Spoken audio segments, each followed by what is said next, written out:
Boom, what's good, baby? Public announcement, you dig? You dig? Public announcement. Apparently, boom, what's good, baby? I'm getting feedback. Yo, Teddy, what's good? Peace. Apparently, like some people taking this internet stuff too serious. When I log off my computer, like my real life begins when I log off the internet. This is why I could take breaks. I could be on the internet, go live 3, 4, 5 months straight, and then take 3, 4, 5 months off. And I'm advising everybody who vlogs on the internet, I'm advising them to take some months off because we can start to believe that this is reality. We can start to believe that your internet friends are your real friends. Today, Got Body News. You already know what it is. Hey, matter of fact, now I Got Body. I don't know. You might be busy, whatever, but I'm gonna send a link anyway. Because you invited me to your show a few times, dig. So if you're busy, no problem. This is for anybody. This is Boom, Teddy, whoever else is listening. The link is this is open discussion. It's no set subject to that. Dig, I might even invite some Nation Islam people on, you know what I mean?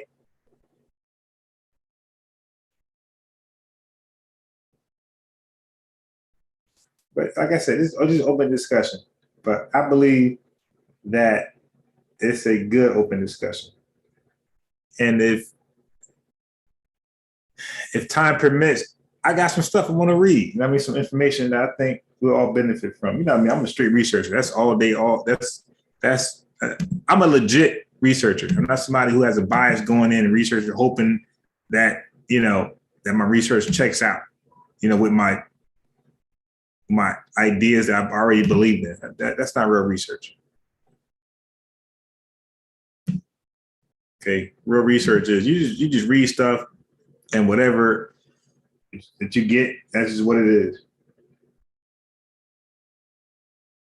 So from past guests, like they've been making claims, the same things that they made claims and said some things that really educated me. And this is why I love interviewing people. It doesn't matter. Yeah, bro, name a day I'm not unbiased. Please tell me a situation where I'm not unbiased, where I'm like picking a side. Yeah, please inform me of that day.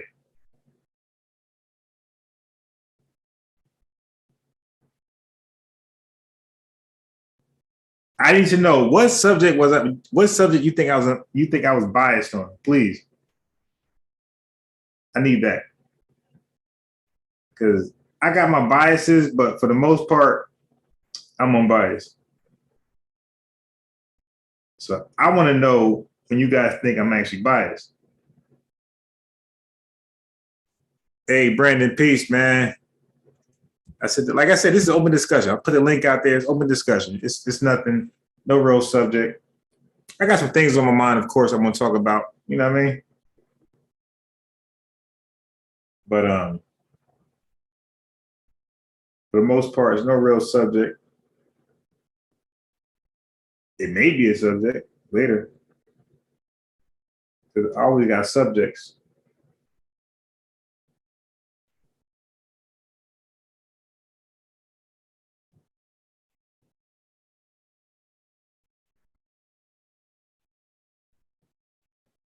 Okay.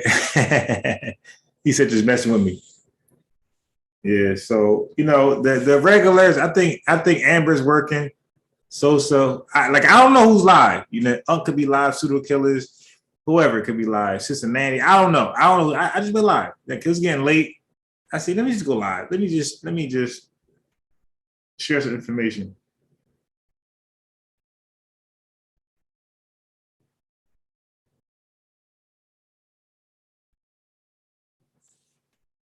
You know what I mean? Just share some information.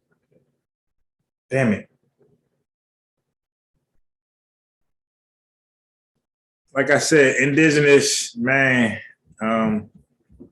indigenous can't work a computer for shit. So I'm gonna put the phone. He claims he got a computer, but he never used a Zoom link. Man, what's the damn phone number? Like, and you got to be 70 years old where you always need a phone number, bro. Really.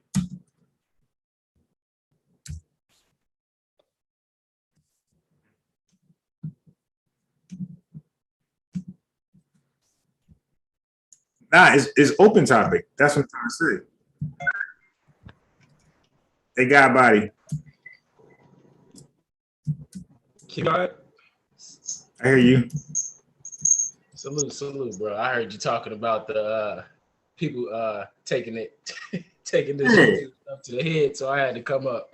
Yeah, please. Yo, what's up with that? Like, people, they got body. When I log off the internet shit, like, to me, this is just fantasy. So when I log off, my real life starts. Facts. Bro, it really pissed me off because I came on here, like, I love YouTube. Like, I love to learn new information. So that's what I came on here to do, learn new factual information. Right. This YouTube stuff really exposed like a lot of mental disorders, bro. Like,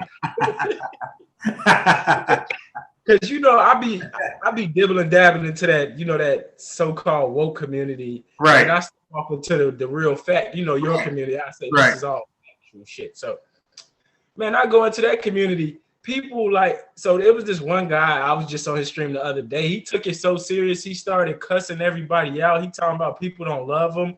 And I'm like, we on the internet. We don't love them. Yeah. Yo, hey, God body. I had certified maniacs actually come on my live, like actually on the panel. Now, I'm not gonna like tell them that, but I will limit their, their voice. So if you've seen those lives, you would know who I like ain't let talk that much after a while. But we got certified crazy people who are actually in homes being taken care of, that have access to an internet, that hop on, and spew their bullshit. Like, so many people inbox me, a guy body that's out there fucking mind, that want to come on and voice that bullshit. I'm like, dude, I'm not that guy, man. I can't sit and listen to straight craziness. Can't do it. Bro, I was trying to think. I'm like, is these just a bunch of like older people who get like government checks and they just got all the time in the world on their hands? Yeah, you guess. That's funny because that guess was accurate, bro. That's an accurate guess. Yeah, it's fucked up when a person come over here telling us what we need to be doing, and you ain't even doing shit in your real life. So. You been taken care of. And look, yeah, that's not a knock, but that's reality though. Like, somebody's actually taking care of you. Thanks. You have a time limit on how long you can be on a phone or the internet. and look, if you got some gems to give us, give it to us. But outside of that, like, you're pretty much confined. You dig? No. How do you play the middle ground? Because I found myself like getting. It just made me say forget everything, bro, because like, I know about the whole COVID information. I know the information and shit. And then, you go into that woke community, everybody just, they think they know everything about a virus, knowing y'all been. And then I pose this question, I'm biased. I say, when everybody was born and then when we went to school, didn't we go get vaccines and shit? Right. Yeah. Why didn't y'all raise a big problem then? But now all of a sudden it's a big problem. And God body and Brendan hopped on too. So peace. This is why you notice I don't even talk about that shit. Vaccine and viruses. I'm good. You dig? I'm good. People can do what they want to do. I'm cool on that subject. I know that and it's crazy, bro. I know like vaccines and just dealing with science, it's always room for error. But these people can't even. I'm like, y'all don't even work out. Y'all can't run half a block. Yeah. That's a great point. God body, Brendan. I'm not me personally. I speak for myself always. I'm not mad at the person who works out, jogs, take herbs, whatever, and they feel like they are ready for whatever. I ain't mad at you. But I speak for those who you just said, the people who are not in that condition. You dig that's highly susceptible of facing some severe, symptoms, some reactions. I speak for them. Yeah. Or people just want to trust the science, right? It's like I don't have to necessarily be in horrible shape to listen to the advice of medical science, right? Right. It's like they take that little as room for margin of error and run with it, bro. Yeah.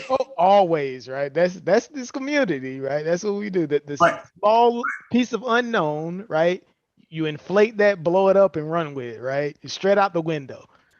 And my only thing is be consistent. Like, okay, I'm not saying that I can't be faulty, but I would really, you gotta know how to do it. Like, I'm not one of those hosts that gotta, I'm the host. I don't do that. I fall back, let people argue it out. But I would love for somebody to put me in a hot seat to show me how my logic contradicts. Like, because I really don't believe it does. You dig? So, like, these people logic, they contradicts. Like, you look for the small thing and you magnify it. But if they keep talking, I'm like, hold up. So I could take that small thing and magnify that. So why you hold on to that theory or belief or hypothesis? You dig? So I'm like, your logic is not consistent of who you supposed to be. And I know it's just like I just be like they just like that good talk feeling, bro. Because nobody magnified when like, okay, let's take. I like using Polite for example. When he told us 5G was giving us coronavirus, bro. Like nobody seemed to like. They just, okay, well, I guess so. Like what? Right. Oh, we dissected that over here. And then when Phil told us to paint our walls to protect us from lead paint to protect us from the 5G. That crazy. Like, kid, like I ain't gonna say kids, but teenagers probably listen in on this shit. All type of people. Yeah. Telling them. What was that? So.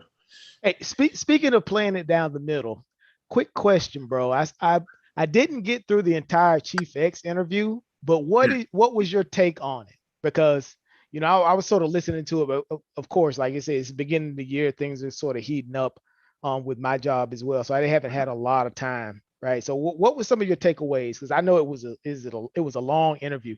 Yeah. So look, Peace, Chef. Yeah, Peace, Chef. So what's up, Brandon?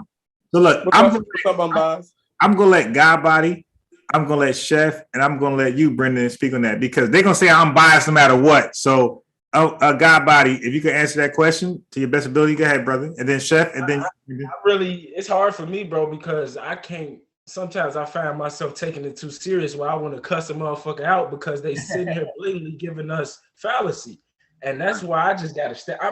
That's why I asked you the question: how do you deal with that shit, bro? Like, all of y'all teach science because I know y'all deal with this shit. I'm immune to it. Chef, you? Have you heard Brendan's question? What was the question, Brendan? My bad. No, I was just asking because I saw bits and pieces of the interview Unbiased did with Chief X. Mm-hmm. So I was trying to maybe get his view, his takeaway, right? What was his thoughts on the interview overall, right? Because I haven't had a chance to look at it in its entirety just yet. Oh, well, Chief X is a damn good interview, first off. Yeah. For entertainment purposes alone. Of course. You know what I mean? So, I think with Chief X, he toed the line, right? He's not going to go against accurate information. Yeah. So either way, you might not like his delivery. You might not even like his take on things, but he's always going to go with the consensus. Right. Got you. On any information. Like, man, this nigga didn't argue over some political shit, right? And I'm like, for me, I'm like, yo, that shit is some sellout ass shit. Right. But then when you research it, he's going with the consensus view of the situation. That's what it is. So and I feel like he do that with everything. Whether he's talking about history, he's going to go with the mainstream scholars saying on the subject. I ain't mad at him. Yeah, he feel like it ain't. He can't go wrong with that approach. Oh yeah, for sure. You know what? It sort of mirrors the approach of, I don't know, the guy, what's his name? Brother Larry from HOK. Right, Professor Yeah, Larry. yeah, right. You can open an encyclopedia, right? And what Brother Larry says, it's open book, right? Right. He toes the line of that consensus. Yep, that makes sense. Yeah. And how can you go wrong with that approach, though? You can't, because somebody's going to have to be like a star. They're going to have to be bringing groundbreaking information that the world ain't never heard before, and you the master of it. Other than that, it's what the scholars say. Right. Sure. So I can rock with it. You know what I mean? Hey, Chef. So I'm not even sure if Chef is aware of this, but when I started to first go live, what gave me confidence to go live, hey, Chef, you were the first person that, according to my recollection, hopped on my live, and we was building about like random. Cause I had random thoughts. I was complaining about the community, and you hopped on. You did. So like you actually gave me confidence to go live from that point on. But that same live, I'll never forget, because that's when Kobe died, and we talked about Kobe right afterwards. You did, because somebody came in the chat and was like, Kobe died. You know, we didn't believe it at first because it was nothing on the internet. But I always want to say, Chef was he talked to my live first. He gave me confidence to just go with it, and after that, Sosa, Amber, Haskell, and somebody else, some other people I might be forgetting, but the Watcher was definitely more consistent. Yeah, the Watcher and the little young dude from down here used to always be on with us. What was his name? What's his name? Wait. Zane. And the other dude, what's the other dude named? The dude from Maryland. That was Zane, wasn't it? Nah. Zen. That's right. Yeah. Zen. Right. It was Zen. So like, I just want to say for the people who don't know, you know, y'all the ones that encourage me to like, you know, okay, go ahead and keep going live. I mean, so I just want to point that out. Like I give credit, you know, where it's due, and I'm gonna say for that reason, I can never publicly do anything with y'all. You dig? And from there, I believe Wu Ja will like help me down in my fight against like the pseudos with the anti-vaxxer information. You dig? So, this is why you won't see me really go against Wu Ja like that, because I'm very appreciative of where it brought me. You know? No, Wu Ja, my man. I rock with Wu Ja. Yeah. Because he is not combative. Even if the conversation, you know what I mean, gets heated, he keeps a level head. So he lets you know that it is, well, no matter what he say, that could probably tick you off, it's still not contentious. Oh, for sure. Because everything he says, all what he does is rooted in logic, right? And I think that's sort of what kind of steers him.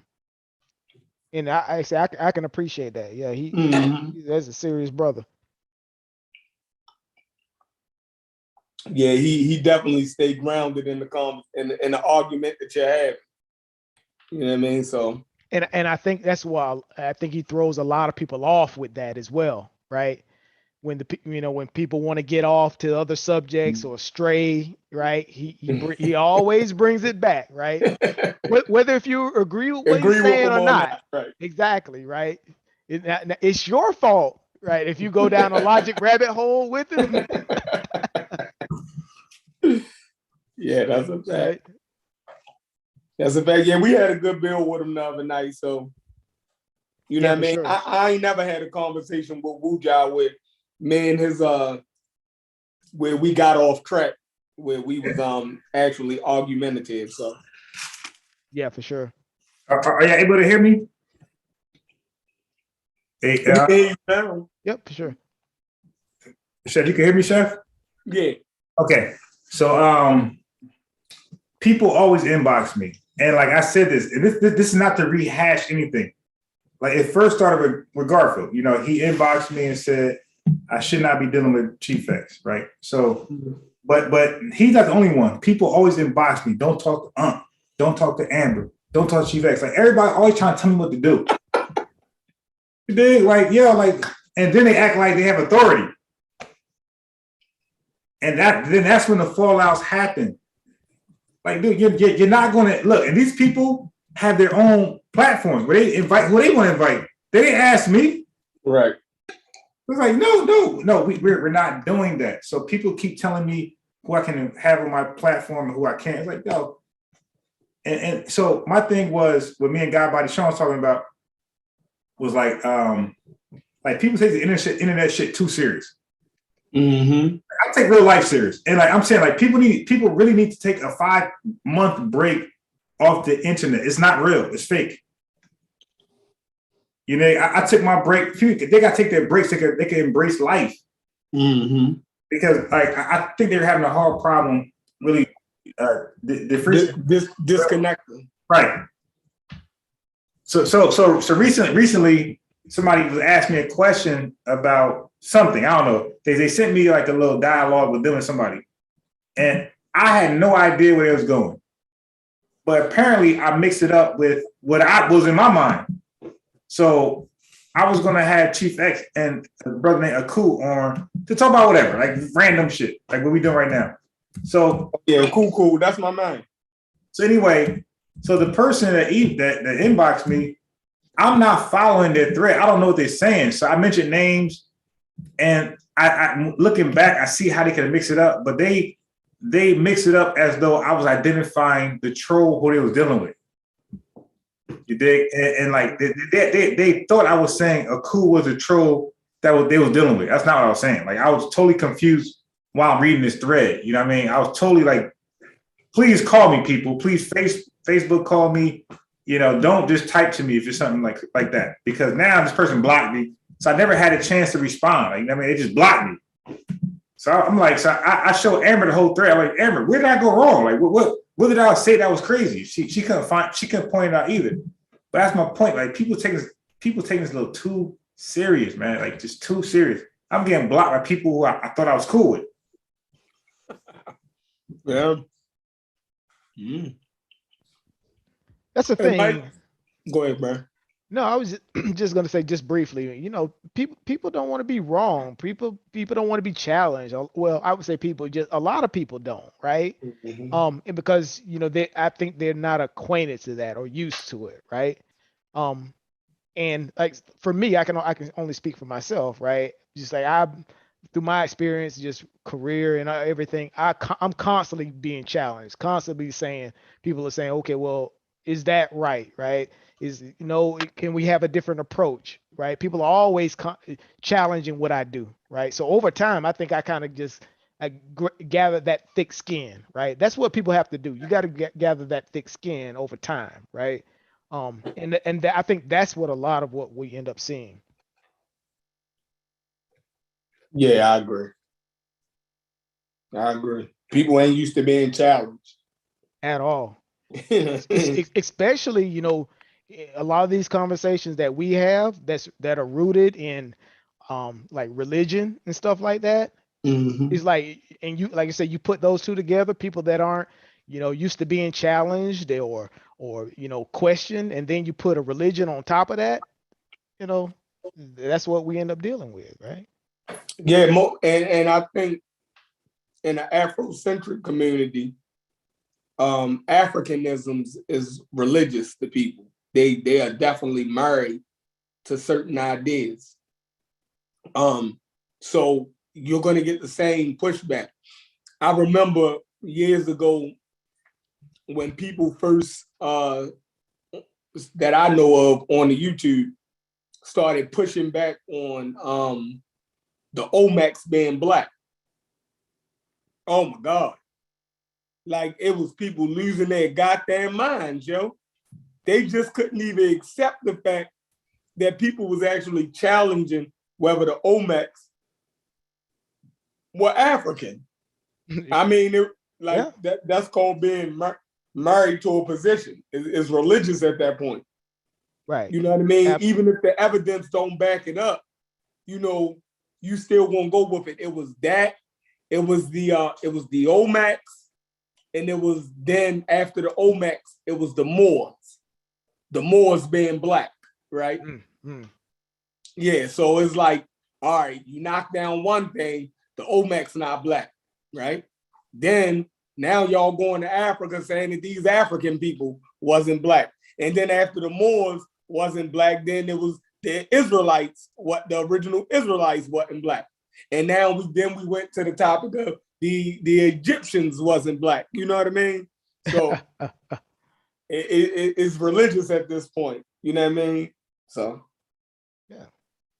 I mean, but they've been people's biggest issues in this community so far, arguing those things. I think we had a real big dust up over the Nation of Islam, whether they were pseudo or not. And I think Unbiased been doing a good job on, you know, keeping that conversation alive single-handedly by himself. With the information with the Nation of Islam, but yeah, definitely. They don't like talking to me because 90% of the people I talk to, I know more than them. And, you know, and you know, that's why me and Rob Bowman had great bills, because you can't make up something with me when it comes to that. I know damn near the entire doctrine. Mm-hmm. So it is pseudo. Like that, there's no doubt it's pseudo.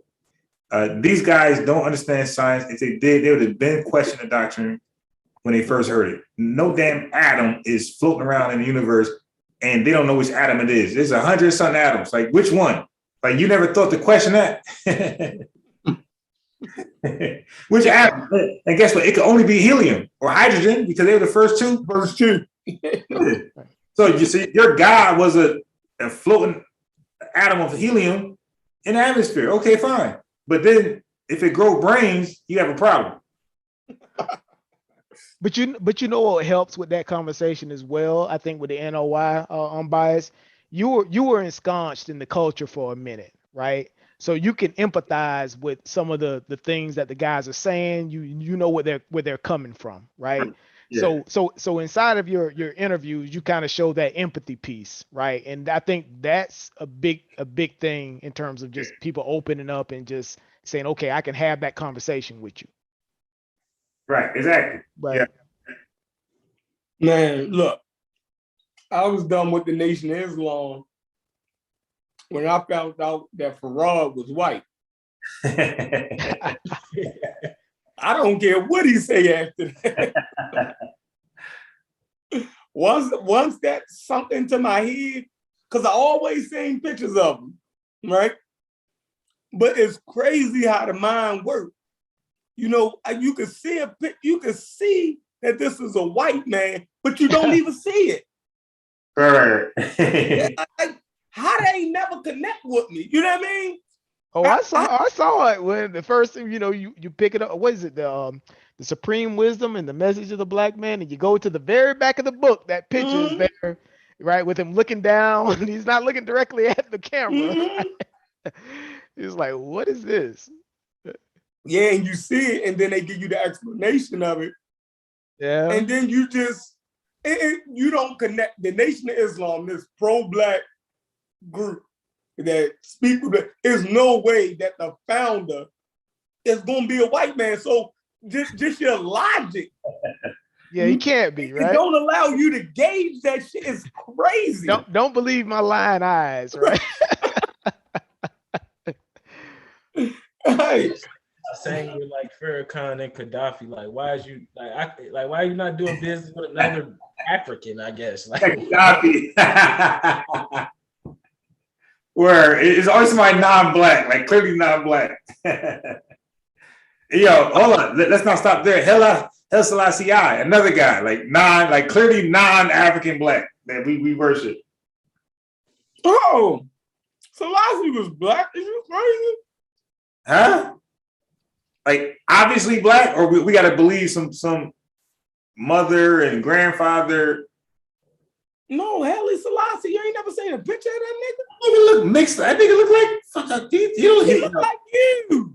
No. Are you crazy? No, please share your screen and show me.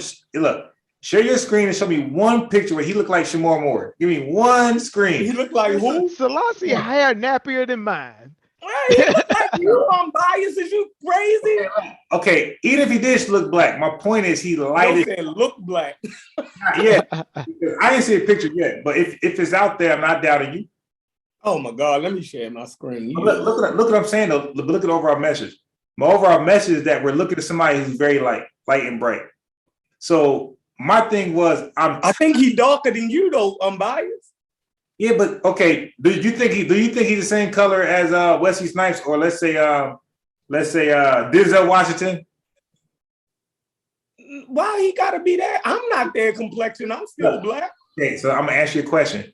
Because we keep getting the mass fraud Muhammad's, Hell-SCI, Gaddafi. Why can't we just find a regular black-looking guy? There's no doubt he's black. I don't have no doubt the Haile Selassie is black. Oh, I'm saying, okay, we keep hearing about. Yeah, I just don't think he's God. Right. But he's definitely a black man. Come on, unbiased. Wait, but when you guys say that he'll be qualified to lead the Nation of Islam from his skin complexion? Yeah, definitely. Exactly. I'm saying why we can't run into a black guy who's not qualified according to their paper bag, There you go. Yeah, I just want to see one guy that we exalt that's brown or dark. Just one. Black man is great. Black melanin. We can't find one. Everybody's light as fuck. Oh, but the Nation of Islam. I'm saying in Black history, period, like where is the dark people to represent and be great and that we hold to a high standard? Why is everybody light and bright? I don't know, but Paul Robeson was dark, wasn't he? But no, bro, really? In the conscious community, nobody talk about Paul Robeson. Bro, stop it. Hey, that was a good one, though. Nobody talks about him in the conscious community. I'm talking about in the circles of black talk. What brother that's some type of color, some type of brown, dark, that we actually speak highly of and will stand behind? Besides Marcus Garvey, of course. Move. I don't know. Exactly. Well, people hold Khalid in very high regard. But yeah, that's more on the revolutionary side, right? So that's more fringe, I would say. I don't know. I got you, but look what happened. Well, he split the Nation of Islam. He ain't attract a large crowd after he left. Okay, the large crowd stood with Farrakhan. He had a small few people like myself who's riding with him. Small, minimum, of people, small supporters. And you could tell by his interviews, his lectures, it wasn't large outcomes. Okay, so he didn't have a lot of support. Yeah. And I guess you would say, just even outside of, you would say the conscious community, just the African American or the African community in general, yeah. Right? Yeah, because just going back, like we look at like when I joined the Nation of Islam, it was everything black, and white Jesus ain't shit. So now I'm waiting to see my Jesus. I'm waiting to brag and wear a T-shirt, wear a picture, put on my desk at work. I'm waiting to see this black God, Jesus guy, so I could counter with this. When I seen this light, I'm like, oh my God. Like, I was so disappointed, bro. I want this black man, like clearly black, like he's going to the back of the bus type of guy. Right. Then like that killed me. And like they do it on purpose. That's why they don't show him, they don't show you him when you first like show interest. They don't show him. They wait till you join and you write your letter, then you see him. That's when you see Farad. Yeah, you don't never see that dude when you ain't write your ex. You ain't seen that guy. You see my screen? Yeah. That's your boy Selassie. All right, now that's a better looking black picture, I admit. But he's still light though. And I ain't saying no fault to him. I'm saying what I'm saying, Chef, is that like I get your point. We're conditioned to like accept light looking people over somebody dark. So now if that guy looked like Dr. Khalid, I don't think we would have went behind him in large numbers at that time. Yeah, at that time. Yeah, I agree. Well, no, because that you had Marcus Garvey. Yeah, but I said he's the only exception. But he wasn't the leader of a nation, though. So Can you name? But what about Martin Luther King? That's a leader, right? Yeah, but he's not a religious leader, but he had a whole bunch of people standing behind him, right? Yeah, but you had all races behind him pushing him though.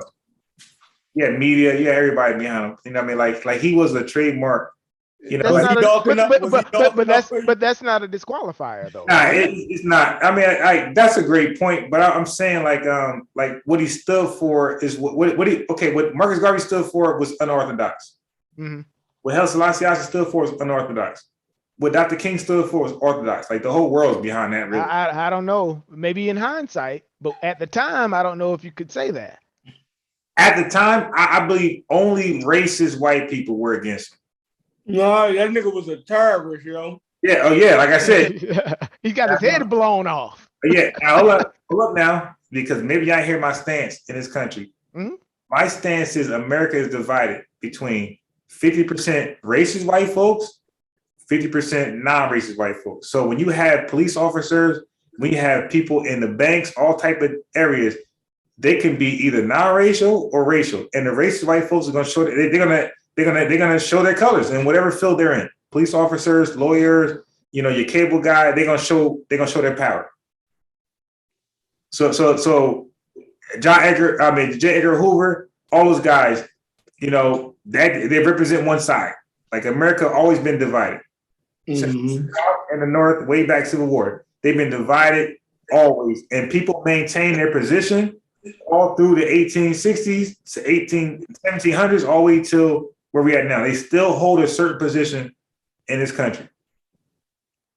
And so what you saying? So last thing, and when they get hired as police officers, lawyers, and whatever else, they're gonna do what they do. They're gonna be racist.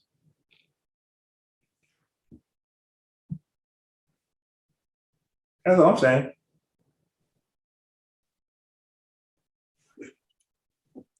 So go ahead. From what you're saying, because the country is half divided? Yeah, I'm saying the country's divided, but what was your point on top of that? No, we saying that Martin Luther King was, I'm saying that was a great point, but I'm saying like he had the help of media, he had the help of white supporters. It made it easy to stand behind him. It wasn't just a radical black that needed just a black support. But he was definitely radical, though. Oh no, he definitely was, but he had support of non-white, influence. I'm sorry, he had support of non-racial white influence, and he had the media behind him, and they helped him out to a large degree. But he had to garner that support, right? He didn't get that, initially. Yeah, for sure. I got you. Now trust me, I'm with you. I'm with you on that one. I'm with you. Yeah, he put that shit together, yo. We got, you know what I mean? Oh yeah, I think I'm following where you're going in terms of like the colorism thing, right? So the colorism is an issue, right? But in terms of like with leadership and stuff like that, I don't know if it's such of a big deal, especially when you talk about leadership, right? Because people are following leaders because out of their own interests, right? Not as much of out of more petty things like we tend to, I guess, attribute colorism to, right? You're light skinned, I don't want you or you're dark skinned, I don't want you as a girlfriend or a boyfriend and that kind of stuff, right? I think the petty squabbles inside of the black community between colorisms, I think that's the bigger or the bigger problem there, right? I don't think it's an existential issue inside of the community. I think it's just one of those petty things that we should just get over, right? That's my opinion. So now, Chef Brandon Godbody. So Dr. King was a great point with people who think rationally, right, reasonably. But I'm speaking for the conscious community. Now, how they view that Dr. King? Well, that's a whole different story because the conscious community they're split between the integration and the separatist issue, right? So that's the whole thing where I think the conscious community wants to have both. Brendan, they're actually unanimous on that right there. I believe all of them are for segregation. Like majority of them for segregation. Yeah, well, but here's my thing. I think it's illogical to an extent, right? And here's why I say it, right?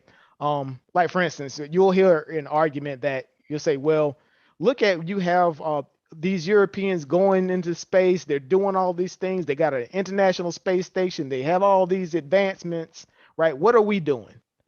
Right? But what you're not understanding is this is an integrated society. It's not just one set of people doing that. You're doing it too. That's the whole point behind integration, right? It's not just one people doing it.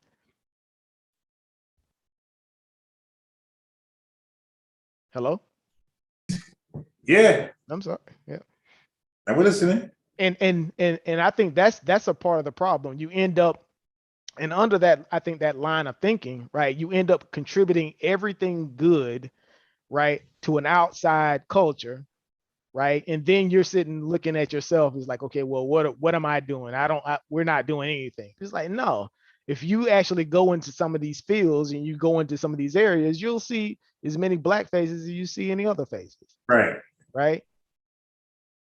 Right. Nah, it's facts. Yeah.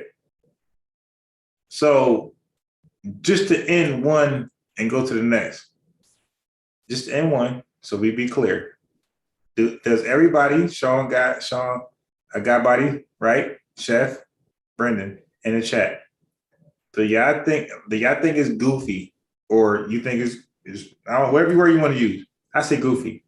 For people to like, okay, so for a person on the internet to tell me that I can't talk to Chef because Chef is against the whole Big Bang bullshit.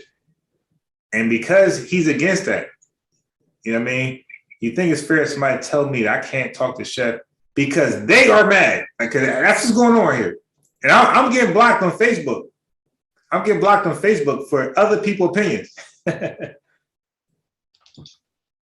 Nah, you can't do that, right? Like say, if you're serious about having a platform, right, you should be able to interview and talk to whoever you want to, right? It's your prerogative, right? So, yeah. I say hell no, because if they go look, they'll see what Chef about, and they'll know it's some logic to why he probably disagree. Of course, it's some logic to why he disagree with the Big Bang. So it wouldn't be like how people, put up the religion falsehood and don't have no factual information behind it. Like, Right. And especially if you're being respectful, you're being, like you say, if you're calling it down the middle and you're not doing it sort of as a hit piece to let another person come on and slander somebody else, right? You just use your platform as a springboard. That's not what you're doing. Nah. Right. Nah. That's not what I'm doing. That's why last year or 2 years, 3 years ago, when people came on here and decided to like bash Sarnetta, I stopped them immediately. I'm like, dude, Sarnetta has a phone number. You can call in. You can express your opinions, your dissatisfaction, whatever you want to do. He has an actual phone number. You don't come here to do that. I stopped everybody from doing that, And that's a great point. That's a great point. I'm biased. Historically, inside of the conscious community, that's what has been happening, right? So, people have been using other people's platforms as a springboard to just go in on other people and just slander, right? So I think some of the fear there is what you're seeing, right? It's not your fault, so to speak, right? It's just some of those things that have happened historically, right? Yep. Yeah, so I stopped that immediately, and then like when let's say Chief X, because he's the guy everybody blocking me for. So when Chief X was on here and pulled up, I didn't intervene. They went at it. And guess what? They resolved it. And then guess what? After that, we had a great discussion. We had a great live after that. So, you know what I mean? Like, it wasn't like they didn't even ruin the live. They argued. They explained each other's positions. Everybody heard them out, both sides. And then guess what? We had a regular live that had nothing to do with their argument. When? This was this was early. It might be early last year. Oh yeah, I remember that. I thought you was talking about the other night. Nah. I remember that. Right. Early answer. So that's what I do. Like, and Haskell and Mujabo went at each other, right? But I respect both of them because they went at each other. And then guess what? They Haskell went at Mujabo first, and then Mujabo started to pop shot Haskell, and then it was over. Like they started just going, you know what I mean? It was over. It was, and that's why I don't butt in. I'm like, yo, y'all want to do that on live stream? Go ahead. And they did that, and it was over, and the show continued. Peace, Sosa. Peace, Sosa. Peace. Yeah, I pulled up. Talk about Lassie ain't black. Wow.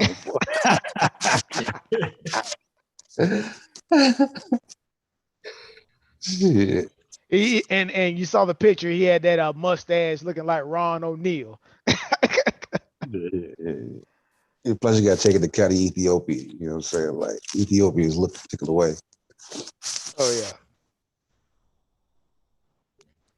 Yeah, but I feel you on the other shit. But like I try to stay out other people's beef. Like I ain't inheriting other niggas' beef. You know what I'm saying? I mean, like if I get to a point where I don't rock with you, then I just ain't rocking with you. That's on me. You know what I'm saying? I get down like.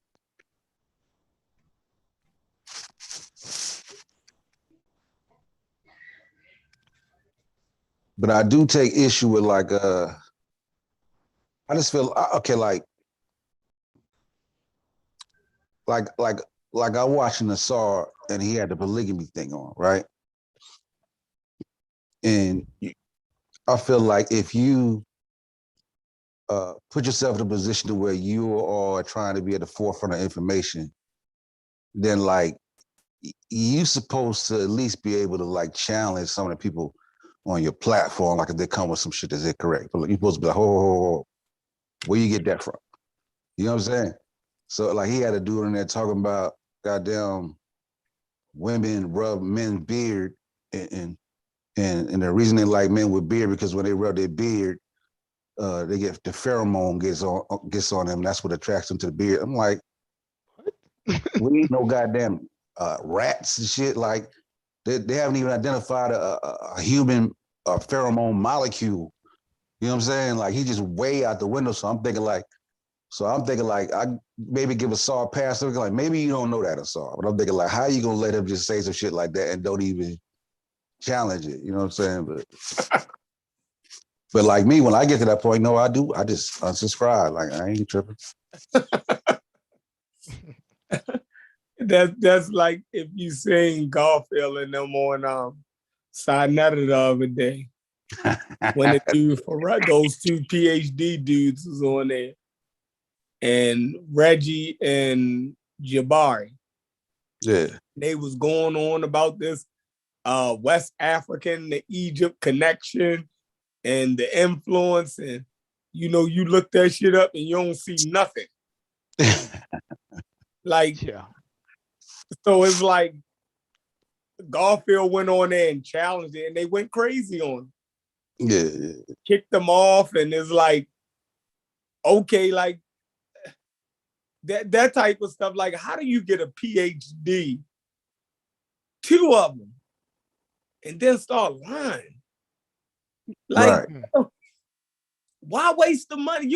You could just lie, just to lie. You ain't got to spend all that money and waste all that time just to go around lying. Yo, that shit fuck with me. I just don't get it, man. Like, yeah. Crazy. Yeah, I'm starting to look at PhDs as fucking side eye. I'd be like, okay, nigga, what do you got a PhD in? Because like, yeah, exactly. You know what I'm saying? What was your thesis? What was your thesis about? Right? Like, because and why did they accept it? Yeah, because that thesis might be like you say, straight down the middle, main line or whatever, and then you jump out of the window doing something afterwards, right? I don't know. Yes. Yeah. Niggas talk about niggas walked out of Africa and then walked to goddamn, then the Africans walked to goddamn the Middle East. And then the Africans, thousands later, walked to the Aboriginal shit. Then thousands later, niggas walked into America. I'm like, what the? Like you still think they still African 30,000 years of goddamn. I'm like, man, but and see when I see people like that, right? And I know Reggie don't agree with that, right? I don't know so much about Jabari. I know Reggie understand that shit ain't real. You know what I'm saying? You know what I mean? But when you don't have the backbone to even challenge that, and you allow that, then I can't respect you. Right. Yeah, and I think Reggie, he sometimes I guess entertains the conversation because he'll entertain a lot, right? But I think because I think Garfield was on tonight, he went live tonight, and I think the biggest piece of Garfield's beef is that they wanted to dismiss him outright because okay, he didn't have an education in the field, he wasn't a PhD, he didn't have an advanced degree like the guys, right? And I put it in Garfield's chat. I say, anytime somebody does that, you should just dismiss it outright, right? Because a PhD scholar should know better, right? All that is an ad hominem. It's a logical fallacy. You instead of attacking your claim or what you're saying, I'm gonna attack your authority. They know better. Especially if they're a PhD, they should know better. And that's a lot of that crap happens all the time in the community. That's why I cringe anytime someone starts talking about, okay, well, what degree does someone have, right? They do it with Dr. Ben. They start trying to alluding to Dr. Ben's degree or anything like that, or whomever, right? Because 9 times out of 10, when they do it, that ad hominem is coming right behind it, right? To dismiss him. Who are you? Who are you? You don't have that authority to do it. And you know what? They throw it at you guys, the pseudo killers, all the time. Right, Chef? Reggie will run that quick. You're a barber. Why should you be asking these questions? Right? Corey, you work with concrete all the time. Why should you be talking about all this physics and this astronomy stuff and all of this, right? So it's basically an ad hominem. He basically is just saying you don't know what you're talking about because you're not an authority. It's a complete fallacy and it's garbage. But a lot of niggas got regular jobs. All of us. You know what I'm saying? Like niggas ain't archaeologists. You know what I'm saying? They real jobs and shit. Like, yeah. Yeah, but hey, what's going on, y'all? Oh, it's Haskell? Yeah, this Haskell, man. How everybody feeling? That's correct. Man, I felt like that wasn't the venue at that time, though, because really Sarnetta messed up. He shouldn't have let him in the first place, because you know what he coming on for. You know what I'm saying? And, just like if y'all was to somehow get Neil deGrasse Tyson to come on the pseudo killers, right? And then somebody was to call in and say, well, this and that theory, da-da-da, you're going to be like, bruh. Nah, not with Neil. I think Neil will beat him up on it. Yeah, we're going to let Neil give him that work. We're going to let Neil give him everything they asked for. Yeah, like, man, I heard Neil. Right, either you're up for the challenge or you're not, right? Yeah, that's what I want. I want to get somebody like Neil on it that have niggas come with that crazy shit so he can beat niggas silly. Yeah, but I think, I don't know if those guys, because I'm not familiar with their work. I don't know if they're as acclaimed in their field or as erudite in their field or esteemed in their field as Neil deGrasse is in his, right? But let's say they are, right? If I were to call in and make some argument about why, the CMB isn't valid or whatever, this is just an example. And him being Neil deGrasse Tyson, he can see my punches coming from a mile away. So for him, he would look at it like, because I'm so remedial compared to him, he wouldn't even like let's say my entire conception is off, right? I don't even know my ABCs yet. So he can't even engage in any sort of debunking or beating me up. He like, dude, you don't even have the faintest clue. Like, so perhaps, I don't know, perhaps that's the situation with those PhDs in. No, Garfield. I think they were scared because he put a source up.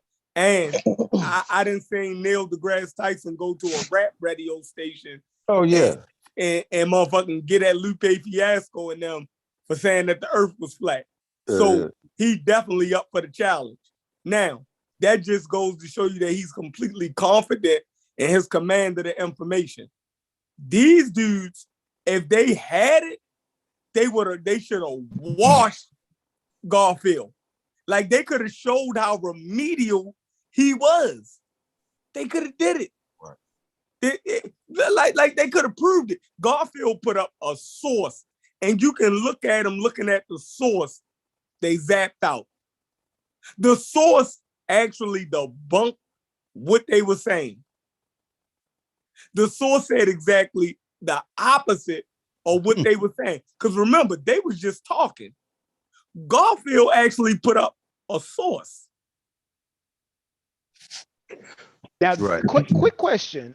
Haskell, I think you watched the interview. Did Garfield join during a Q&A period, or did he just kind of join on the fly while they were presenting? Because I think that kind of makes a difference. When they presented, they were just kind of talking about what's going on, and then they start getting to the information of what they got, and you know what I'm saying, and different, you know what I'm saying? Oh, okay. Well, from what I gathered, Brendan, you know, speaking to what Brother Chef was just saying as far as not presenting a source, I believe, you know, again, I'm not familiar with these gentlemen, but I believe at least some of these guys, I know Anthony Browder for certain, they do the, that's besides the point though, right? My point is, when you say, you know, a person presents a source, that source is still accredited, and who Garfield brought up was some, did he say the guy was Peruvian or Polish, whatever, but it still would lead back to an individual, right? They're the ones credited with the find or whatever. And what I'm gathering is that these guys are the ones who are doing the field research. So they wouldn't be presenting a source because they are, in essence, the source. The source would be, in this case, the primary. Yeah, they're not whatever primary information they're presenting. They're not doing the field work, and Browder's not necessarily doing the field work. He's like, he do like restoration and shit in Egypt. What? No, he's in the Sudan. He's doing an archaeological dig. So what do you mean? Last I heard for him, he does what's called a restoration project, and that's what he gets his funding for, to go in there and kind of retouch and bring back to life, you know, certain images and shit like that. That's what he does. A restorate? Well, yeah. I don't know. I far as everything that I've heard is that he's doing an actual archaeological dig. And I think sometimes that's what these guys take exception to, and why there's this infighting in this community. You know, I think somewhere in us all, it's hard for us to look at people who are like proximate to us and have any reverence for them. You know what I'm saying? Like, man, that's a nigga that I know. That nigga go to the corner store, man. That nigga ain't nobody, you know? I think that type of thing going on. I think it's just that when your information is on the goddamn fringe, you know what I'm saying? Like you gotta come with something strong. Like you know your information is on the fringe. You understand me? So it's like you gotta come with some real shit. You know what I mean? Like I said, and if he had a command of that information and could deal with Garfield, that would have been the perfect time. Like it would have made him look even stronger. You know what I'm saying? Man, maybe he ain't had time. He ain't had time today. It was two of them. He said keep Garfield. He said keep Garfield on, but take the goddamn slide down. Take the slide down. Yeah, I saw that was funny. But you know what they should have done? They said, okay, hold that question. We can take that at another time, or where we can come on and discuss it when they're prepared to. Sort of like the conversation the other day we had on the pseudo killers with Wu Jiao. He's like, hey, I'm not ready to go into those details today, but let's have that conversation, as opposed to just saying, oh, you're not qualified or you're not an authority, I'm going to dismiss what you're saying, right? and on the other hand, there's a flip side to it. Tonight, what Garfield sort of did, he came on and I think he did a lot of name calling, and I think he had like an emotional reaction to it. It doesn't help your cause either, right? If someone hit you with an ad hominem, I'm gonna do the same thing. I'm gonna just start doing a bunch of name calling, right? That doesn't help your cause either, right? Yeah, yeah. And plus, how Sonetta do his platform anyway. Like Sonetta don't really let anybody challenge anybody that you know what I'm saying? Like if Phil Valentine on there, he don't let nobody come on. Like when that Phil Valentine was like, paint your damn bedroom with lead and shit. You know what I'm saying? He don't let nobody come on and challenge that shit. You feel me? Like if you try, he gonna shut that shit down. Mm-hmm. Yeah, it's like another thing. Go ahead, all God. seem to give real information. The chat and everybody just be shunning them, don't listen. I'll be like, oh man, this is crazy. So I already know what Sinetta's show is about, keeping up the fallacy. But I think to be fair to those gentlemen, though, they're saying they're going to be presenting. I believe they're saying they're going to be presenting a lot of new information at this conference, and there are going to be other scholars there besides them also presenting. So I believe if you're being responsible, you would wait until, they present their case, and then, at the point where Garfield was interjecting, they hadn't even made a case yet. You know what I'm saying? Yeah, well, listen, what he said, I could tell what he said in terms of there'll be the link with the Aboriginal people in the America. He's talking about the Lucia Fund. You know what I'm saying? But they went and redid that. They went over that genetics. You know what I'm saying? And found out that she was linked to the those people that came over over that land strip. I forgot what it's called at the top of my damn head right now. So you think they're doing the Bering Strait, Beringia? Yeah. So all that was linked to that. And I know Shamar Kakita is not, and he's a geneticist, he's not about to say that goddamn Africans just walk and just continue being African for thousands of goddamn years to all these different continents. You know what I'm saying? Remain African. And even the damn the people he brought up on Adam and the Islands, those people like they're jet black. They left out of Africa, but they're genetically Asian. Like we know this, you know what I'm saying? And Shamar Kakita would know that too. So they said Keita is gonna be there too, right? At that conference. He's gonna be there. Yeah, but everybody gonna be touching on a different thing. What's happening, Uja? Hey, what's going on? All right. Just want to put my 2 cents on this conversation. I came in late, so I'm not addressing the specifics of Garfield's behavior or the other gentleman. No, I think somebody was saying that he did something out of emotion and stuff. I'm saying I didn't witness anything from what you all are talking about, but I wanted to just give 2 cents on the overall. When I first clicked on was you were talking about the PhDs and I guess the stance of people being nobody or not qualified and that.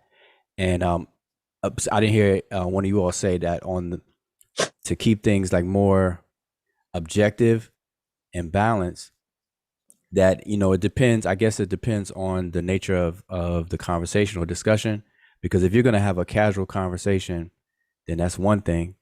But if you're going to engage in a conversation that is supposed to kind of flesh out knowledge and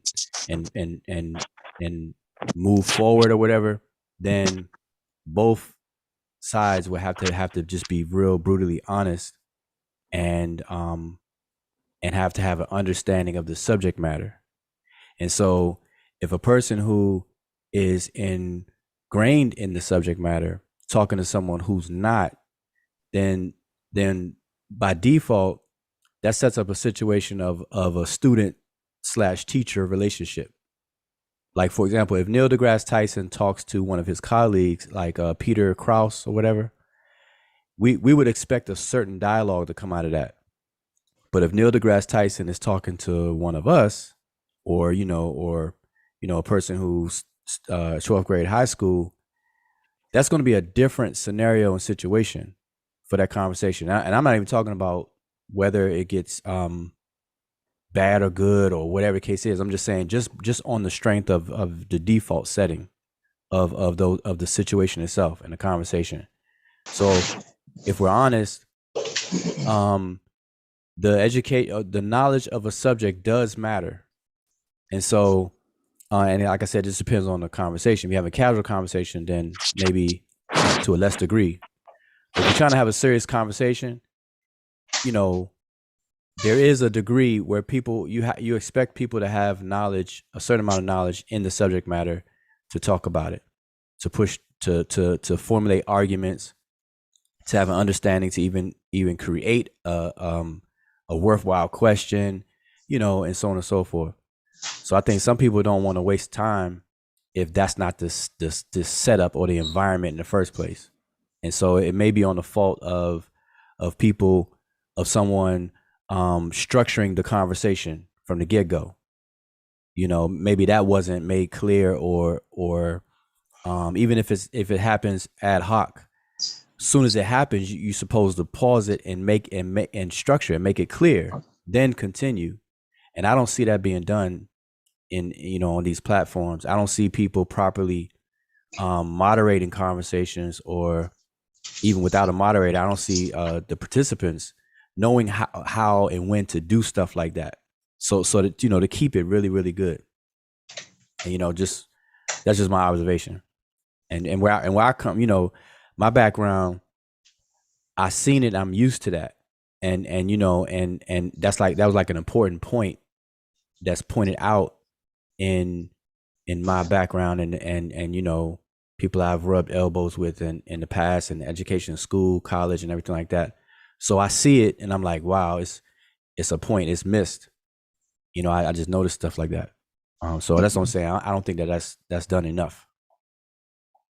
That's a great point. You see, knowing when to pause, knowing when to continue, knowing when you need to flesh things out further, knowing when we need to come back to something. Yeah, that's a great point.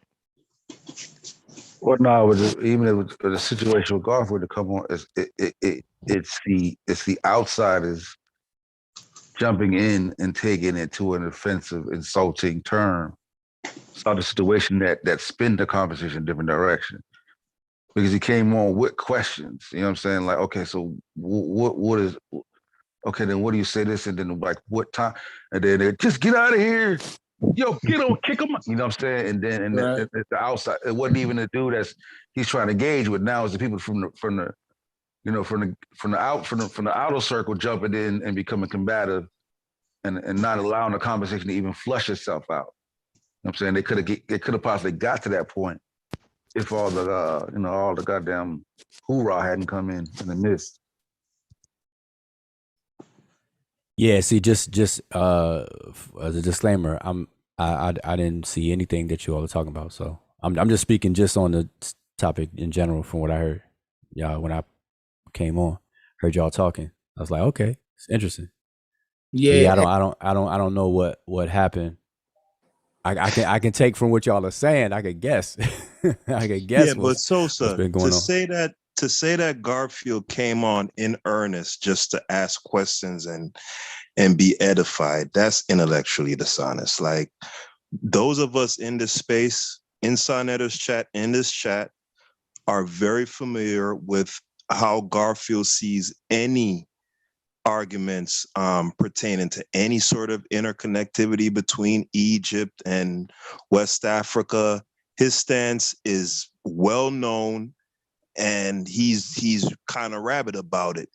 He very much has the position that all of it is motivated by this need, this Hermetic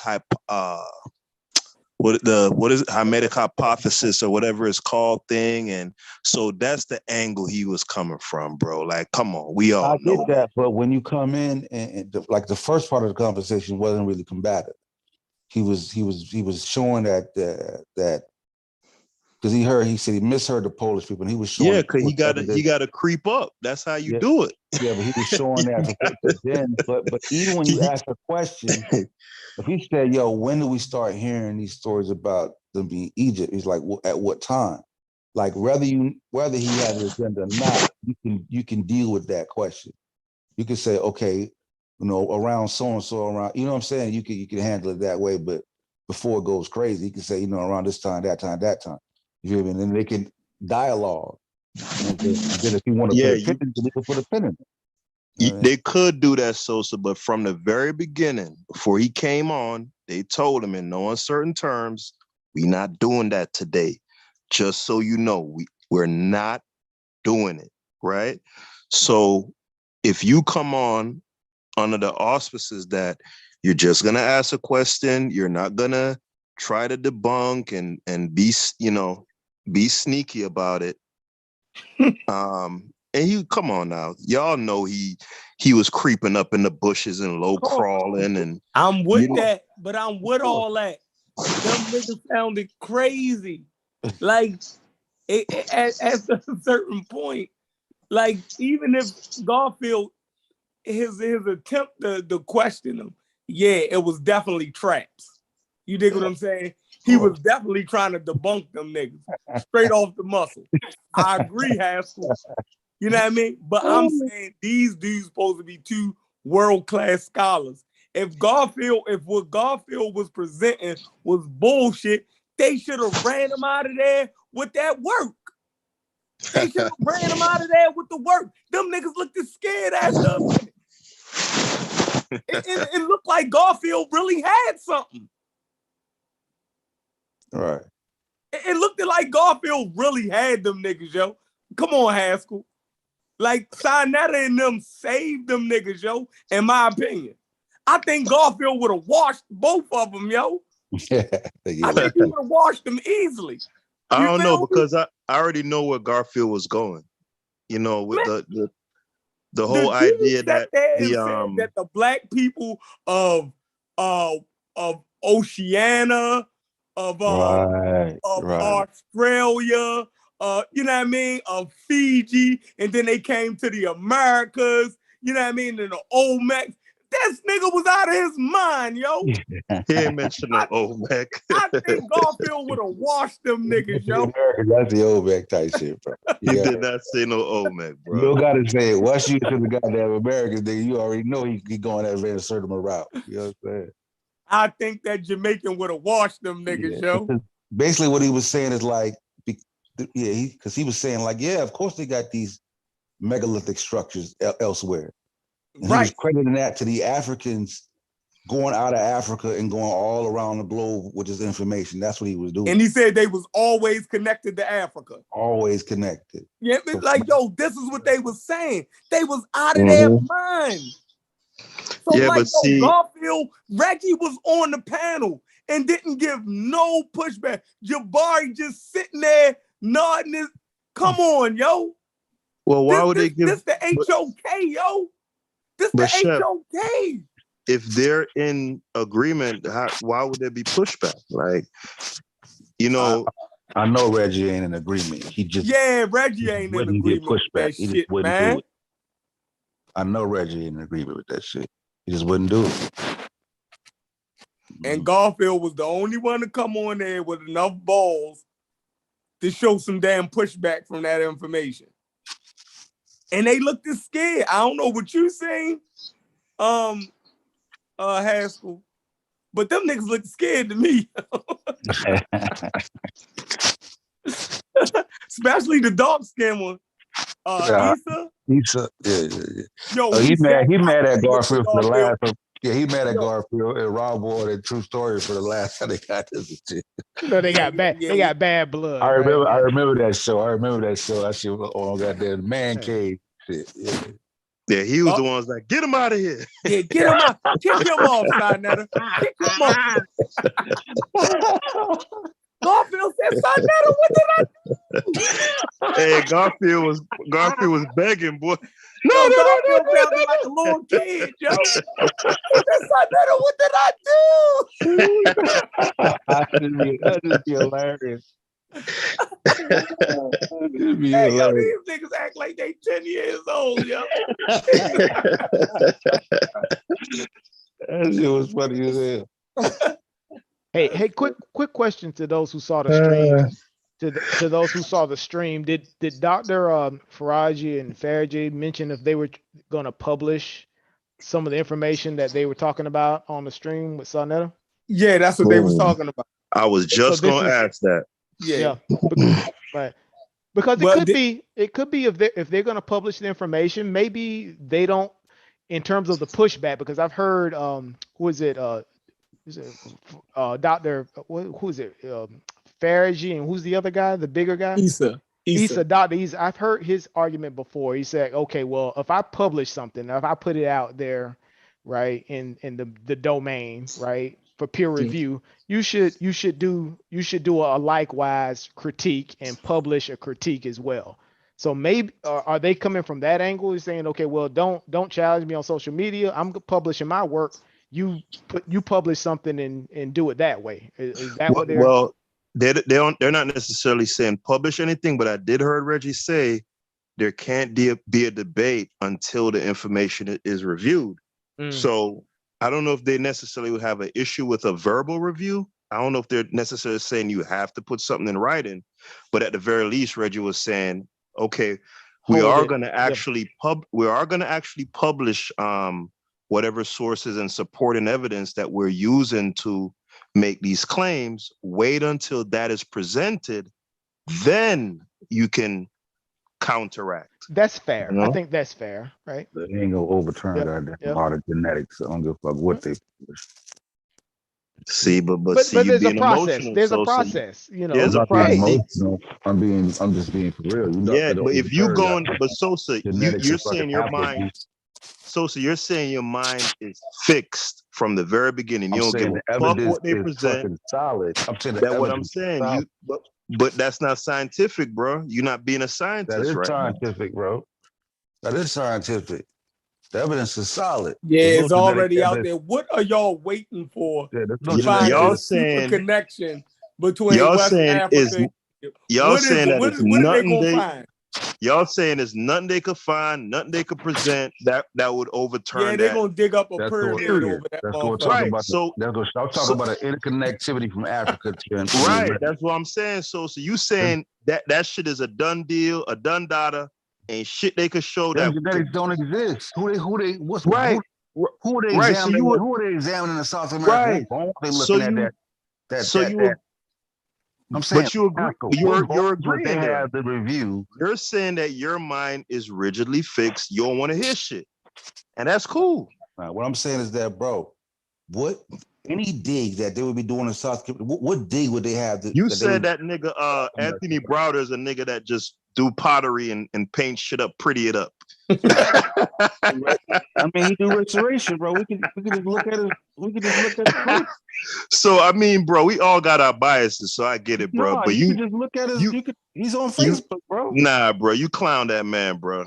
You said that nigga. I said he does restoration. Ain't clown. You said that nigga does renovation, like he a home repair nigga, like he restoration.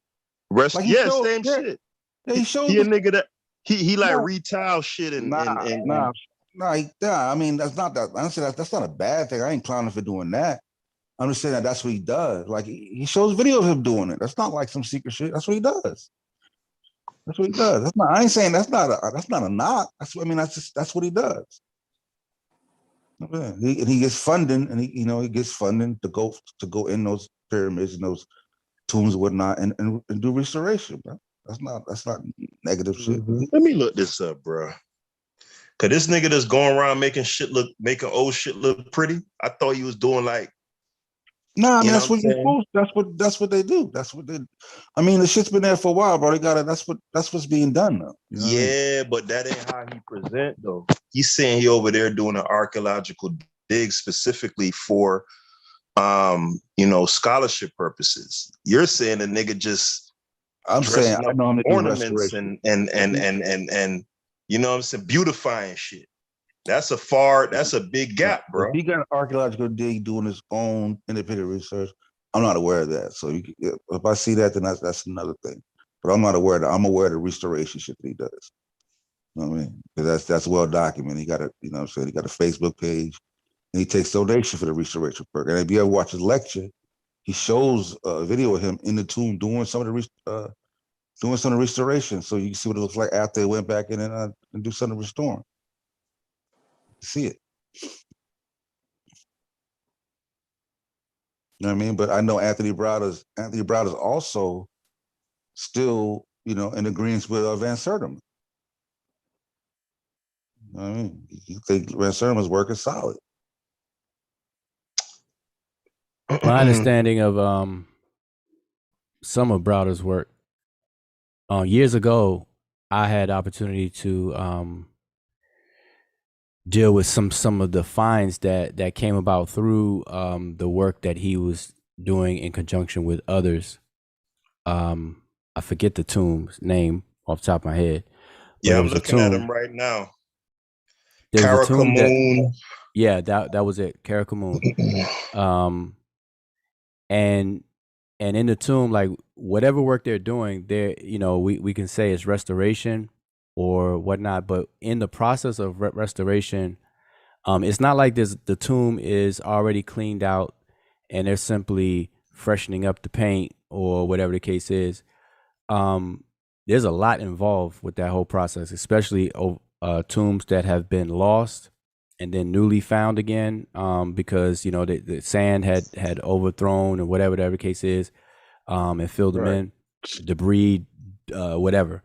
And so and cleaning all that stuff out and everything like that, you know, they do have new insight and make some new or renewed discoveries in terms of glyphs that were hidden, not seen before because of buildup or whatever the case is, whatever. But anyway, long story short, he sent over images of freshly revealed by way of their whatever they work they were doing, glyphs from that tomb, and he sent them to me, Sanjetti, and Asar, and a couple other people. Well, no, he sent them. I think he sent them to Sanjetti, and then Sanjetti shared it, and so we dove in and translated it for him, sent the translation back over there to him, and everything, and he appreciated it because we were able to once we translated, we were able to show that this is the exact copy of a portion of the pyramid text, and that was, you know, informative. That the pyramid texts, which are way older than the tomb, the tomb you said, and to show that, you know, that same passage was also put within that tomb, and they didn't know that, you know, until we pointed that out. I'm not saying nobody knew, but that team didn't know that. Yeah. Like I said, I'm not that's why I wanted to let Hassel know. Like I'm not. That was not like a diss to Anthony Browder. I'm like, yeah, but you were dismissive, bro. Nah, you did the little extra shit with all the beautifying. He just in there. Nah, I say he does restoration, bro. But you were being dismissive, Sosa. Come on now. Nah, yes, I was not. Come on, bro. You said he has an archaeological dig. I said I'm aware he does restoration, but I'm not aware of him having his own archaeological dig. You know what I'm saying? I know he works in conjunction with some others. He does restoration. But it's not like he has, like, you know, like the goddamn, like, you know, like his group had like the Saqqara tomb, and they just discovered the Saqqara tomb, and they're doing, you know what I mean, a new find, and they're the, you know what I mean, he's over like that. That's what I'm saying. All right, let me read something real quick. It says here, the ASA Restoration Project, the Minister of Egyptian Antiquities Department today announced the discovery of a 25th dynasty burial chamber and sarcophagus on Luxor's West Bank. This is the latest discovery made by the ASA Restoration Project, which is funding the American Egyptian South Asasif Conservation Project under the direction of Dr. Elena Pishikova. Dr. Pishikova has partnered with the ASA Restoration Project under the direction of Anthony Browder to excavate 3 tombs in Egypt. This marks the first time in history that African Americans have funded and participated in Egyptian archaeological excavations. This year, the team of Pishikova and Browder excavated the burial chamber of Karabaskin, the mayor of the ancient city of Luxor, which was the political and religious capital of Egypt during the 8th century BC. Browder and Pishikova discovered a large red granite sarcophagus in Karabaskin's burial chamber in June. After a month of excavating, the significance of this discovery became apparent. So apparently they are finding like new, antiquities and stuff. So I don't know. I thought your tone was dismissive, but maybe I was just Wait. Let me just say this. If I'll pull up the website, right? And what I said is now on the site. So they say during the 2013 season, we completed the excavation of Keraka Amun's tomb and continued our restoration efforts. The remains of 3 pylons were discovered while examining the ruins of the superstructure of the tomb. So that's what I was referring to. In the cleanup process, they discovered, a whole new column and stuff like that. And it says this suggests that the structure was originally constructed as a temple and a tomb. Keraka Amun's tomb or temple is now recognized as one of the most unique burial sites on the West Bank. The walls and pillars of the tomb are inscribed with over 100 chapters of the Book of the Dead. 8 pillars in the first hall are inscribed with text from the Book of the Hours, and then the pyramid text has been found in the second pillared hall. And that's the work that we contribute just from this end, taking the good pictures and then send it back over there. That nigga ain't doing shit. You say he's not doing anything? I ain't said the nigga went. That nigga ain't shit. I ain't said he was shit. He's just a nigga. Is the lady? Let me ask you this: are you in agreement with Africans in America prior to having a connectivity with the Americas? Huh? Say that again. Are you in agreement with Africans having a connectivity and a continuous ongoing connectivity to the America since our exodus 50,000, 70,000 years ago? If I understand what you're asking, or pre 1492. Nah, that sounds like the Pangea argument that I used to hear, where the continents were once together and Africans walked over here and became the Olmecs, and the proof of it was the rubber, the heads, the Olmec heads, and then the rubber, the trees and stuff like that. But no, I don't. The genetic work doesn't really match that. It doesn't paint that picture. So I don't agree with that. Right. I mean, I don't know of any evidence that would suggest that. Let me put it that way. I just do not a continued thing. Obviously people got over here to the Americas from migration paths, over time and things like that. But I don't even understand the question, really. Continue, like how they get here. Right. Well, I'm saying when you say continuous, are people claiming that they sailed over here sometime in antiquity? Yeah, Faraji that was his claim, that Africans they maintained the connectivity ever since they left out of Africa, stretching all the way to Oceania, Fiji, and then they made their way in. They still had a connectivity with the Aboriginal Australia, which also led to them going into the Americas, and there was always connectivity. So he's linking these megalithic structures as a continuing passing of knowledge from the pyramids of Egypt and the megalithic buildings in Africa, all being spread by means of Africans. So, like, if you had a map pulled up, you're saying that the connectivity was going towards the east. Like, if we look at Africa, it's going through the Levant, through India, down to Australia, and then through the northeast India, Asia, up to Alaska. You talking about that kind of route? The Bering Strait? Right, all the way down. Yep. Yeah. Oh, okay. Well, now that pathway kind of follows the genetic trail. I mean, if you look up any haplo Right. He maternal made that paternal he made that argument too. But I think where Sosa gets off the They're not, but they're is the not. Americas part, because the guy did say he did say something about there being some sort of connectivity. He didn't Yeah. he didn't really expound much on it though. Because those haplogroups are changed. Because he was saying like he was calling even the Adam and Island. He was saying that they're African. You know what I'm saying? Like, but dismissing the fact that they're genetically Asian.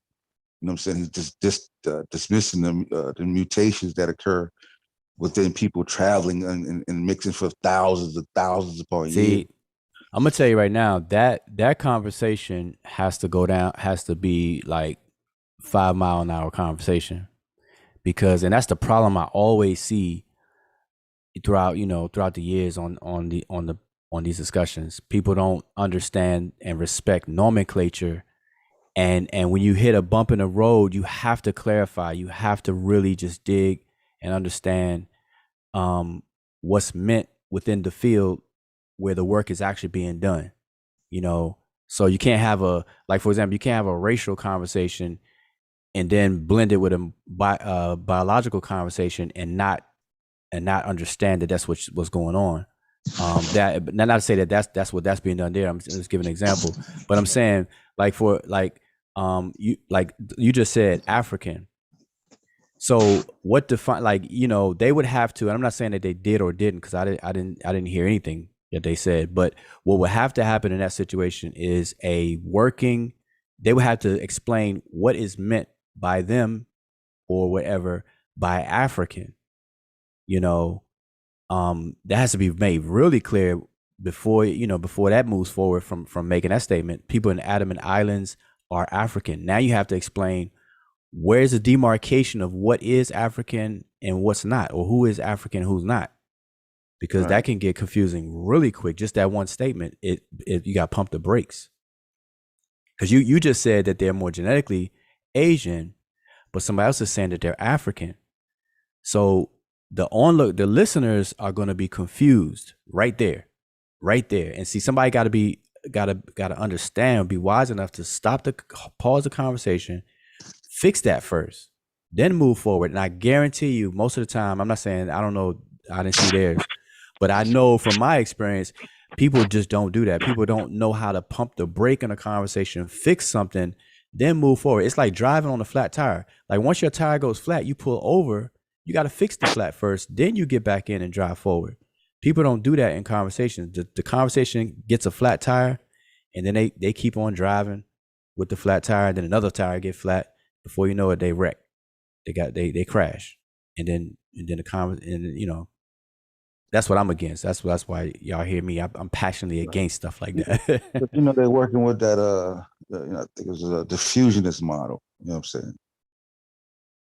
They don't. They. You know what I mean? If you see if pyramids on Egypt, and then you see pyramidal shapes in South America, then they had to be connected together. Regardless of what model that they're using, certain statements have to be fixed. No, I understand you know what I'm saying? I understand the point. Yeah, I get what you're saying. Yeah, that's what I'm saying. They got to fix that, because they have to fix it, because if they're African, then everybody is African, and I can make a statement and say all living humans are Africans, and I can make that statement, and that's a 100% true statement within a certain context. It's the truth, and but you can't just say it in a different context where it has to be, you have to you have that understanding and then expect the conversation to move forward. It's just not gonna happen. If you say it in that context, then, like I said, everybody's African. You can't just then say, okay, they're African and then they're not African. Yeah, but then it becomes, what is the worth? What is the value of something being African or not African? Why is there emphasis on that? Like I don't think people step outside and really even look back at that core question. Like, why is there so much emphasis on what is African and what is not African? Superiority, man. You know what it is. The superiority. I mean, yeah, that's what it tells it. That's what it reeks of. Because Africa is one of many continents on Earth. We're all on Earth. Depending on the place and exposure to the sun is whatnot, it produces different environments and everything. But what value does something being African or not being African have to certain conversations or certain points? What's the deal? Because like I'll give you an example. Melanin, melanin is a hot topic, or you used to be real hot topic. Melanin, melanin, and melanin, you can do everything. So when they said melanin, that woke up by us up, boy. Somebody said melanin, I crazy a little bit. His pseudo antennas came up, right? Yeah.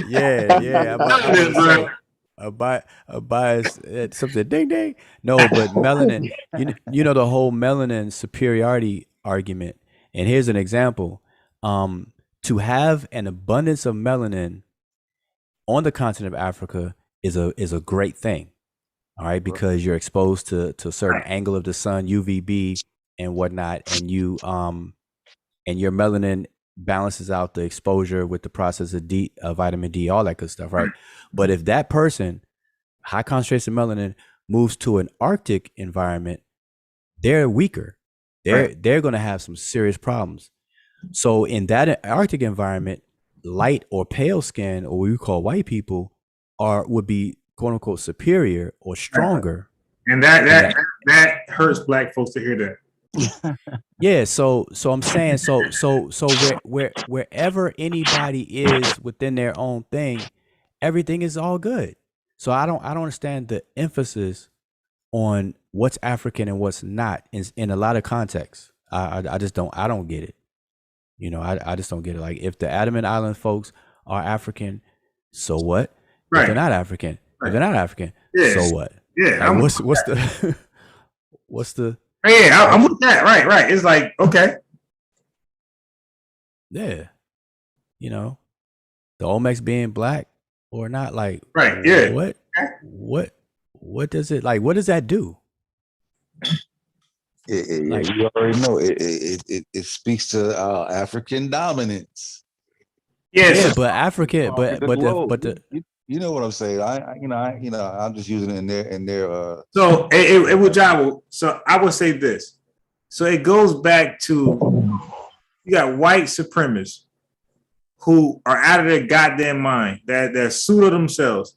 Pseudo, one drop of black blood, all that type of rhetoric, right? So I think what we did was we start to compete with them.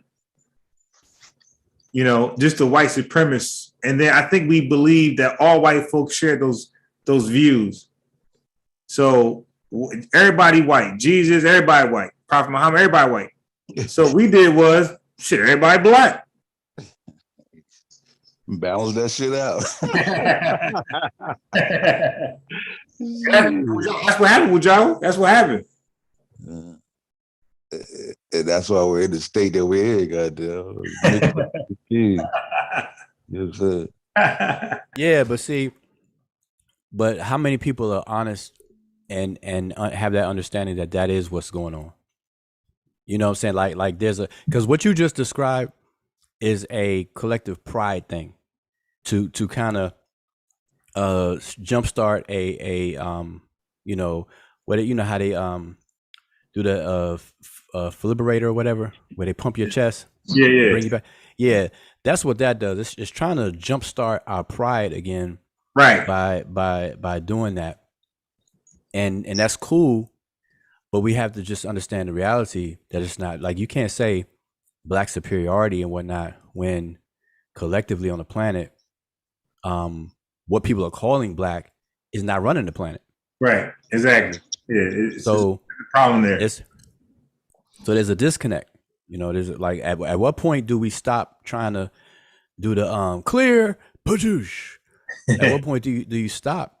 And then the post come back. You know what I'm saying? So either it's dead or the post gonna come back. How many times you gonna?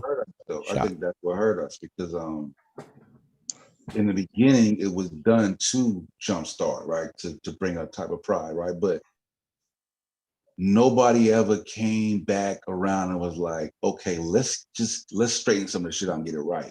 Right. It's able to just persist for decades. You know what I'm saying? Without being corrected. You know what I'm saying? So when the people come along and try to correct it, it's like, yo, what are you talking about? Like, you know what I'm saying? Like they think that you lost your mind. Like, what do you mean? You know what I'm saying? You know what happens? And I've experienced this, not myself. I witnessed this, I should say, where somebody will say something with good intent, like that intent right there to kind of jumpstart pride and all that stuff, which is a noble thing, you know, in and of itself.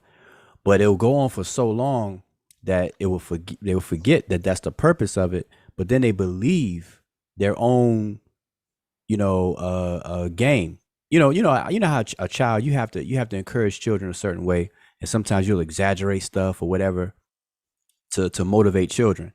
And so sometimes as adults, we have to do it to ourselves, and that's what that is. But it's done so much that people forget that's really not a reality. And so time goes on where people believe it is a reality. So when people who do catch on and they speak out and say, well, wait a minute, nah, that's not quite true, or whatever the case is, they get attacked. And I think that's what you all are talking about, where people will be like, man, are you crazy? Like the Olmecs are black. Yeah. And, you know, they're not African. Oh, go ahead. So let me say this. So I gave a person co-host, right? So that person is able to allow people on the panel. Okay, so I just want to make it clear. Just because you're co-host, that don't mean you have to allow somebody on the panel. So if somebody joins the panel, right, then they wait in the waiting room. If you don't want to converse with that person, you do not have to allow that person on. Like, I'm giving you the power to decide who comes on, who doesn't. So believe me, when you have that authority, you don't have to allow everybody on. You can sit there and say, you know what, tonight is not the night. I don't want to deal with that person. So I'm putting that out there. From today and from now on. Do not. Yeah, why you ain't tell me that before I let Amber in, man? Yeah.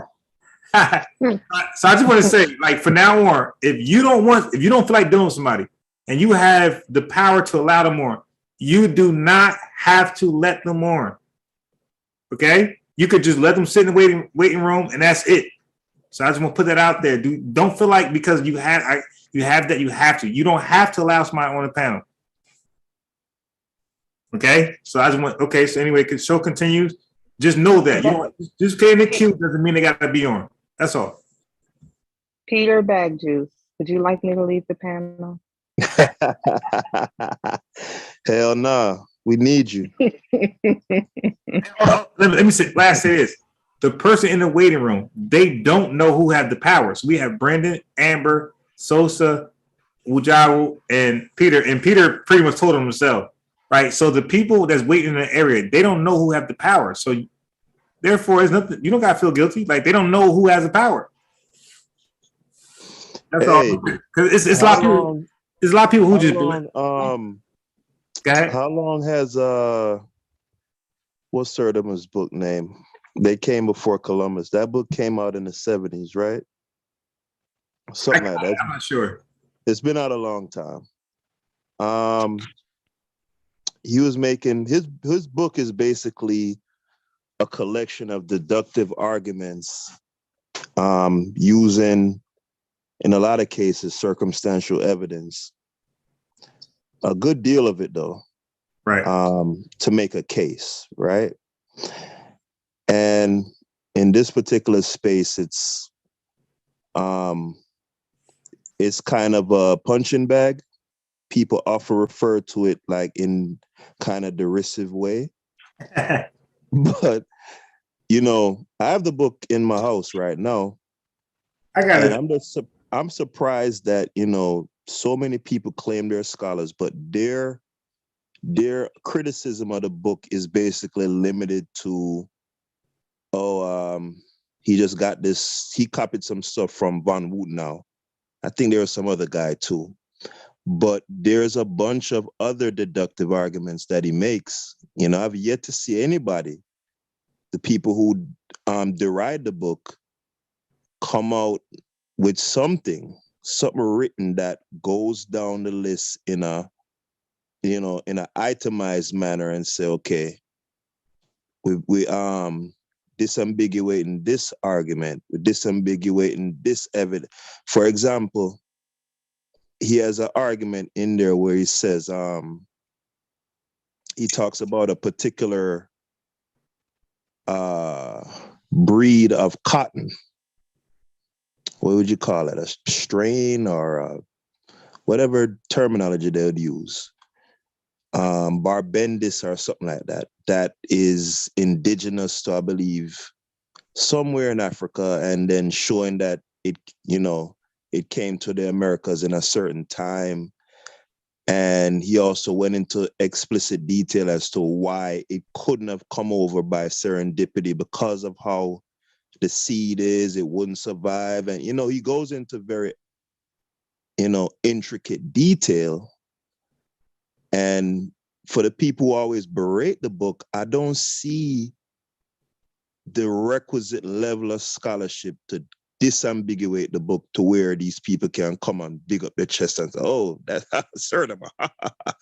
You know,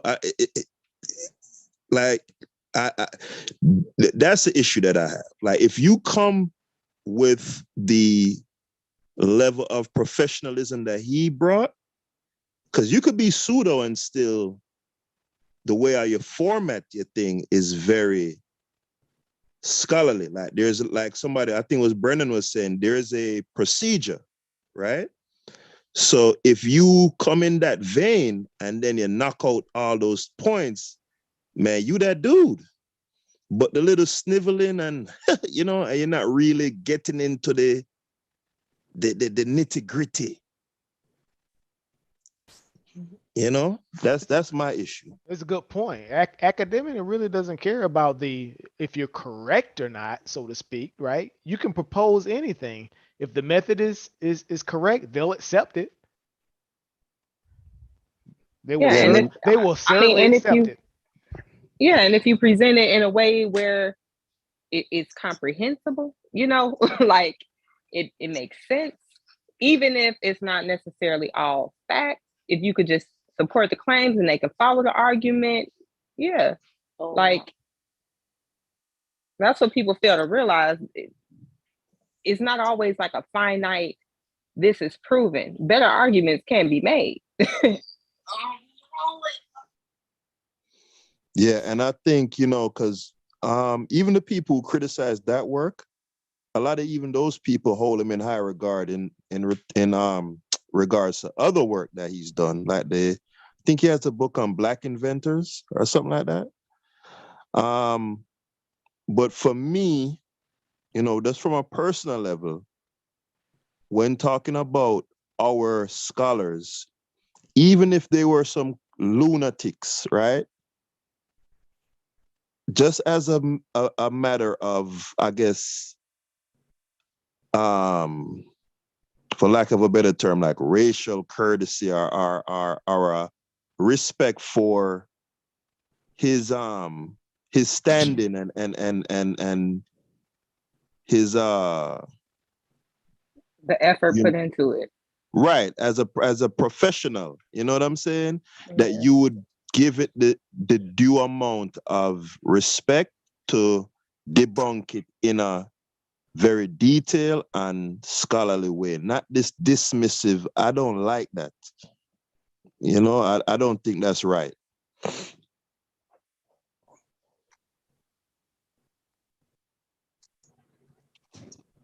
That's a good point that was made in terms of the acceptance of somebody's work and then the accuracy of it. You know, sometimes those are treated as two different, distinct things. And so in the conscious community or so-called conscious community, people don't know the difference. And so they think that because a piece of work may be accepted or whatever the case is, that also means that it's accurate. or that it even addressed the accuracy or the truthfulness of whatever arguments and stuff. No, a lot of times things get accepted based on its form. It's a formal acceptance based on the form and structure of the work or the argument, whether somebody knows how to formulate it properly. But in terms of it being true or false or accurate, inaccurate, that comes later. That's when other scholars chime in at that point. And then there's a back and forth, and then it's usually some kind of plateau where what we call scholarly consensus and so on and so forth. And people don't understand some of those basic things that go on. For sure. Just because you find something in the book does not mean it's true or accurate. Same thing we say with the internet now. Just because it's on the internet doesn't mean it's true. Same thing with books, because we didn't always have the internet. So books, back in the day, people used to say the same thing for books that we say for the internet. Yeah. And now it's even worse because anybody can write a book. You can do an ebook in a heartbeat, PDF that bad boy, put it on Kindle, and that's it. So it's even more wide open. And that's why I say a lot of conversation. I'm against microwaving any worthwhile conversation. Like, I don't mind casual conversation, chatting, even having fun, but on raised topics where it is jewels to come out of it, I'm totally against microwaving it. I would rather have a week-long conversation with 7 parts for the 7 days of the week than to try to cram it up into a 30-minute or hour and microwave it. Because there's no benefit in that. Unless we're talking about, entertainment, what movies are good and stuff. Because I don't know if y'all noticed the other night, I totally kind of mellowed the conversation by bringing up the the movies and put them in hierarchy. It was relevant to the conversation, but which kind of no, I got to a point where we were listing people playing roles of a real historical person and put them in hierarchy order based on how well they played that role. Yeah. Okay. Yes, and see, stuff like that, that's very subjective, and so you could play around and have fun with that. When it comes to serious sciences and disciplines, genetics, cultural anthropology, linguistics, astronomy and stuff, you can't do that. You just can't do the same. You can't treat every conversation the same way. I think Amber said that. You can't treat every conversation the same way. You just can't do it. Yeah. Nation of Islam. Sorry. No, I was gonna say, speaking of that, I asked Unbiased this earlier, in terms of his takeaway with the Chief X interview. I think Sheffrin chimed in and a couple other people. I wanted to get Unbiased's I guess opinion of it. How did it go? What are you thinking? Yeah. So I think it went well. I think he did what he did. Like he addressed how he felt on different topics. I asked him about his political views. I asked him about his Amara Squad beef, his Dagger Squad beef, and all I could do is hear his side, of everything. So I think he spoke what he really truly felt. So my question, because I ain't gonna lie, I was kind of tuning in and out. I was having so much fun in the chat. That was a lit chat. But I did want to ask, so what was his key takeaway as far as political views? What were his what makes him vote conservative? What are his conservative principles? Right. So freestyling off the top, I can't answer you directly. I can't. But I will say this. I would just say that there are some things that Democrats speak on that I think that Black folks can relate to as far as discrimination for a fact. So when the LGBTQ community talks about discrimination, when the women's movement speak about discrimination, I think Black folks can relate to that. So I think what happened to us is very broad. I think like many people are hit with certain things that happen to Black folks in America, right? And then the Republicans, like they feel like the government has too much power, the police department has too much power. They're not put in check. I think and they're not held accountable. I think black folks can relate to that. So Chief X was saying that he pretty much is a conservative, that he sides with the party that relates to what he believes initially. Yeah, and I did catch that piece. I think he was saying, yeah, just sort of along the lines of what you were mentioning. He mentioned like Second Amendment rights, right? Like voting his morality in terms of like, I guess he was saying something about he's opposed to gay marriage, stuff like that. You know, right? You know that those he was sort of along those lines, right? The Christian sort of morality type thing, right? Yeah. So what I see is this. Like I was talking to a coworker today. What I see is that that the Republicans argue things that they agree with. They're just mad that the Democrats are pushing it, and vice versa. The Democrats argue the things Republicans are pushing, like certain things, not all things, certain things. They're just mad that the Republicans are pushing it, you know, and because they don't want each other to get the credit. Because the Democratic Party gonna say, "Hey, look what we did," and just you should vote Democrat. And Republicans gonna say, "Look what we did. You should vote Republican." And that's just the problem. Like, you know what I mean? That's what's going to always happen because they're at odds with each other. So no one party can do right. Like they would never give one party credit.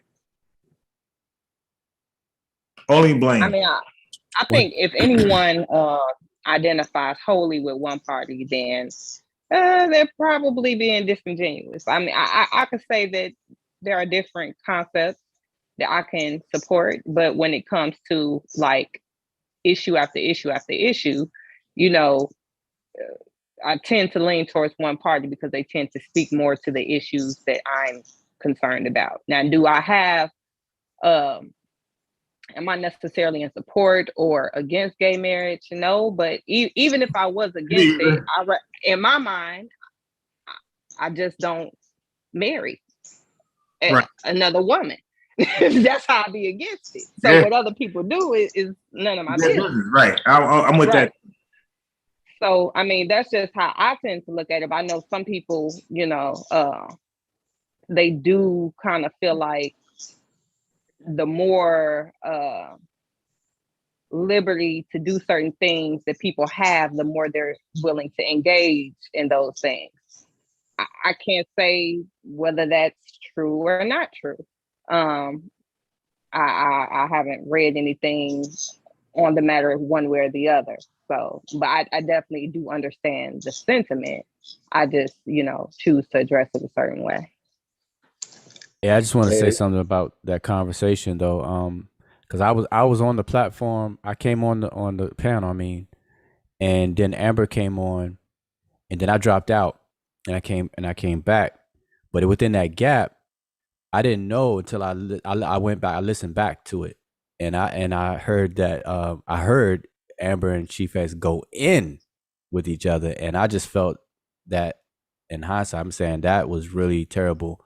For him to call you, you know, names and B's and whatever and all that kind of stuff. I think that stuff is uncalled for. Like out of whole conversation, if people disagree and everything, that's really really. What happened? That happened the last live we just had. Yep, I think you was out of there. Oh, damn! I didn't know that. Me either. I didn't know either. I just happened to listen back and just kind of scrub through. Yeah, and I heard all kinds of B bombs and S bombs and stuff. That's wrong. Like, like we gotta be able to like really be mature on listening to somebody disagreeing. Like we can't just flip out. Like we're all like most of us are over 30. Like at this point, we know people are stuck in their ways, they're stuck in their views, and we just gotta just disagree or agree. That's it. And nothing you can do about that person. I mean, as far as I'm concerned, like I understand, you know, men and certain things. Even some women in the chat felt the type of way.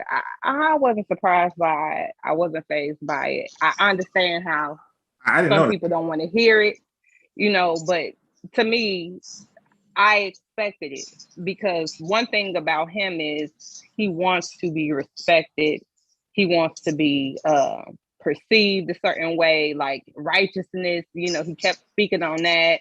You know, so he compares himself to other people, which is the biggest thing I had with issue with is Unbiased is giving you free reign to talk about whatever you want to, right? Like you asked a few questions, but you gave him pretty much free reign to express himself. And the bulk of your expression was yourself in comparison to other people in the community. You know, how they ain't righteous and how they do this, but people don't, they treat you like you so bad. People hate me and people hate me and people hate me.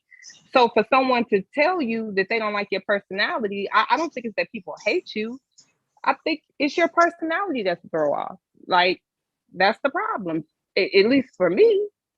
So that was triggering. So I expected him to, you know, go all off or whatever. And I still remember, because it's not that big a deal. I'm just telling you, the same way you criticize other people unsolicited, here I am to criticize you unsolicited. Right. Yeah, but Chief X about 60, bro. Like, you know how people is, bro. Like my grandmother and, you know, like my older man, they ain't trying to hear that shit, man. Yeah, that's true. The more you are, the less likely you dealing with. And you know what, Amber? I think your pieces, you always sort of ask the same questions as well when people start talking about morality and what's they're good or what's bad. You always say, what makes you righteous? Right. Yeah. She's always consistent with that. So you're not singling him out, right? No. I think that's one of your approaches that I've seen, right? So was he just taken aback by that, or? No, I think he was genuinely offended because in his mind he wants to be perceived a certain way, like right, to be accepted, or you know, like that is obviously important to him because he spoke on it. He even asked Wu Jiawu, like, do you like me, or like, do you have a like? Who does that? Like, you understand what I'm like? Yeah. Validation is important to him. So I guess in that moment I invalidated him. But see, my problem is you just sat on the platform and invalidated everybody else in the community that does not agree with you or does not ride with you, and you didn't see a problem with it. But when it's done to you, it's like, oh, how dare you tell me about me, bitch? You know, like I didn't know that. I was definitely asleep. Yeah. Like, you're very upset, and I didn't understand. Like, so do you see the problem here? But I consider him. No, you was up because I said he's a narcissist, and you asked me how he was a narcissist, and I said because he doesn't take accountability for anything. Everything is everyone else's fault. Nothing is his fault. The grandiosity. He definitely got that part of narcissism. Like, he definitely thinks he wants to be the guy. Ain't nothing necessarily wrong with that, but you know, now when Amber is speaking, I get why he went off, because normally Amber is a little bit more aggressive than she was that night. You could tell she was making a real effort to just be nice and even Chief through the whole night, he was like unusually tempered, you know. So I was like, man, you know, we cracking our jokes, crackhead jokes, and you know, we black folks, man. That's what we do, bro. Yeah. But, because if you was a party campaigning against him, you're gonna use that, right? So okay. But that bothers him too, right? Yeah, because he's speaking in the chat, and I the piece that I saw, it was raising his temperature a bit, right? Yeah. I told him, I said, yo, don't look in the chat. We spoke before the damn live. Don't read the chat. Hey, but the chat was in rare form, boy. Sometimes, you get in a zone. I was in a nice little comedic zone that night, boy. That nigga was. You don't read the chat. But even with that though, like, right? Because you have to realize, like, those types of personalities, they prey on certain, they get a rise out of going into environments where they know they're not welcome, so then they can say, see, everybody hate me, like, to justify their rules. You understand what I'm saying? Yeah, like, for sure. You're on a platform where the bulk of the chat don't even like you. You understand what I'm saying? You come on this platform, you know what the feedback is going to be. I see why he got so triggered by you, because you really did put the pin right on the heart of it. And I think he sensed that, because you're deconstructing his personality makeup. Because I was wondering when I listened on the play, I'm like, damn, why? Because you ain't even come at him like really hard body like. I'm like, damn, why? You know what I'm saying? But now when I think of now you talking, I'm like, yeah, I see how that will get to a person like him. Yeah, I was talking to Unc early this morning, and I'm like, people claim they hate Chief X. But when he comes on, I get the most views ever, right? And on the live stream. Yo, the nigga's entertaining though. I ain't gonna. I had a good ass time in the chat, bro. Like literally dying, laughing, bro. So Chief. But you don't think that he knows that he's like he knows that people love to hate him. You understand? Like he knows that. Yeah, he loves that shit. He does. I'm speaking to but that disrespecting stuff ain't cool though. You don't call nobody out their name. Yeah, so the thing is, like, hold, I'm biased if I can say this real quick. To me, it's only disrespect if you ever had any level of respect for the person to begin. Like person I don't respect can't disrespect me. I don't respect you, nigga. You can't disrespect me. Sorry. So I'm speaking to people like I'm speaking to people who claim that they hate him. He's always wrong. Like for me, now of course, like not you guys on the panel in the chat, like because you guys, you know the what I'm about, right? And you know the content, so I expect you guys to show up. I'm not talking about you guys. We had unexpected visitors that day. That's not here today. Okay, so these people claim to hate Chief X, but they seem to follow him where he goes. So I don't look at that as you. I look at that as you supporting my man. He comes on, and I get the most views that live stream views that I ever had, like the whole this year, last year. So I'm like, yo, if you hate him, you did not show that night. If you hate him, don't show up. I don't think dude is. I don't see how you can hate a dude like Chief X because he's so campy. You know what I'm saying? He's just such a goofball. He know damn well most people don't hate him. I don't think nobody that invested. You want to believe people care enough to hate you, but I don't think people that damn invested. They like that's a good point. That's a good point. I mean, bro, the shit about I don't even know if the story is true, but just the fact that like it's a thing. Like the niggas still in aerobic shoes, like that is fucking comedy gold, bro. Like now listen. and then he admits to it, like, yeah, I did pick up the shoes, you know what I'm saying? But I was looking for the sister. Look, the chat is funny. Oh God. I want to say that, but I want to say, like, I'm gonna say me and Haskell, like our views are, I believe, it's totally opposite. But I refuse to deny Haskell a voice.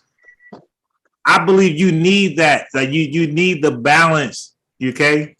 Like, and I'm not saying all things, because I think some things, sports, I think me and Haskell won't have no disagreement. As far as science, things like that, I think me and Haskell are going to disagree, right? We're going to be for each other. But I refuse to be the guy who say Haskell can't speak, because in my inner self, I believe I'm a coward to not hear another man's opinion that's opposed to mine. So I'm like, I gotta hear Haskell out. Like that's just what it is. So that's just what it is. And like, you know what I mean? So Ujawu helped me out a lot of areas. Me and Amber go back and forth. Even like the new subject with the whole Big Bang thing. Beyond Haskell, beyond Ujawu, beyond Sean, beyond Asar, me and Amber was chopping it up. And the thing is, like, she's not crazy. You dig? So it's the concern she raised when we're talking. I think that's supposed to be there. Like, I'm not going to try to silence somebody That's not who I am. Like, I need to hear the opposing view. That just makes me stronger. That makes me want to research more. Facts. Big up to the room. That's someone who wants to learn and not just be right. You understand? Like, there's a difference between people who genuinely want to know, you know, and people who just want to believe that they're right. Like, there's a difference. Yeah. They gonna go so far, get enough information to run with, and then, you know, anybody that threatens that position of quote unquote rightness, they're gonna shut them down. Oh no, I agree. No, you don't know what you're talking about. Pick up yourself, Stoopies. Yeah, Stoopies in the house. I am here. I am here. I am here. Stupid. Yes, I am here. I cooked some stew peas. When was that? A couple nights ago, man. That shit came out fire. If pork not in it, is not stew peas. Oh yeah, I do beef. I do beef only. I don't do the swine. No, well, you're missing out. That's not stew peas. That's stew something else with peas. Yeah, it has to have pork in it. So you gotta doing it right. So do you have to do the pigtails or the what is it? The pig tail, the fatty part of the pig tail. Yeah, they put a pigtail, but I don't. Yeah, the part that give you heart disease. I've never ever had pigtails in my life. It's the nicest part of the pig. The pig tail. Yeah, it's super fatty, Amber. Like I'm trying to think of an American food to compare it to. Nothing compares to pig tail. Remember, the most honorable, the highest of highest, had to graft a rat, a cat, an alligator, and a chimpanzee to create the pig. Hey, I ain't gonna lie, those stew peas. When I was living in Jamaica, right? Man, I probably would eat it now. It tastes so good. My memory of it. You ever had corn? You ever had corn pork? Of course. Listen, my goodness. My stew peas cannot be made in America because my goodness, my stew peas have to have fresh beef, salt beef, and pig tail. It's a heart attack waiting to happen. With a lot of peppers. Do you use fresh coconut milk? Yeah, sometimes. Depends on how I'm feeling. Because the thing about the coconut milk, it gives it a different taste.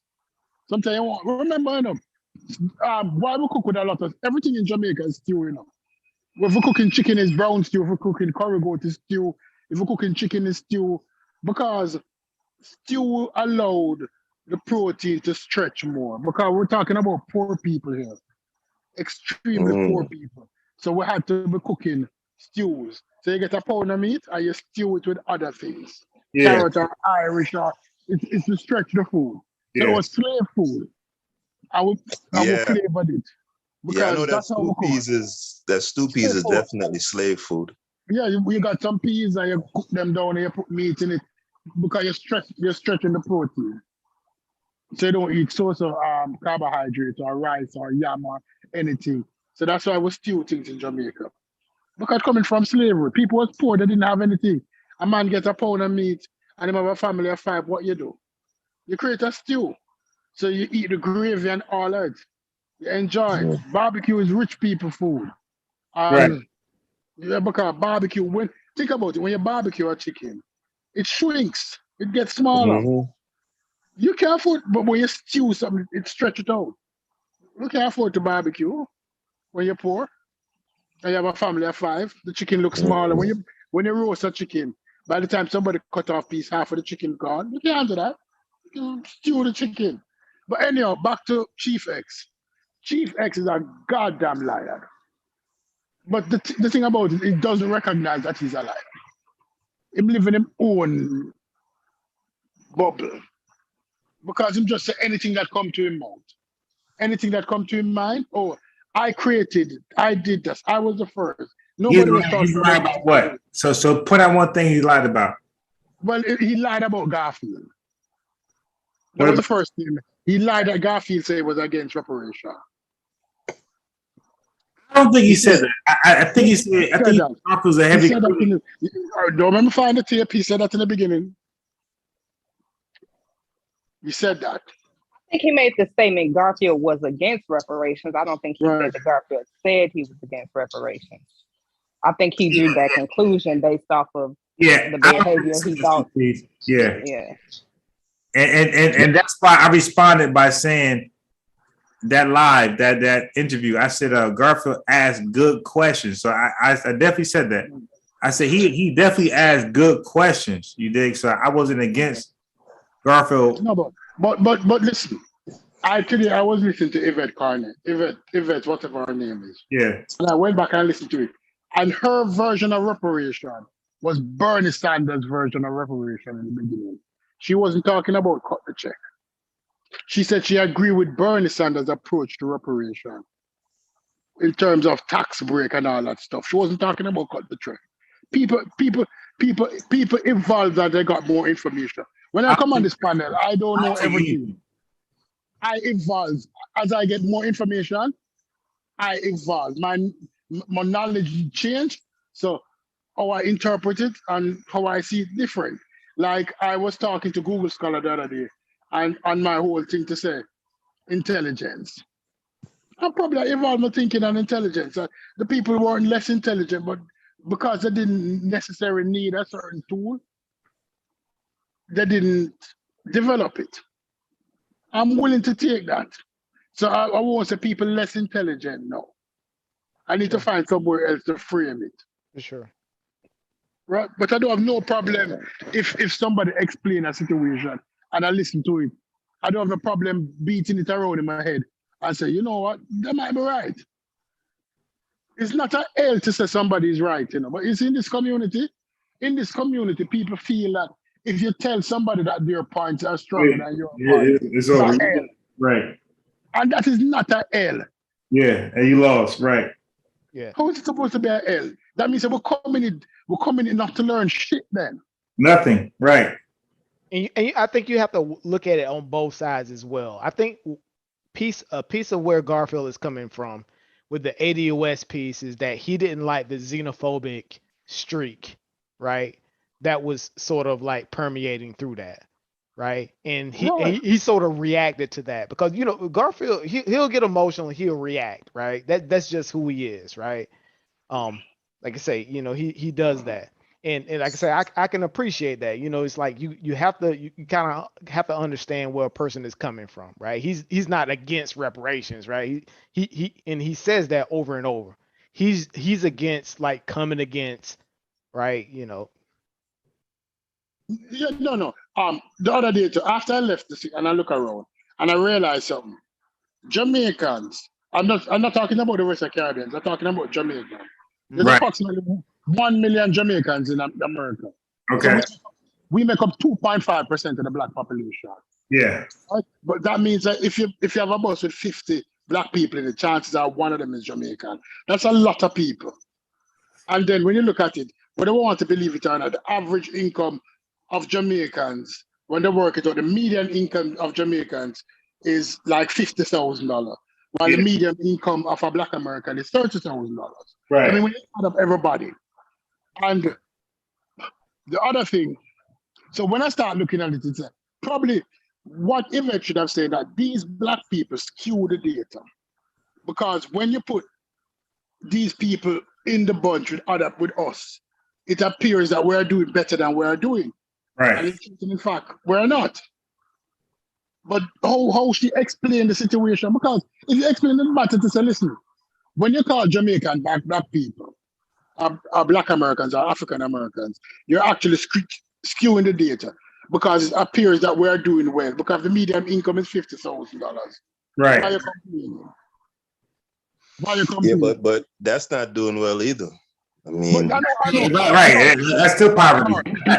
It's not, but just imagine if they were taken away from the data completely. Then the story becomes, oh damn. Like, right. You understand what I'm saying? Like for them to be included in 50,000 is where we at. Then just imagine if you take them out. Right. So because if you look at it, the average and he was talking about Jamaicans. Right. The average median white family is 70,000. The median white family is 70,000. The median the Hispanic is 55,000. The median Asian is 80,000. Yeah. Asian doing better than everybody else. But we don't want to believe that. They're doing better than white people. The median salary Asian people better than white people. Yeah, right. But when you look at it, if you explain it in that term, said when you introduce like the Nigerians doing better than the Jamaicans. Their median is like 60,000. Yeah, I could definitely do that. Yeah.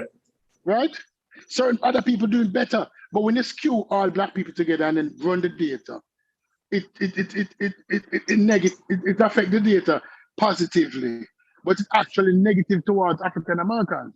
Yeah. Because it's not true impression of what the average African American is facing. Right. I would understand that to say, listen, we cannot include you in our data because listen, you're screwing up things.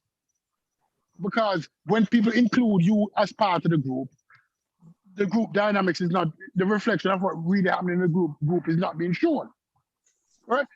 But when you go back and you listen to her, when you go back and you listen to Yvette and Tone, they weren't using those talking points. The talking points that we're using is very xenophobic talking points. Yeah. The Caribbean and the African is here to take away jobs. The Mexican has taken away more jobs than anybody. Right. Yeah, wait, Soupies. That's funny because even in the, let's say, ADOS, FBA circles, like we talk about how Hispanics come over and take away our jobs. We never say Haitians, Jamaicans. We talk about how Hispanics only. Now I'm not saying that's true. I'm just saying this is the talking points in the community, in the ghettos. Like we in the hood, urban, you know. But that's how you know they're regurgitating Republican talking points. Right. Exactly. So, but I just want to say this: growing up, I didn't know what a Haitian was. Okay, I'm saying straight up, I didn't know till about 20-something years old, 22, what a Haitian actually was. Everybody was Jamaican to me. Right, because we're one of the more dominant black groups with numbers very high. So I'm gonna say this: I've never until Tariq and them, Yvette, I've never seen Jamaicans as different than me in my entire adulthood until Yvette talking points. I always considered Jamaicans black. They black. No, but understand we're culturally different, you know. We'll be culture because remember Amber High. They're black. Amber had a conversation, and I said the social contract between children and parents. We probably have a different social contract than other cultures have with their parents or with their communities. So we're culturally different, and there's nothing wrong with saying that people are culturally different. Because even in the African American community, there's a different. There's cultural difference. People from South is different from the people from the North. I get you, but the West Coast is different from the people. I understand that, but Stupid. Snoop Dogg from the West Coast, Chief X from the West Coast. And as a black man, I see. Okay, he might talk different. He might have a different lifestyle, but I see him as black, no different from me. So growing up, that's how I seen Jamaicans. I seen Jamaicans, okay, they might talk a little funny, but I seen them as black people, no different than me. And that's my entire adulthood until Yvette and Tariq Nasheed talking points. That's my first time, like, understanding, like, oh, they're different. You know what I mean? Like, that's all. Can I ask you a question? What did you get from Tariq Nasheed and okay? Talking points. When you heard them talk, what were they saying? Okay, so Tariq Nasheed is completely pseudo. Okay, like he's off the other end. Like to my opinion, he's completely pseudo. Right? He's gone. He's done. I'll take him serious at all. No, yeah, Tariq. No. Hold on, Peter, hold on. Like exactly. Give me a situation that Tariq and Yvette brought up that you said, when they said it. Can you come to mind? So Tariq Nasheed believes that anytime a black person did something controversial, he believes they're automatically non-black. They're like, Jamaican, Haitian, or African.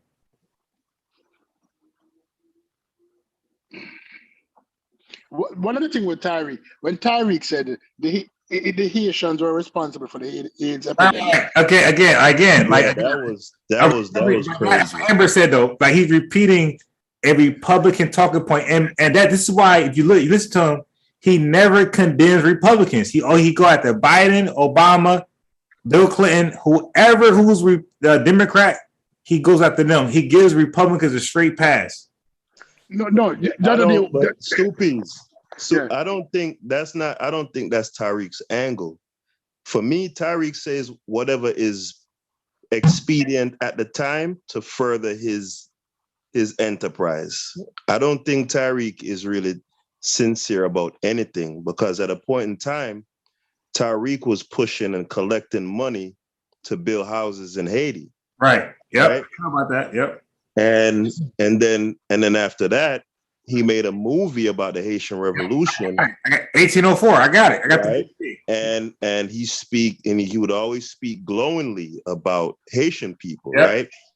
This kind of strident Black nationalism that he's recently taken on is just an adjunct of what Yvette and Tone brought, because he was never talking like that. Never until those Great two point came along with this idea, and he saw that the idea had taken root, and he saw it had something that could be fruitful in it for him. That because remember, nationalism, no matter what culture, where on the planet, it's a thing that's very it's a thing that's always alluring to people. This idea that we're this special cordoned off group, and Tariq is a hustler, bro. That nigga done sold rap albums. He wanted to release his own version of Facebook. Yeah, but he's building houses in Haiti. But Haskell, what he does is this: he makes us lose confidence in reforming the reformation of ex-convicts, right? Because it seems like, I'm telling you, it seems like once a convict, always a convict. I'm saying like that's what's coming across. But you gotta remember, Tariq come from that era, dog. He come from that Dame Dash era. You know what I'm saying? But he's an ex-convict. The nigga been in prison, so I'm saying like his thoughts. What I'm saying, basically, unbiased and stupides, you can't take anything that he says seriously. Like, I don't believe there's there's any sincerity in anything he says, right? It's purely about the bag. That's it. All right. The problem with that, Askel, is this, right? Hitler, it is reported that Hitler's grandfather may have been a Jew. Have you ever read that yet? Right. I've heard that. Hitler's grandfather may have been a Jew. I heard that. Right? No, the situation is this, is that Hitler was the biggest hypocrite then because he had Jewish blood. Right. But in order to advance himself, he had no problem decimating his own.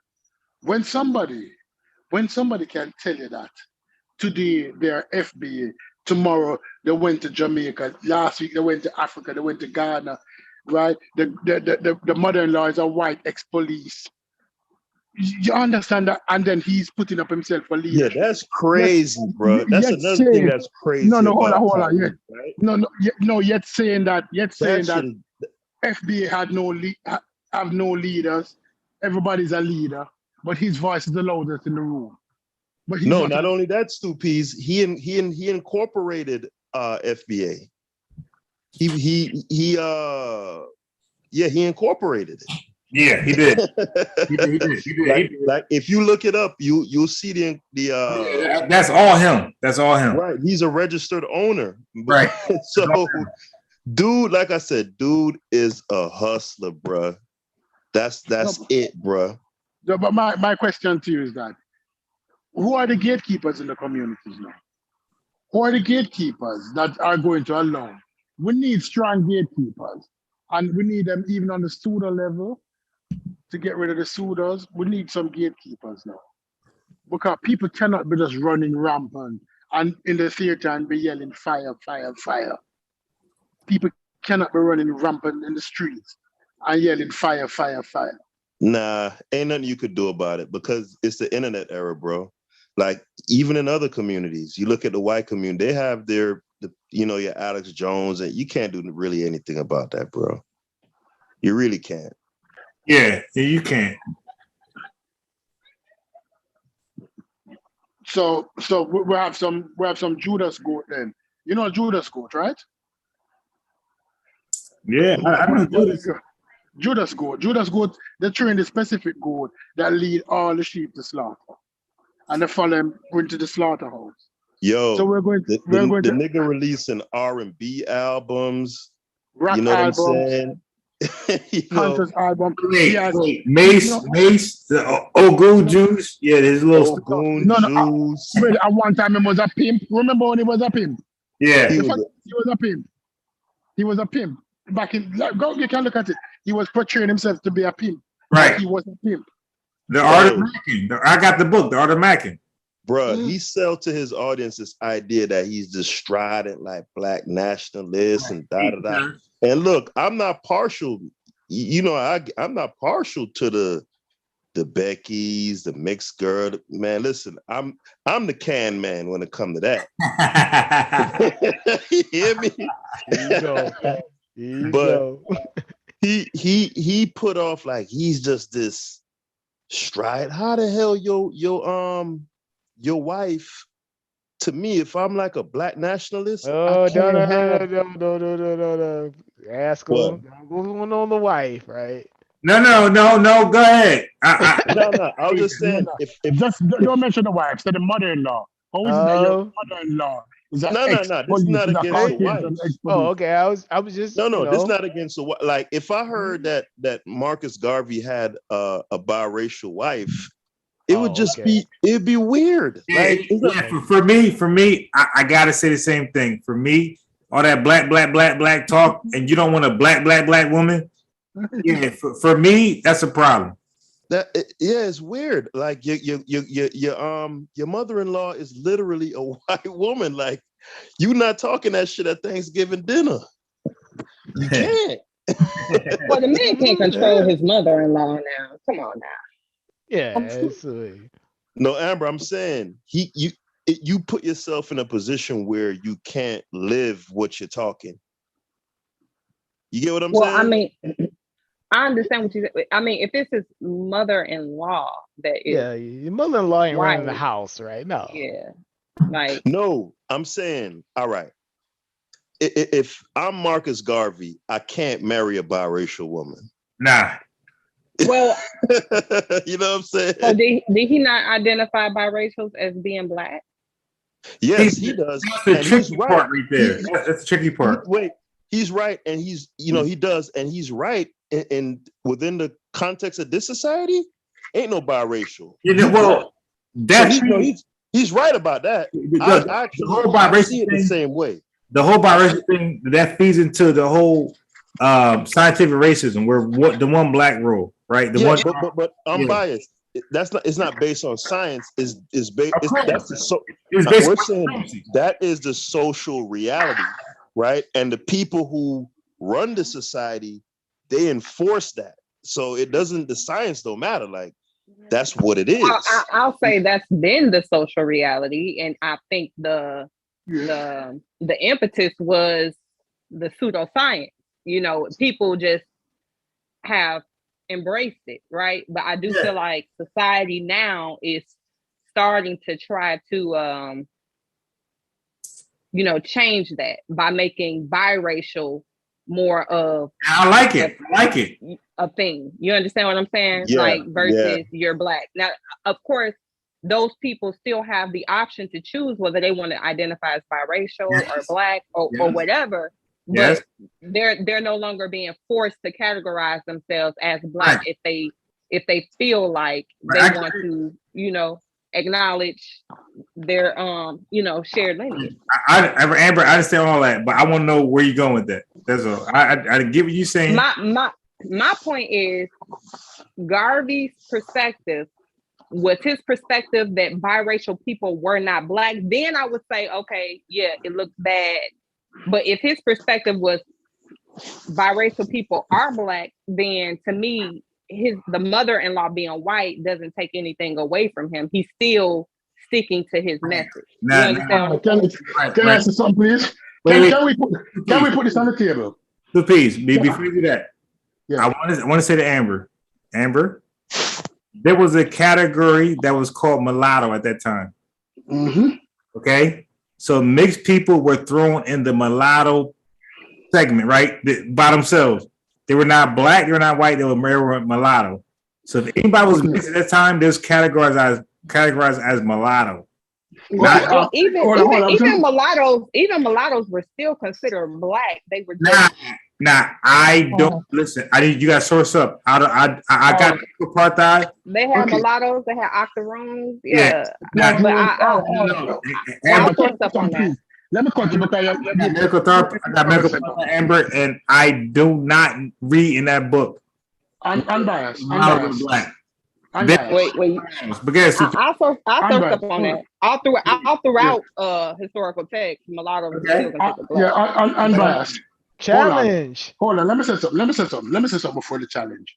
Because this is it. None of us in this room can deny that there is advantages to be biracial, to be in a quadroon, to be in an octoroon, to be in 1/4 black, to be in one piece black. Of course, there's always been distinction. Yeah. In the slave culture. And when I use the slave culture, I'm talking that in cultures that slavery exists. Yeah, right. Colorism. There was colorism, that lighter skinned black people have always benefited greater than darker skinned black people. I'm light skinned, and when we go to the Cotton Club and talk about the brown paper test, the brown bag test. Anybody know about hold up them hand next to a brown bag? Yeah, I believe that, Supees. Unbiased would be going into the club, into the Cotton Club. I couldn't go into the Cotton Club. Unbiased could go into the Cotton Club. No. Hey, Haskell, that's facts, bro. Unbiased definitely passed the. Especially if you get that half fried dot and lay it to the side. Guess what? I had the S curl, so yeah. I was fitting in. Yo, Unbiased, you fucked up. You could have been leading the NOI right now.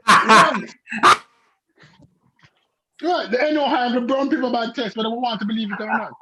Farrakhan passed the brown people bad test. Facts. Yo, Farrakhan would have handed that shit down to Unbiased. Yo, you'd have been Nuri Muhammad. Captain, no. Facts. I agree. Hey, but Amber, if you was to hear Umar Johnson got I'm dropping the source in the back chat. Yeah, Amber, if you was to hear Umar Johnson got a biracial wife, you ain't gonna find that weird? Umar Johnson, yes, because he's actually criticized other people in the past, like openly for that. So yeah. Right. He would definitely be problematic for me because he's been very vocal about light skin, bright skin, biracial. Like he's been pretty vocal about that. So now him, yeah, he's open to criticism. I don't know how I go back to everyone. Hold on. Yeah. Oh, there we go. Work it out. So, and hold up, before anybody say one word, Amber, is your son on? Yeah, he's on. Okay, I need him to be, he got to make turn his mic on. Jory. Hello. How you doing, brother? What's up? Oh yeah. Please, how you doing? Jory? So I'm going to allow everybody, not just me, even your mom, to ask you some questions. All right. So my name is Unbiased Sports. You dig? That's it. That's what I got to know. I'm Unbiased Sports. We got Haskell, we got Stu Pease, we got Wujawu, we got Amber, we got Brendan, and I think that's it who's on the panel. So I want everybody to ask the brother. He's a young dude. I think he's in high school. I want everybody to pick his brain. Ask questions, please. Can I ask first? Please, go ahead. Do not hold back. Ask a real. Go ahead. Go in. What's your favorite subject in school? My favorite subject, probably like English, but I think I'm better at like math. Okay. So in terms of like when you say your favorite subject is English, but you're better in math, right? You perform better in math Yeah, in like terms of numbers, over. and it just comes intuitive to you. Yeah, like if I was to take all my math versus all my English courses, I'd do better in math overall. Wow. So with that being said, let me say this: unbiased sports. With that being said, brother, I'm 44 years old. I'm gonna tell you that I tried to make money from basketball training, bowling, all sorts of shit, and I didn't make one dime. But the thing that I leastly liked, that's what everybody paid for. So I'm saying to you is that if you believe that if from your own mouth that you love English but math is what you're good at, brother, that's where the dime is at. That's where the bag is at. So drop that English shit and focus on math. Oh yeah, for sure.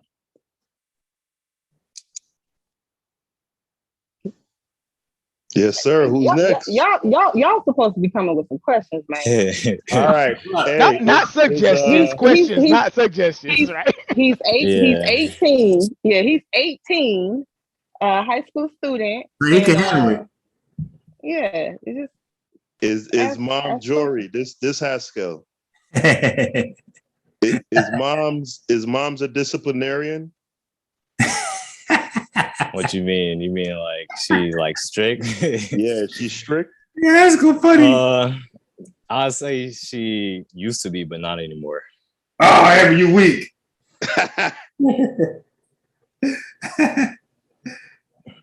Do you care to elaborate on why you think I'm not anymore? Is there a method? Or yeah, it's because I'll say that because how you like deal with my younger brother, like it's not the same as how I used to be. Always happens, bro. So yeah, they get away with everything, bro. For real talk. But she likes to say that I'm dramatic about it, but that's just how I look at it. Yo, Jory, I'm with you, bro. I am 100%. The firstborn always have it rough, bro, because you're the first one. You know they don't have. You know they want to make sure they don't mess it up. The second one, oh my God. Amber, you're very predictable, by the way. Wait, you said I'm what? Very predictable. Of course, you're going baby, and that's our look. I'm gonna tell you for the Kevin Samuel talking point. Wait, hold on. Yeah. You think so? I didn't hear I didn't hear his response because my AirPod fell out. Yeah. So put that back in. Right. Yeah, so what was the response? Okay, you're more lenient and tolerable for the youngest child. That's predictable. That's what we would say. Well, okay, so since we're gonna discuss it, let's discuss it. Yeah. Now, Jory, we're not having that discussion. This is a young man minute. This is not your. Hold on, because I'm gonna ask some questions. Yeah, right. I'm gonna stay in queue and I'm gonna ask questions. So, Jory, would you agree that me being so strict early on made you kind of more reluctant or timid? Maybe less social? Did it take you a little longer to come out of your shell? Or do you believe that was just your personality? Yeah, I think it was just my personality, but I know for a fact that you think that it was because I know for a fact that you think it's that way because of your discipline. And that's why you did my brother a separate way. Like you didn't go the same way. So you didn't want it to turn out like that. That's his hell. Thank you, brother. Okay. So you're saying it wasn't that, dig in. That's what you're saying? No, he didn't say that. He said what he said. No, he's saying that it wasn't the discipline. That was just my personality. So just go ahead, dig into him. That's what you're saying. Yeah. Oh, okay. Hold on. Can I ask my question now, please? Yeah, because Emma trying to phrase the question a certain way, right? But go ahead, 2Ps. All right. As a young black man, strong into academics and sports, because your mother told us that you are a high jump. You're into high jump? Yeah. Right. As a young black man strong into academics and sport, and you're going to school now. Which color young lady? I don't want to use the word color, but I have to use it. Are you finding that young women of the Caucasian what the word is? Persuasion. Persuasion. Yeah. Persuasion. Wait, you said Are what? coming The Beckys. the Becky. Oh, are you? No, the are you saying- Karens. The Karens. Get No, it not out, the get it Karen. out, get it out, right? Are you The talking about white Beckys. girls? Yeah. You said, are they like flocking? Yes. Are they No. are they recognizing the catch that you are? Academic, sports. Oh yeah, most people, like a lot of people do, but like I don't go to a school with like a lot of white people, so Right. it's not really that. But I feel like it would be that way because I have attended like a school like that. You have attended and you find that they're flocking in your direction. Yeah. All right. The reason I ask that question is that because as I said, the competition that Black women face now, that these young Beckys are identifying our brightest and our best from an early age. All right. Thank you. Thank you very much. Somebody has asked a question. Can I ask a follow-up? Edward, so lucky I can't scroll up. Aaron, you lucky. But go ahead, Brendan. Go ahead. In terms, have you heard of I guess a term that we call the conscious community? Yeah. What is your overall, I guess you would say, your view of it, what you've seen so far? What do you think about the conscious community, the Black conscious community? I view it as like a good stepping stone for Black people. You know, a lot of people that don't really speak up get to speak up in the space, and like a lot of good ideas, issues discussed within the community. I've heard of some of them. I don't agree with all of them, but you know, Hell no. I've heard of some, and I agree with some. You know, but I feel like it's a good stepping stone for Black people to speak up. You know.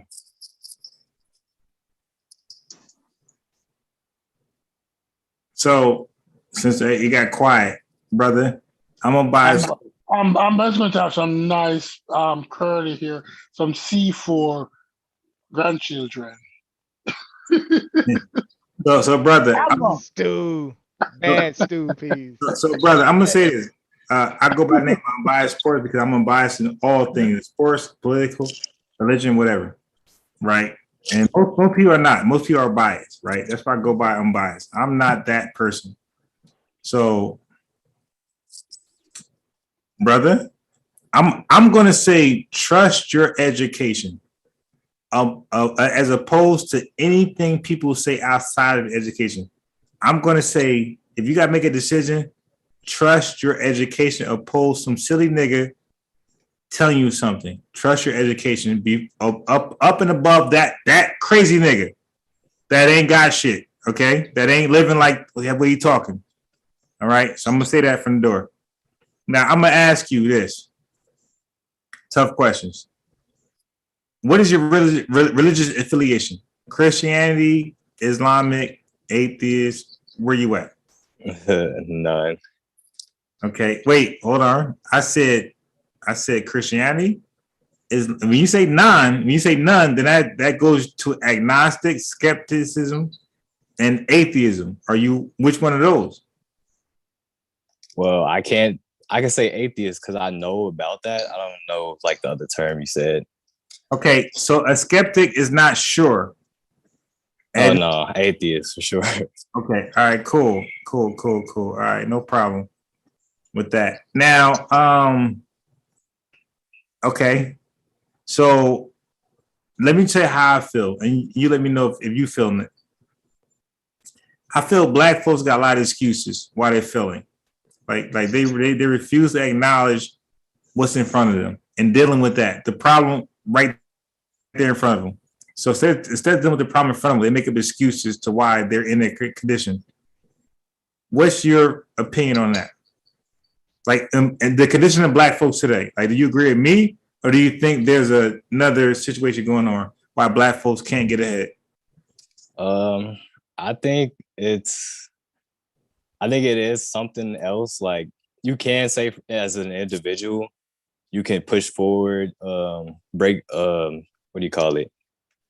Break generational curses, but it's like bigger than that as far as like housing, like ownership and all that. Because white people dominated so much that it's kind of at this point reparations or nothing as far as housing and stuff. But also, yeah, I do agree with you on the fact that a lot of people complain from the jump though, like they don't even try to put themselves in a position to succeed and all that. Like I see that every day just in my community, Minneapolis. Okay. But, go ahead. Go ahead. You can go ahead. Now I'll be more specific. I believe the average black person is a bum fucking nigga where they make up excuses why they can't be successful. Success is what you want to do, but they refuse to even try. So they blame. So you feel like the average person is what you're describing right now. Right. The average black person who can't get ahead in life. I believe before they even try making an effort, they already pointing a finger at somebody else. Why they can't get it done? So what's your opinion on that? I agree right now, but I can't say I feel no, I can't even say that. But I will have to agree because I feel like the only people really pushing like to really make changes is black women right now. Exactly. Okay. I agree. I always said that black women were our backbone. Like they were our fighters. Like they're the ones who were really fearless. When I look back at history, I look at black men as being cowards, right? We were the ones hiding, but I look at black women out there putting their lives on the line for the sake of, the black people, period, in this country, right? So that's how I feel. Hey, somebody in the chat said Biggie or Tupac. Biggie or Tupac? I can't even comment on that. No, sir. You will comment.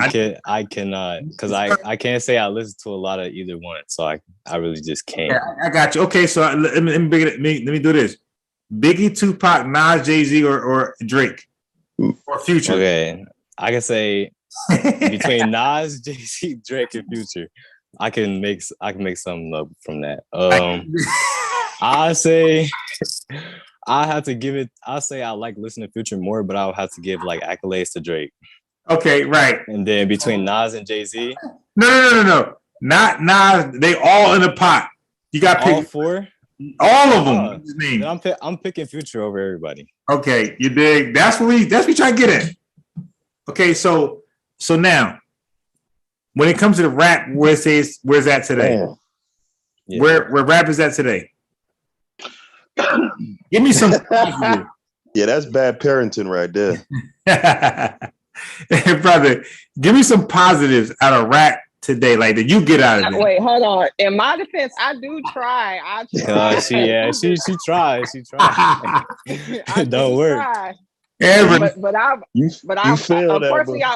Unfortunately, I taught them how to think and not what to think. So I tell my students, I say in chess class, there's one rule: no whining. All right, you're whining right now. It's whining. So, brother. Okay, so now the question back to you is this: I'm asking for your opinion, not global, not black folks, white folks. You as an individual, your opinion. Give me 1, 2, 3. Doesn't matter. Give me the positives out of hip hop today, the rap culture. I'm saying, like, for real, from what you can get out of it. That don't say something that you think I'm gonna believe. Just what's in your heart. Give me some positives that you could take from rap culture today. Some positives. Yeah. Because if you can't name one, then you are admitting that you're indulging some negative shit. So give me some positives in hip hop today. I just have to say I'm indulging now. Let me see. Let me actually think. Only thing I can think of is like the people that actually do finally make it out, they like uplift their own group of people. Like they can help the other people out. But that was going on in my generation. I'm 44, by the way, but that was going on in my generation. That happened. So give me some positive in your generation. Like what the rappers doing that's separate from we did in my generation, 44 years old. What did you guys do 2000 and beyond? Like what did you guys do that you could consider positive? It's worth the time to listen to this rap shit. To be honest, it's really nothing. You'll get nothing really of quality out of rap today. I don't care about that. I'm saying anything positive. Fuck quality. That's what I'm saying. Like anything positive, you really won't get it other than the music sound good to you. I mean, it's no lessons to learn from it. From what I get from it, I don't learn anything from rap. All right. Well, guess what? I'm gonna give you a gem. What you guys did that we failed to do is that Drake, Future, they feature anybody. Hot, non-hot, known, unknown. They don't give a shit. In my generation, we didn't do that. Like we were clicked up. So if you ain't from Queensbridge, if you ain't from Bricks in New York, New Jersey, if you ain't from whatever PA, Philly, they wouldn't fuck with you. So like they were confined in their. Go ahead, Amber. I also think a lot of them have taken agency over their image and how they're portrayed via social media. So that's another like plus I would want to say, but I also don't want to diminish the statement that he made. What does music have to do other than relate to the people? Okay. Or make somebody feel good? You understand what I'm saying? Yeah, got it. Like, if nothing else, it provides people some form of comfort. And that's why they listen to it. And right. I'm not sure that it really requires any artist, music artist, or, dance, performing arts, any artist. I'm not sure anything else is required other than the person who's respecting the art gets something from it, whether that's some type of, emotional feeling or something that's actually tangible and can be measured. Right. No problem. I'm glad you pointed out. But I also wanted to tell the brother is that what we failed to do in the exception of hip hop, because it's like rooted in the East Coast. If you're not from Queensbridge, you ain't getting down. If you ain't from Harlem or Brooklyn, you ain't getting down. Like we were clicked up. If you ain't from Long Island, Staten Island, Wu-Tang Clan, you ain't getting down. You dig? So like we were like really clicked up. If you ain't from Newark, New Jersey, if you ain't from Philly, you ain't getting down. And wherever the location was. So I say the great thing that hip hop artists do nowadays is that they're willing to hook up with anybody, and that I respect that. Like, and I think hip hop would have been in a great place had my generation had done that. So I was just showing, I was just giving them that little gem.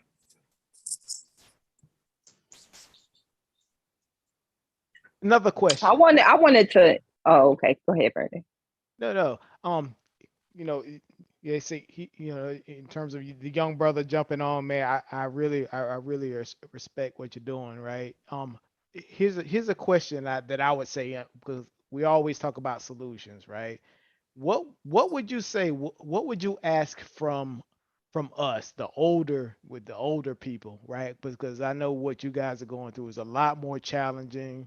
Yeah, I'm 44. It's a lot more difficult. I'm 45, right? It's a lot more difficult than what we had. You guys got a pandemic. You got a really crazy situation going on with the economy. They dealt with Trump, right? With the economy, right? Like for instance, right? We had a major recession back with Obama. Then now we got a pandemic. Right. What would you ask from us, right? In terms of what do you guys need, right? That's a good question. Yeah, that is a good question. Let me see. Think about that one. I think this might be like too specific, like as far as like the education. Like the school I go to, I feel like they do a good job at understanding each student, but that's because it's small. So like the one thing I could say is though, like I feel like that should be happen in more schools as far as like understanding the Black student. Like I feel like a lot of big schools don't understand the average Black student, and what they go through is kind of like insensitive in some places. Like you gotta understand that some students you can't teach like in a broad group, and you have to also teach them like how to think. Like my mom said, you gotta teach them how to think, because you just teach them like simple lessons and like what to think, then they're gonna go off to college and now they lost. They don't know how to do certain stuff like take notes. Like I know my school, a lot of alumni come back and they come back complaining that they weren't prepared enough. But that's because of the way like the teachers go about their lessons. Right. Quality of education. Yeah. Yeah. Oh. Do you feel that some of your I guess peers will be left behind? Or it sounds like that's what's happening now. That sounds like it's happening, right? Yeah, I would say like I'm friends with some of the top people in my class. I feel like they will get along in college, but majority of my class, I don't think they would do well, at least not the first semester. They would have to, some would have to click. Yeah. Because like I say, you're clearly articulate. You like say you're good in English, you're good in math. Like what they always say is like, what's the thing about the is like conversation rules the nation, but math don't lie, right? Right. So you can't go wrong with any of the skill sets. You can't. Any of the skill sets that you have. But I think I appreciate that you're looking out for the ones that may not be as talented as yourself, right? That's a good attribute, and I think you got to speak up for those, right? Because you're gonna go into college, right, and you're gonna see those those people sort of kind of being left behind, right? So I would suggest, hey, going into student government and doing those things and speak up on behalf of those, right? Talk to them just like you're talking to us. That's a good thing, man. That's a good. Yeah. So now I do want to ask, Yeah. do you think that is solely the responsibility and the failure of the school, or do you think that is a collective thing? Do you think that schools can prepare? Do you think your school is adequately equipped to provide the students all that they need, absent of community and parent support? How you ask questions? But That's the mama. She can do that. I think that it used to. I think that they're moving in a good direction, because when I first got to the school, we had a different principal, and I could tell you for a fact, every student that graduated and went to college came back and complained. But our new principal is doing well. They fired some teachers, hired more teachers. But I just think that some teachers, like, they just so comfortable as far as like seniority. So they just do the same thing over and over again, and they don't want change. So I think it's just about getting new people in and like really not telling them, but like suggesting certain things that will help with that, or suggest to the board like different curriculum to go over. Because I know teachers, they can only do so much as well with what they have to do for the year. So yeah, it just has to be a plan, and articulate that to like whoever needs to know in order for you to make that change within the community. But I do know they changed the borders for our school, so it's gonna be more white people attending. So I feel like that's gonna change anyway. Yeah, they're gonna do that for the white people. Now, do you think they're gonna do that for the white people, or do you think that white parents are just gonna demand that these things are implemented? Both. Okay. No, I feel like black parents could push for it, but they could also ignore it, and then white parents push for it, and it would be a whole nother outcome. Absolutely. Yeah, definitely. Then I had a question. Oh man, you got lucky. Sharp brother, I tell you. He takes after his mom. Yeah, but my mom blackologist. You dig? I'm trying to make sure he's not. I'm definitely not a blackologist. I'm a logical thinker, and again, you think you're unbiased. I'm truly unbiased because I don't label people as blackologists. But I did want to ask. Oh, go ahead. Yeah, hold your question, please, because I want to ask this question. Amber, you can ask yours afterwards, brother. And maybe I already asked this question. I'm not even sure. So if I did, just say I answered it and mom asked her question. But don't cap though. So are you Muslim, Christian, Hebrew, Israelite? What are you? I think you already asked that though. He said atheist. He's not affiliated with a religion. Amber, go ahead, Amber. Go ahead. Yeah. And now I do want to ask, as a follow-up to that, is that a conclusion that you come to on your own? Like, what led you to become an atheist when most kids around your age probably subscribe to some form of Abrahamic faith or religion? Because I think most people my age, like, they're just raised that way, and that's all they know how to, like, that's all they know how to believe. We'll literally be in history class discussing like certain things, and then somebody just be like, oh, like they'll say God had to do it or saying that, and then I'll also look at another event and they just completely ignore it. It's like, what do you mean? Like, God did this good thing, and then the rest of the, like, slavery, like, he did that as well. Yeah, right. Like, you just have to ask those types of questions. Yeah, you got hold on, right? And then for me, it's the way I came to the conclusion, because since a child, I always questioned it. I'm pretty sure everybody did.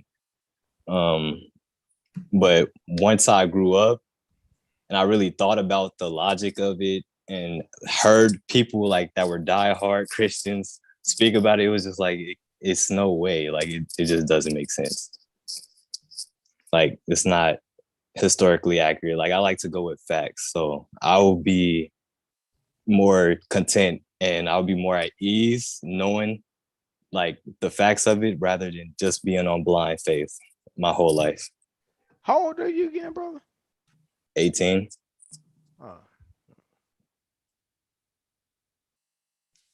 Okay, so now as far as your future, speaking more facts than brothers that's 30 and 40 years old. Yeah, definitely. Now, as far as your future, right? You're 18 and you're looking ahead, right? What do you want to do for a career? Career, right? Employment, all that. My career, like the major I want to go for, it's like a broad major, so I could do a couple. Okay. But I want to go for a computer science degree. Okay. And then the jobs like web developer or cybersecurity, something like that. Okay. Yeah, nothing wrong with that. Yeah, you can always minor in English, like I say, you know, in terms of like your real passion and what you're good at, because then what you can do, right? You can use what you're really good at to bolster your GPA. Yeah. Under your CS degree. So that's what I would say. You do that, you know, for sure. Yeah. Because you're gonna need those communication skills anyways. Like for instance, if you go into cyber, right, you're gonna have to be able to convince people. It's like, hey, you see a cyber threat, there's a risk analysis that you have to do. You got to be able to convince people to spend money to alleviate it, right? So yeah, for sure. So all that stuff sort of aligns.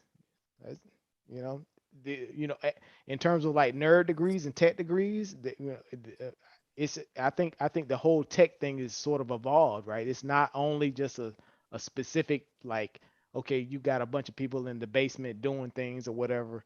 It's like, no, those aren't the people that are really successful. The people that are successful that know tech, right? And those and the people that actually have some communication skills that have, you know, that a little broader, right? Because you never want to be that person that, you know, in terms of like, okay, I'm just technically efficient, right? And over time I'm just gonna put you in a corner, right? Yeah. Yeah. So now that's good stuff. So now, brother, I'm gonna put you in a position where it's like no good answer. Because however you answer this, somebody's gonna hate you, somebody's gonna love you. All right. Okay? Are you Republican or Democratic? Bro. Yeah, I have to pick between those two, or I cannot just give me what you got. Give me what you I would say I'm liberal, but I'm not democratic fully. Okay. So let me ask you this. So do you believe that Hispanics are taking over jobs and contracts in the African American community? No. Okay. I don't think so. Okay, cool. Do you witness an influx of Hispanics in your community? No. Okay. Amber, where's mom? Is mom I'm right here. I'm right here. Amber, in your area, I know where you're at. You're in Minneapolis. Do you see an influx or a large community of Hispanics over there? No. Okay. All right. So you got saved there. You got saved. All right. Cool. Okay. So that's not gonna fly. Okay. What's your opinion on the LGBTQ community? Like, are you for it, against it, or you got no opinion? I don't got an opinion on that.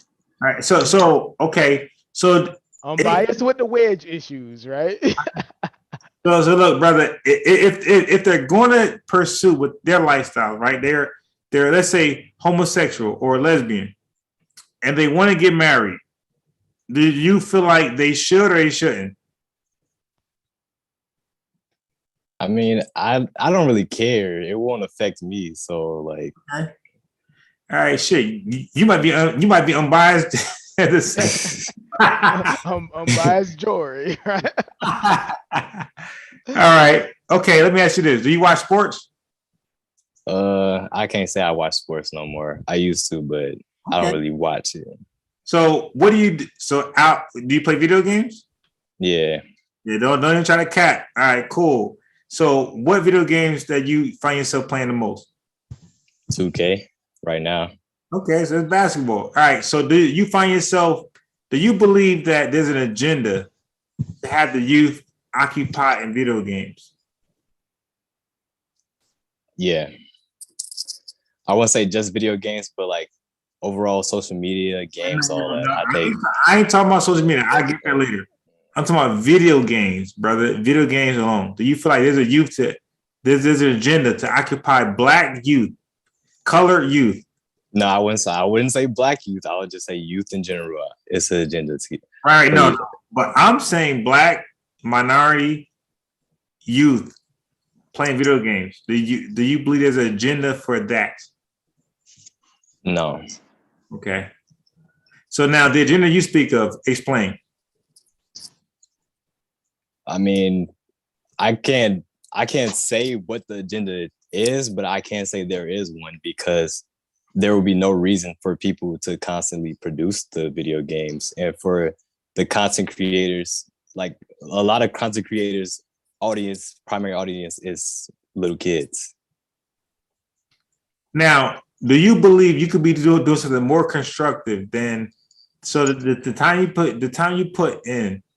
Because I know you're trash. You might think you're good, but I know you're trash in 2K, right? You're trash. Yeah, for sure. Because if I play you, I'll probably dust you off, and I ain't playing like 20 years. Okay, so do you believe the time you put in that you could be putting time somewhere else? I don't know. Your choice. That could you be more constructive as far as that time? Yeah. So what do you think hold you back from leading the witness? Okay, all right, cool. Let me back up. So I teach chess, right? And one of my students, Vedia, she's 7 right now. She learned multiplication. I'm talking about like 9 times 12 at the age of 5. And if any one of you guys, if I put her on the line, if you guys ask her what 8 times 7, 9 times 10, like anything from 12 times down, she's gonna answer in like 1-2 seconds.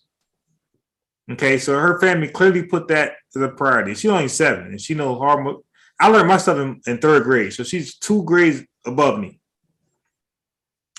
So, do you think that's an issue, like where we kind of like put everything above? You could say like STEM.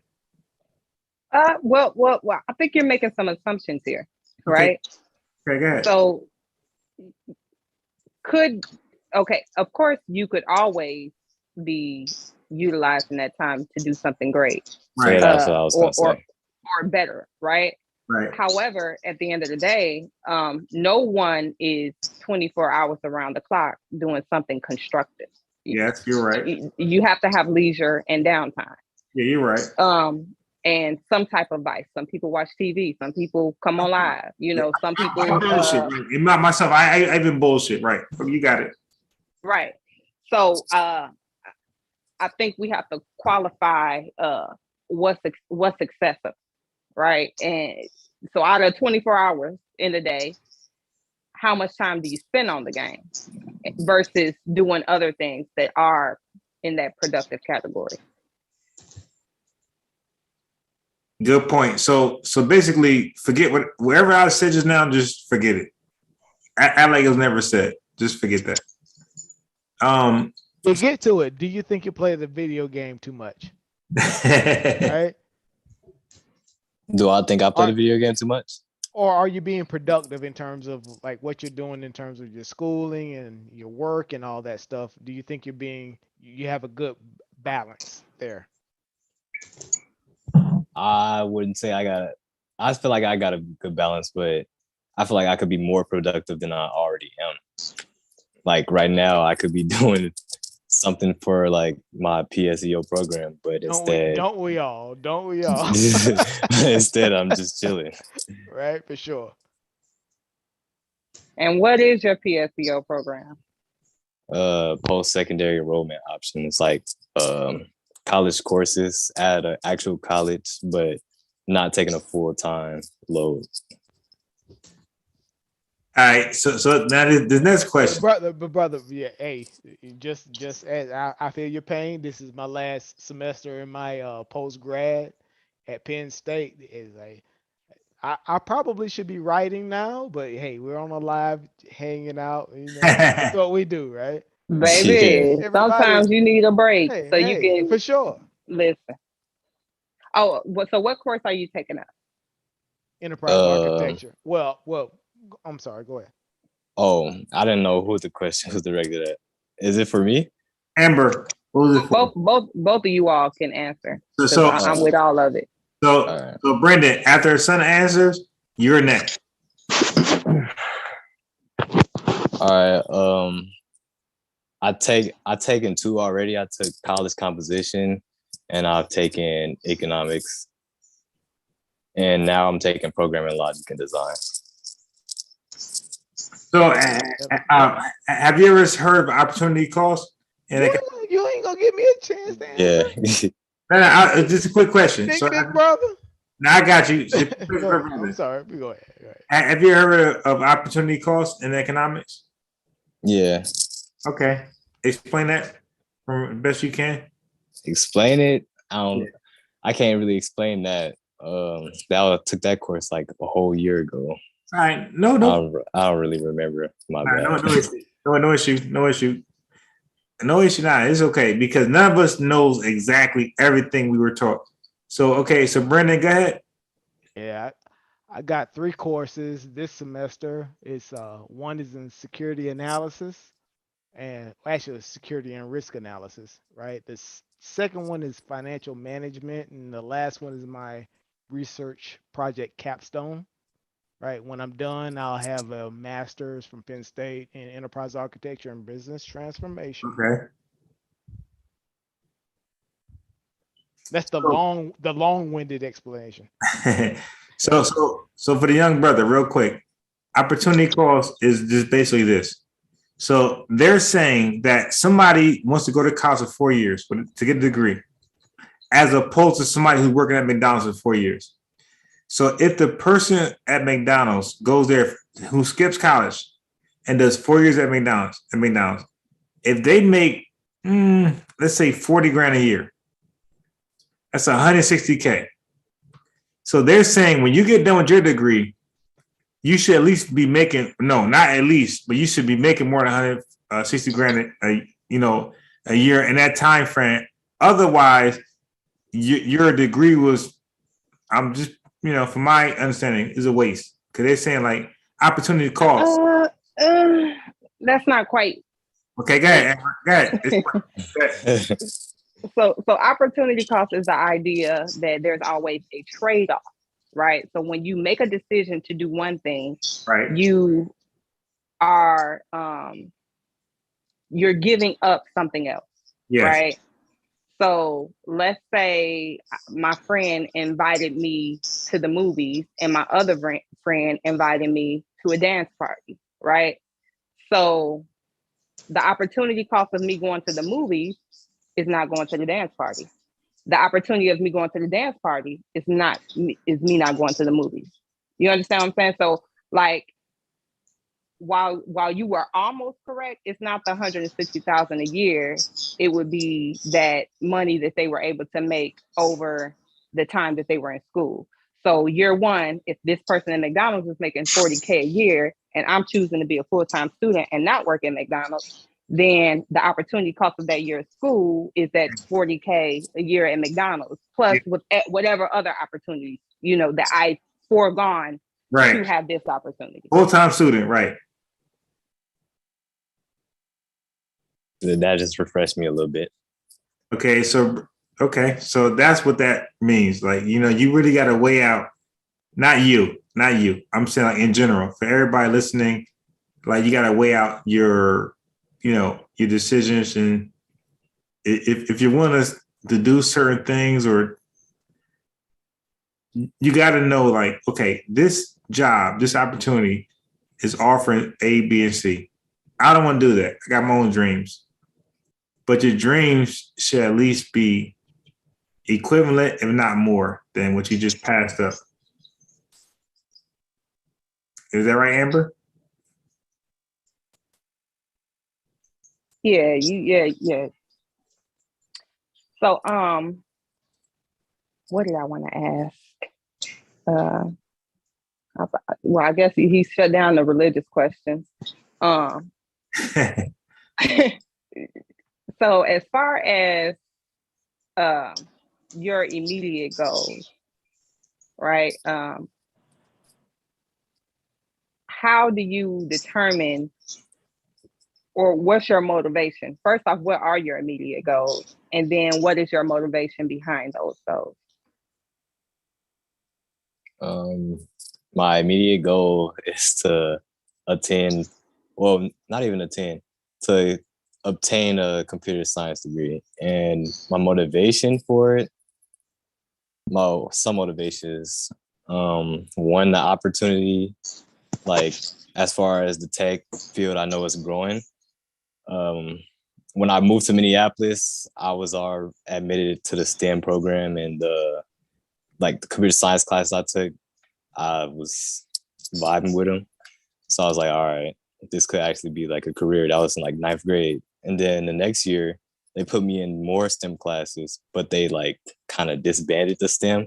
So most of the people that I really like hung with dropped out of the class. So I was like the only one in the class. But it paid off because I earned 3 college credits from taking the exam in the class. What else? I also did robotics that year. It just all led to me wanting to be a computer science major. Yeah, and also I know how I want to live. Like I know I'm gonna want the stuff that I want. I'm gonna actually want that, and I'm not gonna want to have to go to certain methods to obtain those things. So I want to live comfortably. So that CS degree is gonna do that. But in terms of what you're saying, the termination of the STEM programs, I'm seeing that too, because It was, I think it was like a few years ago. I did two spring semesters with STEM projects with people doing coming into our organization doing it, but they completely terminated a lot of that stuff. A lot of the STEM projects today, I think they're like tailored towards they I think towards women, right? Yeah. So which to me it's a great thing, right? But I don't think you shouldn't then neglect everybody else towards just tailoring it towards just women STEM projects, right? Yeah. Yeah, because I think that's somewhat unfair. Not somewhat, it's totally unfair, right? Because I see it, right? And the STEM project that we had, man, it was very extensive and rigorous. I think we did an entire semester. No, it was an entire summer. While we had people coming in, some of them really good students coming in to our company, right? And we did like several months, and we ran them through like certifications. We ran them through like in the labs, like building out. Yeah, it's that completely vanished, and then when I got an email that's saying they call it, it's like, hey, this is just it's a women's, I guess you would say, tailor thing, right? I have nothing against that, right? But I don't think it's fair to just completely neglect everyone else to have just a single demographic, right? And that's what's happening today. And Yeah. I don't like it. I went on a tour to a college earlier this year. Well, late last year. And they they gave me a fact. They was giving me facts about the program, and they were saying like it's 90% women. I was like, why would you bring that up to me? Like, Yeah, yeah. Did they like bring it up into the way they say that, well, they're discouraging you from doing it because it's all women, or I mean, I don't know what her goal was, but she wanted to encourage me to go to the school, but it was just like that was one of the things I was like, it's a good program, but why are you telling me that it's 90% women, especially when I'm not a woman? It's like yeah, you're yeah. advertising it to the wrong person. Right, right, right. They say I get it. I'm completely on board, right? Hey, we need more women in the science and technology and the STEM fields, right? But we can't neglect our black boys, our black men, young black Right, men either, because they're because they're underrepresented. Yeah. unrepresented as well, you know. Yeah. Now I will say now I feel like her perspective, because typically the younger generation, especially when you look at the kids that are interested in going to college and that are more academically inclined, they tend to be more socially aware, and they're more on target with messaging, the prevalent message in society. So right now it's all about diversity. You know what I'm saying? So Mhm. I think her point was to probably highlight to you that their program is diverse because women are a minority group, just like black people are, a minority. So I think that was more of her goal, was to show that it's a diverse, you Right, know, right, program. for sure. Yeah. Mhm. Yeah, we gotta get these. Like I said, we gotta get these brothers into these fields, man. Like I said, you gotta talk to your homies, right? You gotta get them interested in science and math, man. The opportunities are out there. We just gotta take advantage of them, right? Because Yeah. think about it, like you got brothers just like me. Like for instance, I think I mentioned this earlier. This was way back when I first started, talking to the guys on the panel and stuff. It's like when I came here in the DMV, the Northern Virginia area. I got here in terms of working in engineering and stuff. I was surprised how many brothers were in here, just that's my knockout engineers, like outstanding.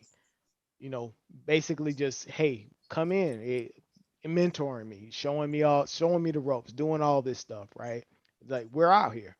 It's like when get your degree, get the experience, put yourself out there, man. It's like we out here to support you Yeah. for sure. Yeah. Don't nobody else have no questions.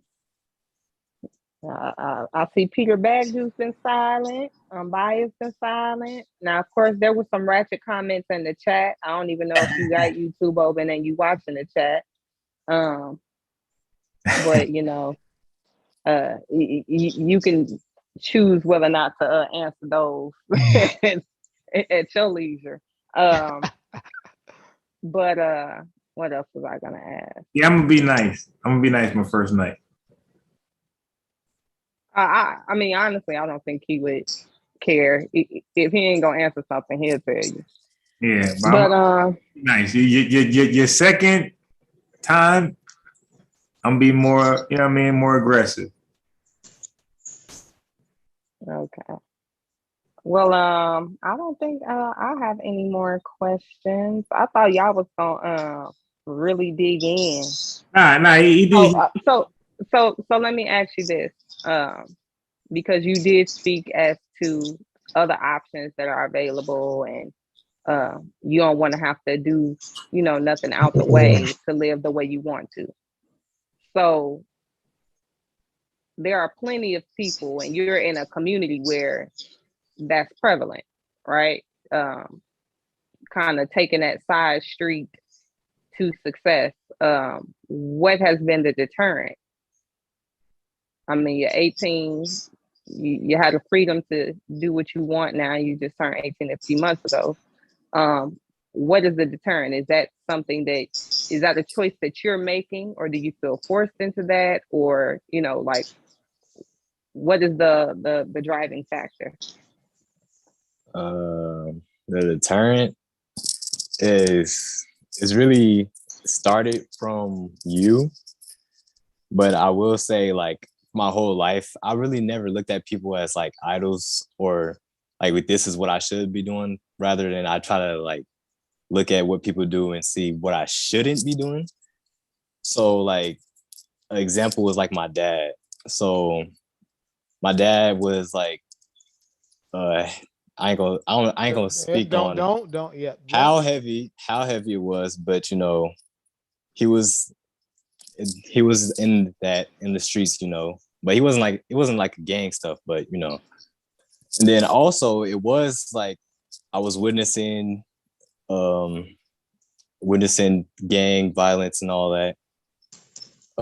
I've grown up. I still keep in contact with a lot of people I grew up with, and I see like where they at right now, and it's just like that was my whole point.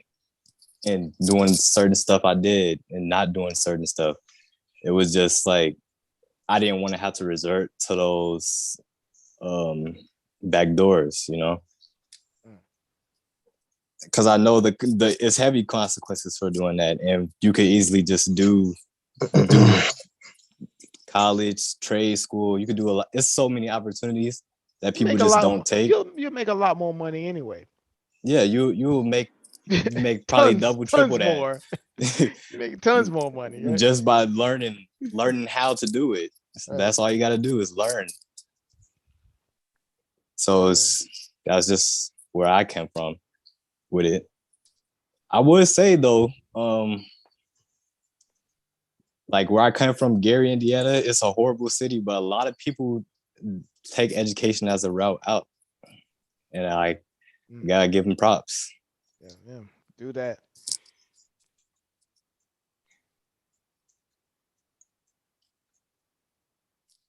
Okay. Thanks for coming on, brother. Yeah. So no problem. Yeah, so we ain't gonna do too much. Your first one, you dig? Well, when you come, it don't get no deeper than this. Don't let unbiased try to flim flam. Don't let him flim flam you, right? I'm gonna have more. I'm gonna have. And look, I wanted to feel like that. I wanted to feel like I'm chilling. You dig? And I'm always chilling. What you mean? I'm cool. I'm Gucci. But next time you come back on, I'm gonna press it a little more. Right. So you say you're still in high school, or you've transitioned into college, right? Yeah. So you're in college now. Well, technically, yeah, but Okay. So yeah. what you okay, so have you started taking some of like No, he's still a high school student. okay. So all right. So he's taking like the advanced AP classes that's prepping him up for it, right? Okay. Awesome. Yeah. All right. That's Now, finally, how are you feeling about your senior year? Senior year In the midst of all of this, you like, know, pandemic. It's not as bad as sophomore year and junior year, so it's cool. Okay. Is it not as bad because you don't feel as isolated as you were, or is it not? Do you think you've gotten more adjusted, or that it is more relaxed? Like it's not as isolating. It's not as isolating because sophomore year, that was just like it just happened and it was all of a sudden. And then junior year, I ended up taking like a full-time load of college courses, and that just made it all worse. But senior year I've learned from like those 2 years, and now I'm just chilling. You're acclimated, right? Yeah. Yeah. Okay, well, it was great to have you on. Yes. Yeah. Thanks Anything that you want to ask any of us on the panel? Don't do it. Don't do it. I will ask, like, if anybody has a degree, like, what is it? Like, everybody's degrees. Right. Let me go first. Or not even degree. I'll say job. Right. So let me go first, and then Brendan and Amber go next. I don't have a degree, so that's done. Amber, Brendan. Yeah. I have a degree in what do you say? Business architecture. I have a bachelor's degree in systems administration, IT. Right. This is all back. I live in Georgia, right? So I come through what they call a regional college system there. So I have a degree in all those things, right? I'm an IT guy, right? In terms of what I do, right? My work, right? I'm a systems architect. I'm a systems architect with Cisco Systems. I work in engineering, right? That's what I do. I'm an engineer by trade. Okay. I am, well, first off, I have not completed my undergraduate degree yet. I'm 17 credits shy of my bachelor's with dual concentration in business administration and financial information systems and a minor in marketing. Ultimately, I do want to become a CPA. Currently, I am an accounts payable resolution specialist with the Ecolab. And yeah.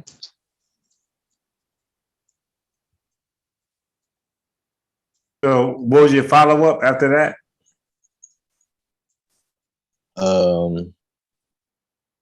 Follow-up, probably.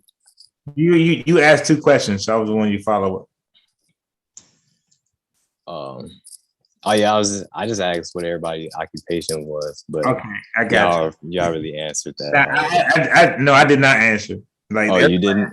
Okay. Okay, so for me, okay, so normally I got a pharmaceutical background where we produce, drugs like from scratch, batch making, coding, encapsulation, all that stuff, right? But recently I transitioned to kind of what Amber does, which is you could say HR basically, accounts payable, QuickBooks, we're invoicing payments. So I'm in customer acquisition. So that's a new thing for me right now. That's a story in itself, right? So I'm part of a construction company working with one of my closest guys who's a contractor. It's his company, right? So he hired me for customer acquisitions. But outside of that, I got my own little thing going on for children. And so let me say this. So before the pandemic, I held my own, right? But the pandemic kind of crushed me. So it kind of like made me dependent on other people or other companies, to make ends meet.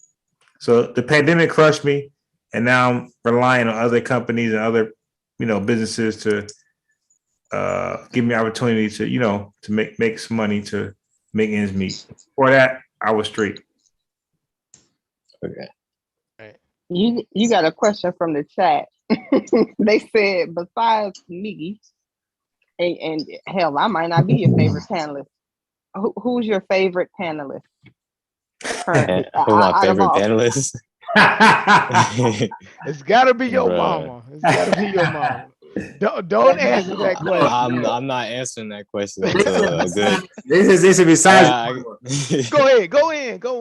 So look, it's only me asking. It's gotta be unbiased. I know it's Brendan. But Brendan has to be like, I was hard on you. Brendan was nice on you, so it gotta be. Nah, everybody's too cool.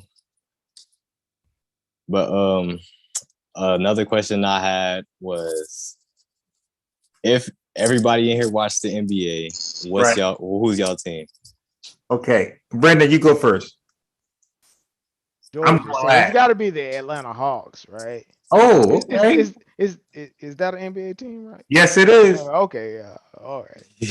Just to make sure, the Hawks and the Falcons, I get confused. Right. I don't watch. Oh, dang. I don't watch sports. The Falcons. I don't watch sports. well, he said Hawks. Amber, you go ahead. I do not watch the NBA, so I'm not gonna front like I do. Okay, so everybody's on mute unless Peter Bagjuice. Now he plays basketball, by the way. Okay, so I'm surprised he's quiet on this one, but I'm gonna tell you that for me, I'm biased. I'm no longer a team sport guy because the game is disrespectful. Everybody can be for one team and then play for somebody else next year. So I'm a Trae Young fan first and foremost. So I'm with the Hawks, like Brendan, right? I'm Trae Young all day. Second to Trae Young is Curry. So now, although I'm not really a Golden State fan, more of a Curry fan, I support Golden State. I like John Morant. So I'm going to just sum it up. Because I'm like 5'11", I like guards who are that height who exceed expectations. So I root for those type of guards. So that's why you put Trae Young over Curry? Because I was going to ask you why. Yeah. Why is that? And that's why, because he's shorter. So before all of them, I was a huge AI fan, Allen Iverson, before those guys. So I love, because my thing is that if you're LeBron James, 6'8", athletic, you're supposed to do that. But somebody 6 foot, that's not what you're supposed to do. So when you exceed above expectations, like, I give that more credit. Yeah. Well, I'm just gonna say it right now. My favorite player, Kevin Durant. So y'all already know. Now look. So look, we're in agreement because outside the little guards, KD is outside of the little guards, Curry, Ja Morant, Kyrie Irving. Outside those little guards, KD is my favorite player, by the way. So we're in agreement there. Yeah, I just feel like KD is he's too skilled, like, for his height, especially. Do you think he's better than Kobe? I think he's better than Kobe. Skill wise, yeah, I feel like he's better than Kobe. What about who? McGrady. Yeah, I'll put over skill wise. I'll put KD over anybody. Whoa, all right, now hold up now. Over LeBron? Yes. All right, I would just, bruh, my take on LeBron is like he's athletic and that's like his go-to. Like, as far as go ahead. You led the league in assists last year. 1 year? Shit, KD ain't doing no year. Nowhere near. KD don't need to lead the league in assists. No, but you gotta admit, by LeBron doing that, that was something unforeseen. Like that was something that's nobody would predict that he could do that. He led the whole over Chris Paul, over other great point guards in the league. He led the league in assists. That's crazy. I mean, that's crazy, but you have to think about how people talk about LeBron as far as his playmaking. Why is it such a big deal that he did that when y'all say he's one of the greatest playmakers, especially for his position? Okay, let me ask you a people question. compare him to Magic Johnson. You have to think about that. Right. Okay, I got you. Let me fight you back on that. Okay, so there are few point guards with that type of ability. You got Jason Kidd, you got Chris Paul, Steve Nash, right? That's able to like throw a pass where you did not expect it to come. You got Jason Kidd, you got Chris Paul, Steve Nash, you got LeBron. That's big. In NBA history, that's big. I'm not downplaying LeBron, but based off the company you just put him with, yeah, he already getting compared to Michael Jordan. So like, how is that big? Okay, so I just compared LeBron to the best point guards ever in NBA history. You said Steve Nash, Jason Kidd, Chris Paul. Right. Best NBA. Okay. Now LeBron's not he's a power forward. So I'm saying I just compare him to the best assist guys ever, some of them in NBA history. And that's crazy. Yeah. He's not up there with them. But he's compared with them, right? I wouldn't compare LeBron to those people as far as playmaking ability. I would not.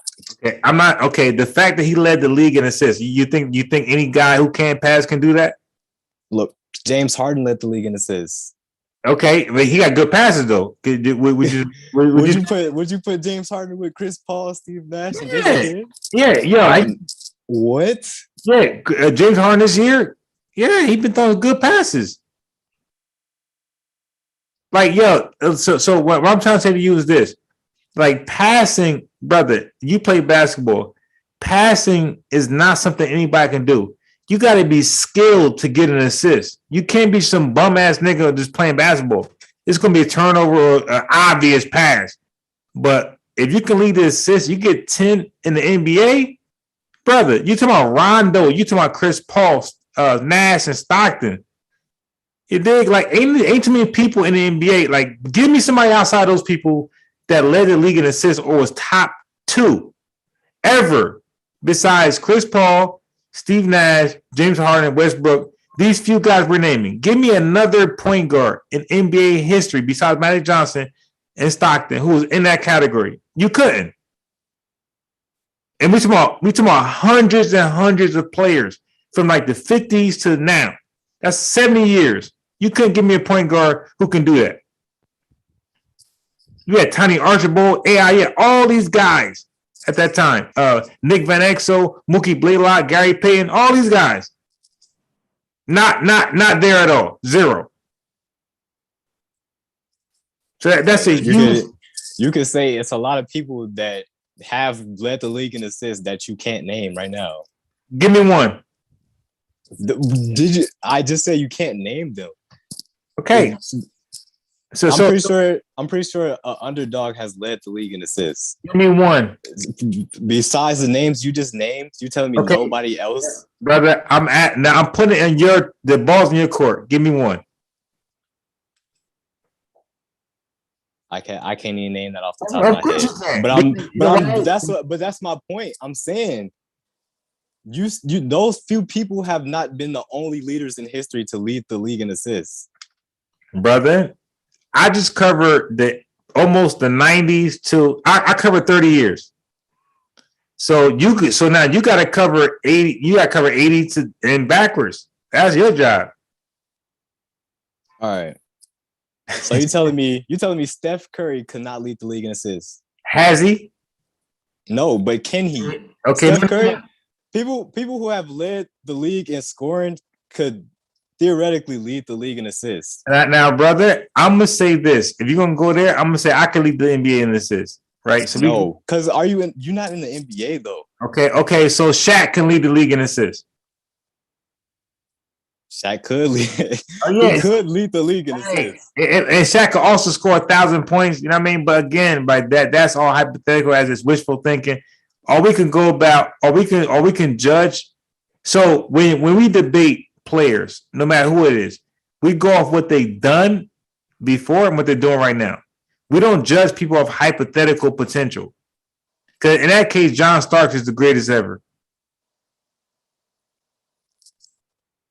Eric Snow is just tremendous in basketball. Like, we don't do that. We judge people of what they've done and what they're doing now. That's how you're gonna be judged in school and on a job. What you've done and what you're doing now. Nobody's gonna judge you but your potential, what you couldn't do. That's nothing. You'll be fired, but based upon your potential.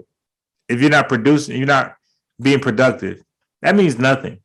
So in real life, it's about what you. It doesn't mean nothing.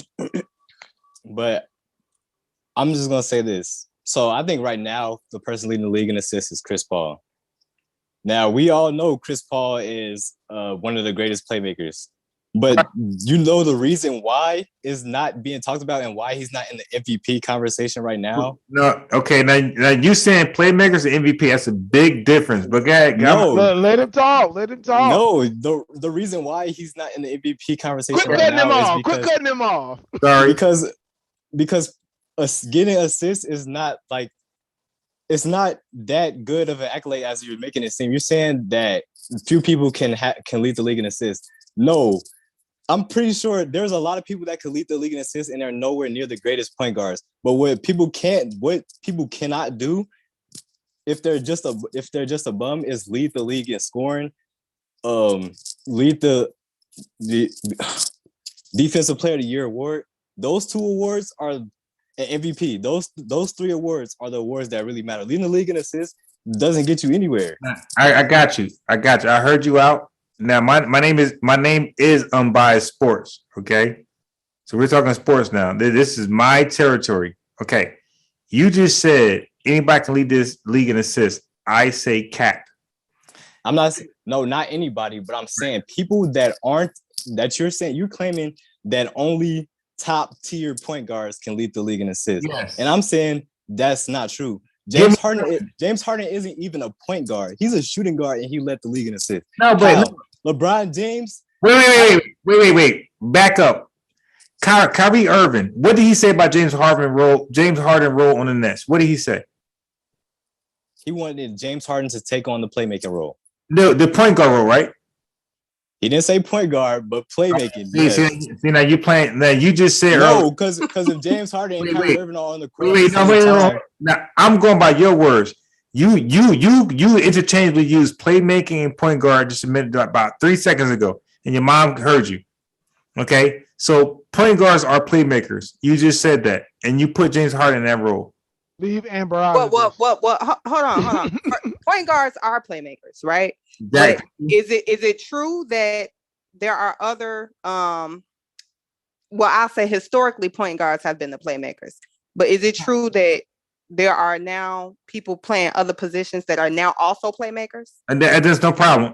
Bloody Divac, a center. So Arvydas Sabonis, centers who can pass the ball well, but they were never top nothing when it comes to playmaking and assists.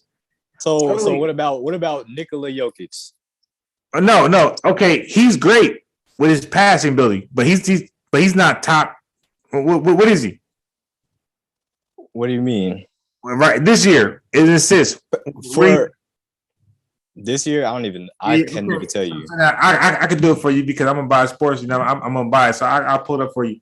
So I'm not saying that Shaq can't throw a pass to Kobe here and there because you got IQ. So IQ is different than ability. You can have the right intention. So IQ is basically having the right intentions to do something, but it doesn't mean it actually executes. It could be messed up for execution. So you need IQ, you need ability. So Shaq has IQ, but he don't have ability. Chris Paul and the guys you just named, they got IQ and ability. And this is why they're top in assists. This is why LeBron nobody would question his IQ or ability in making a pass. Nobody would question that. Harden can pass. I don't know who would question his ability to pass the ball and get an open dime to somebody. A bum ass. I know a lot of people that would question his ability. Over who? But what player would they say? What player would they say is a better passer than James Harden? Please give me that person. They would literally like people. I will tell you the reason why people disregard James Harden as a playmaker. Okay, got it. I'm open. His years in Houston, where he was averaging 30 a year, 30 points per game a year. Right. That's why they say he's a ball hogger. But how if he's leading the league in assists? He's led the league in assists for multiple years. Well, no. He didn't lead. Westbrook, I believe, won that year. By the way, I believe Westbrook won that year. No. James Harden has averaged 30 points per game for more than 1 year. I got That's you. what I'm saying. I got you, but we're talking about assists though, and and he's led the league in assists for more than 1 year as well. Okay, so I'm saying cap. I don't believe he ever led the league in assists. You don't believe he ever led the league in assists? Not 1 year. That's what I'm saying. Okay. My name is Unbiased Sports. I watch. I would literally have to. I got you. You would have to look that up. Okay, I'm on it right now. I'm looking it up right now. Yeah, please. I'm saying he never led it because you just said that James Harden was a premier playmaker up there with the best. Right. Now he never led the league. No. You could be a great assist guy, but I mean you're gonna lead the league in assists. Okay, so we got 2021 Russell Westbrook, 2020 LeBron, 2019 Russell Westbrook. So now I'm gonna give you some more. Okay, we got James Harden, 2017 with the Rockets, and then Rondo and Chris Paul. So James Harden led, from what I'm reading, he led in 2017. And then, but look at the names. We got Westbrook, LeBron James, Westbrook, Harden, Rondo, Paul, Rondo, Nash, Paul, Nash, Kidd. This is what we're reading. So are you saying Westbrook is up there with those names? I'm saying Westbrook is a great passer, yes.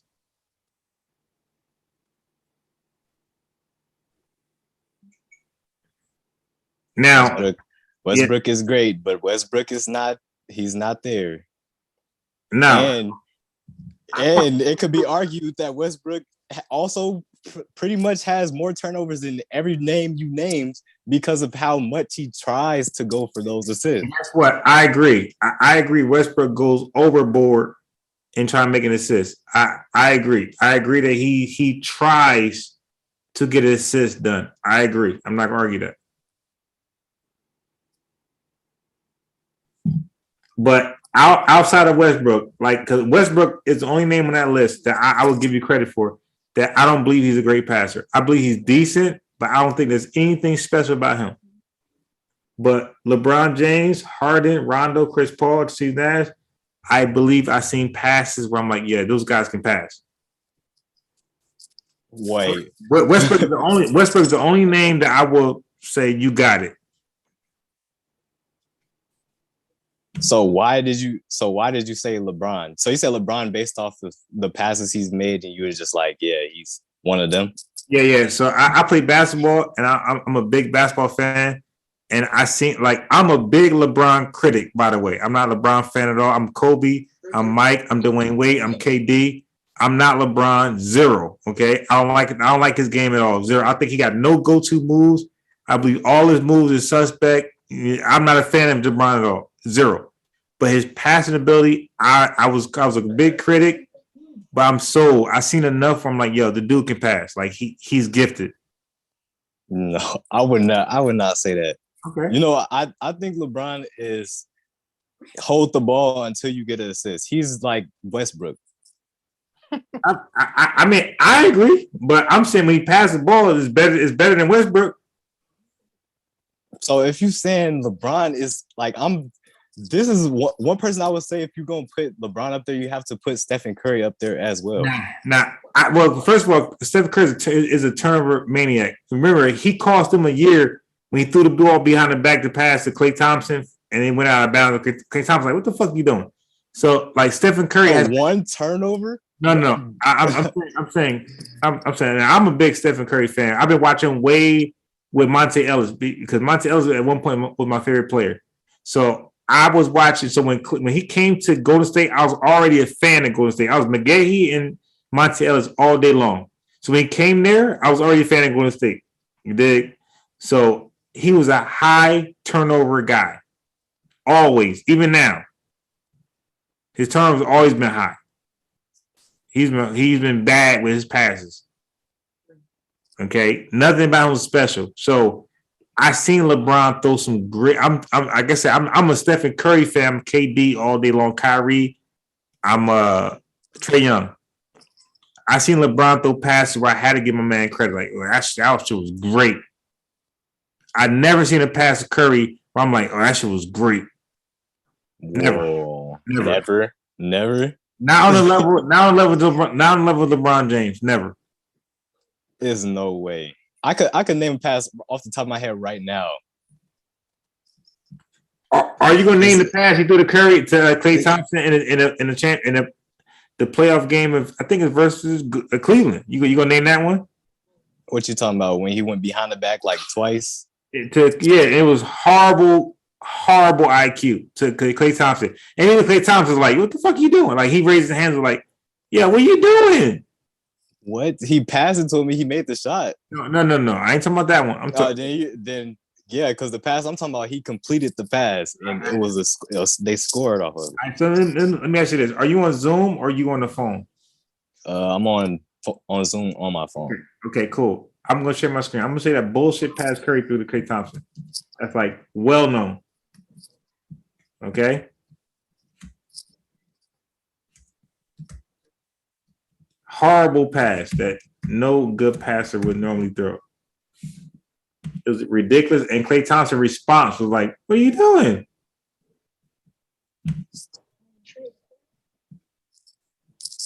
Hold on. Yeah, in case you haven't noticed yet, Jury, Bias thinks that he is an official member in the NBA league.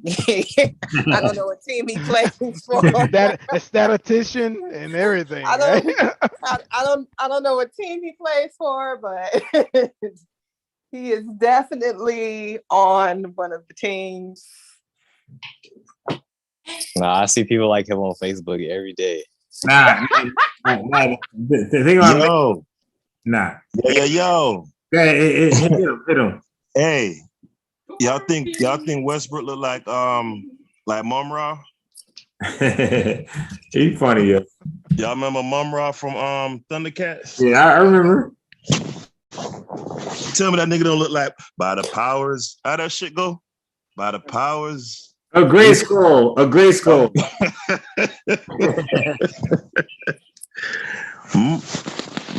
Man, they used to do Mum-Ra wrong, boy. The power of gray skull. Yeah, I get. Yeah. You gotta excuse me. I'm in the kitchen. I'm raiding the refrigerator right now. Late night. Yo, I'm warring in the chat because Tiffany draw me out. Right? You see, I will never come up here and talk about no women and men shit. Like I stay away from it. Oh yeah, we do that. We do that over here. Yeah, she should draw me out. This is an open panel. All right. But what I want to ask y'all, I want to ask Amber if she's still on, right? Is it inherently sexist, right? The old school notion of women and children first. So meaning, if I'm on the Titanic and that bitch get to sinking as a matter of what's right or righteous, women and children should go first. And me as a man, by virtue of me being a man, I should let the women and children go first. You gotta die. I'll say yes, it is. However, you a sexist, Amber. You a sexist. Yeah, I gotta agree. You a sexist, Amber. I'll say yes, it is. That is. Now, if we were to remove you a sexist. If we were to remove the women from it You a misandrist. Hold on, let me get it out. If we were to remove the sexism, the woman, then it would no longer be sexist, right? So for me, I say children first. But when you throw women and children in there, yes, I do believe it's sexist. Now, people can make the argument that, oh, well, how is humanity gonna continue on? And it gets a little weird. But at the end of the day, yes, but guess what? It is sexist. Man, because I've been having this argument in the chat. I mean, it's sexist to say that men are supposed to be the protectors of women, or men should speak to women that way. Guess what? At least you're consistent in your rhetoric, right? So if the Titanic scenario played out and me and Amber was on the boat, right?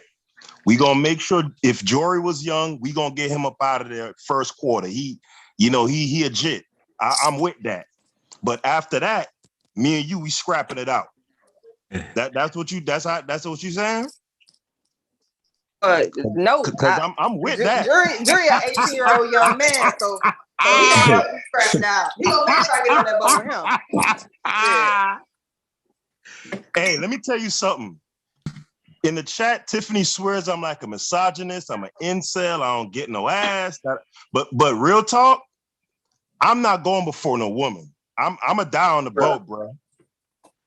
I'm not going before no woman. I believe women should, and there's a biological reason for that. And Amber alluded to that, right? In terms of preservation of the species. So I use that example because people hear me make certain talking points and they think, oh, you hate women and that. Nah, I use that to point that my arguments are always logic-based, bro. Like a man can impregnate 1 million women, right? A woman can only be impregnated once at a time. So they're more valuable in that sense than men are. We're expendable, bro. Do I hate men? Does me saying that mean I hate men or I look at women as better? No, that's just the logical, biological reality, bro. To me, it falls apart because without men, women can't reproduce.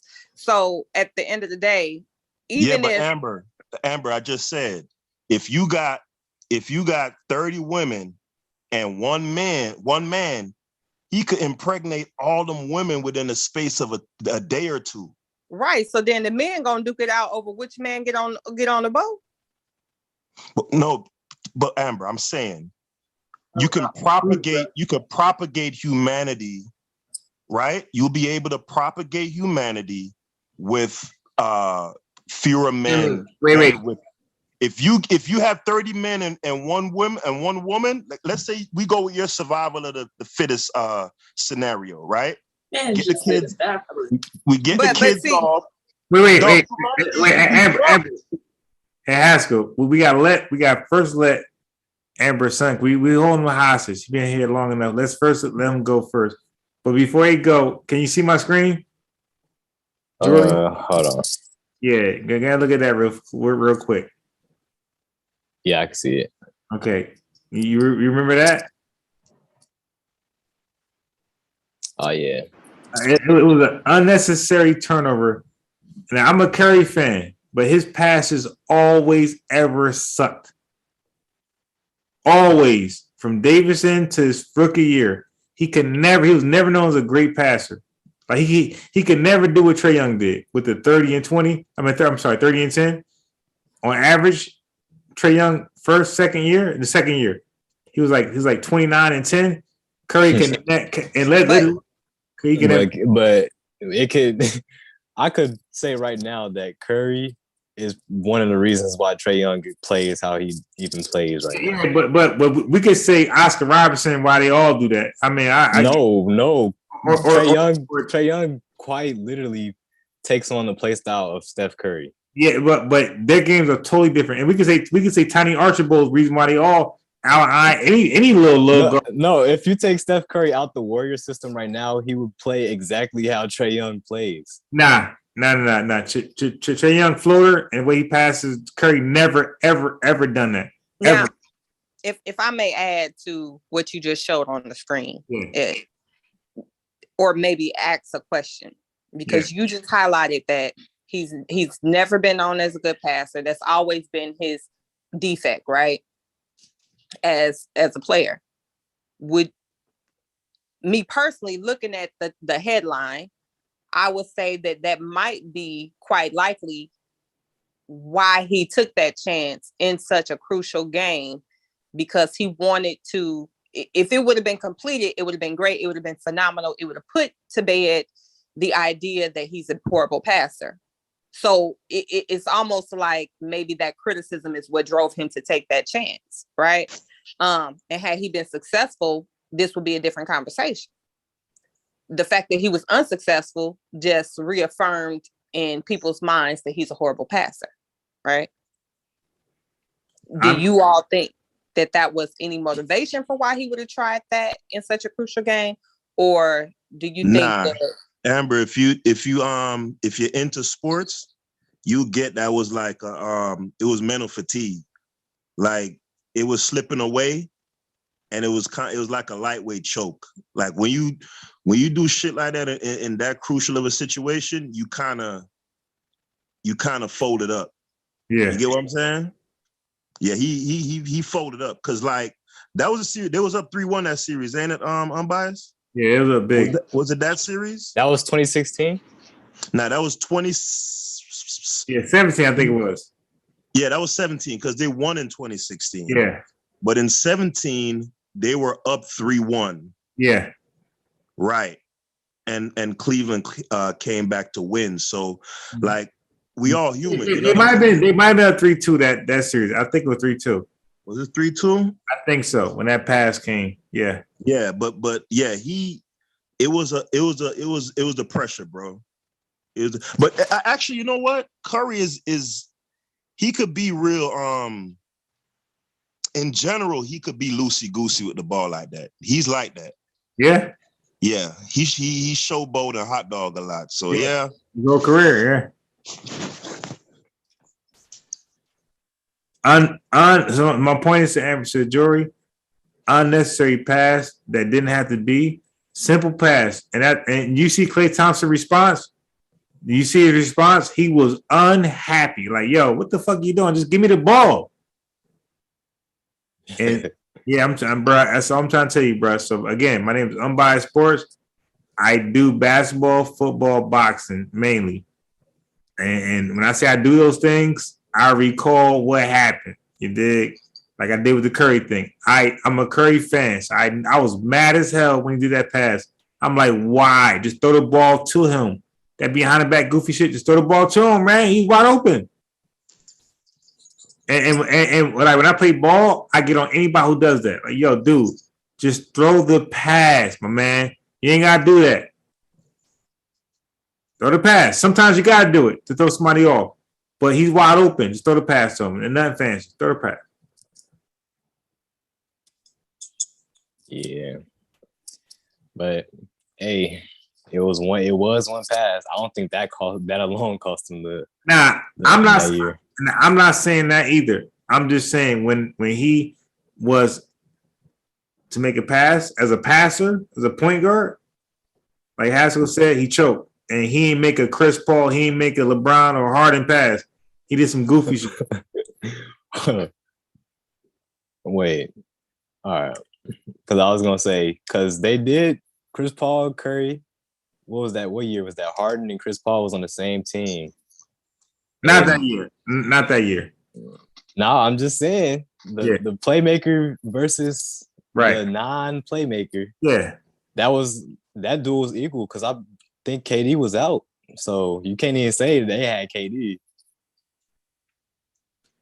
My whole argument was, when you wake up tomorrow morning, my whole argument was that you can have real good passers in the NBA. And I'm saying Harden is one of them, not Westbrook. I'm not counting Westbrook. So if you want to argue that, I'm not going to argue. Westbrook is not one of them. But LeBron James and Harden are definitely two of some great passers in NBA history. Yeah, I tell you what, though, Unbiased, can nothing equal that 2011 choke by LeBron, though. Oh, nah. Yeah, LeBron, like I said, and that's what I'm trying to tell jury. Like, I'm a big critic of LeBron. I don't like his game at all. Zero. I think I think he's soft. I think he's real soft. I think he could be great if he'd been aggressive. I think he's soft as hell.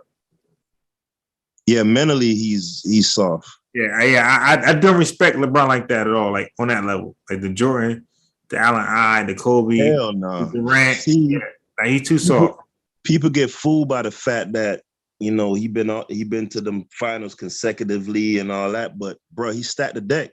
And since then, he's been stacking the deck. Like every time he looks to stack the deck, you know what I'm saying? Like his game he ain't never had the game. If it wasn't for him stacking the deck, he would have kept getting exposed, bro. Yeah, I'm not a big. Bruh, let me tell you something. I'm the type of nigga, if I'm in the gym, right? I'm playing against a team, they whoop us. And I get off the court, they lose a player, and they say, yo, come run with us. Now I'm good, bro. You just beat me. I don't want to run with you. Yeah. Oh, you don't want to play with the team after you got whooped? I'm not playing with them, man. Hell no. Hell no. I gotta get you. I gotta get you. You gotta pay. That's how they see LeBron. He'll join the team that just whooped him. And then Kevin Durant came and did the same shit. Like, how the fuck I'm gonna go to a team that knocked me out the playoffs the previous year and to be teammates with them niggas? Now I gotta get my lick back, bro. Yeah. Hell no. Yeah. Gotta get my lick back. And it's just a different mentality, bro. People who are like real competitors, they'll understand that. That's what it is. LeBron ain't he's not a competitor, bro. I think it's easy to say that when there's no bags on the line.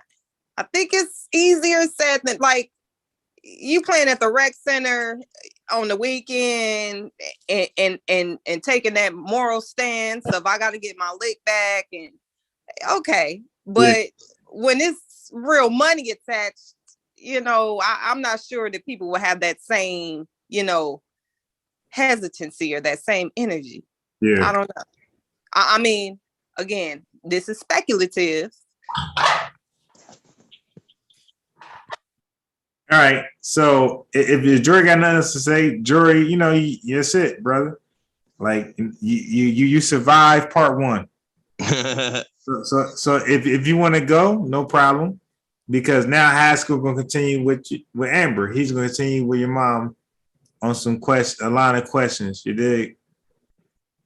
Yeah, I think jury could stick around for this. I think this would be I'm saying like it's optional. Like, but as far as him, okay.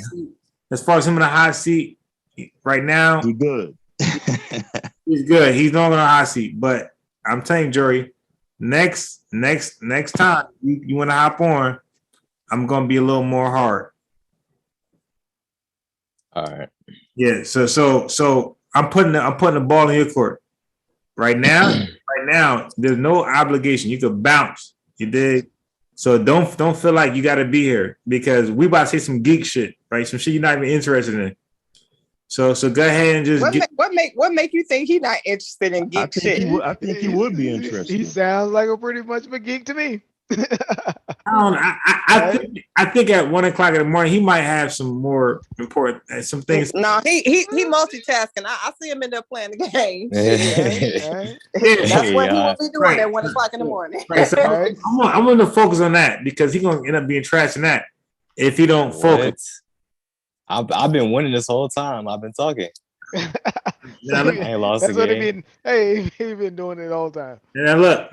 What happens is he gonna have me challenge him, and I ain't play that shit in a minute. But I know you want to whoop somebody so bad. Yeah, let the brother listen in. You listening in? But you tried him earlier. I was gonna call it out, but he paid the dust. He like right. You say because I know you trash. Right.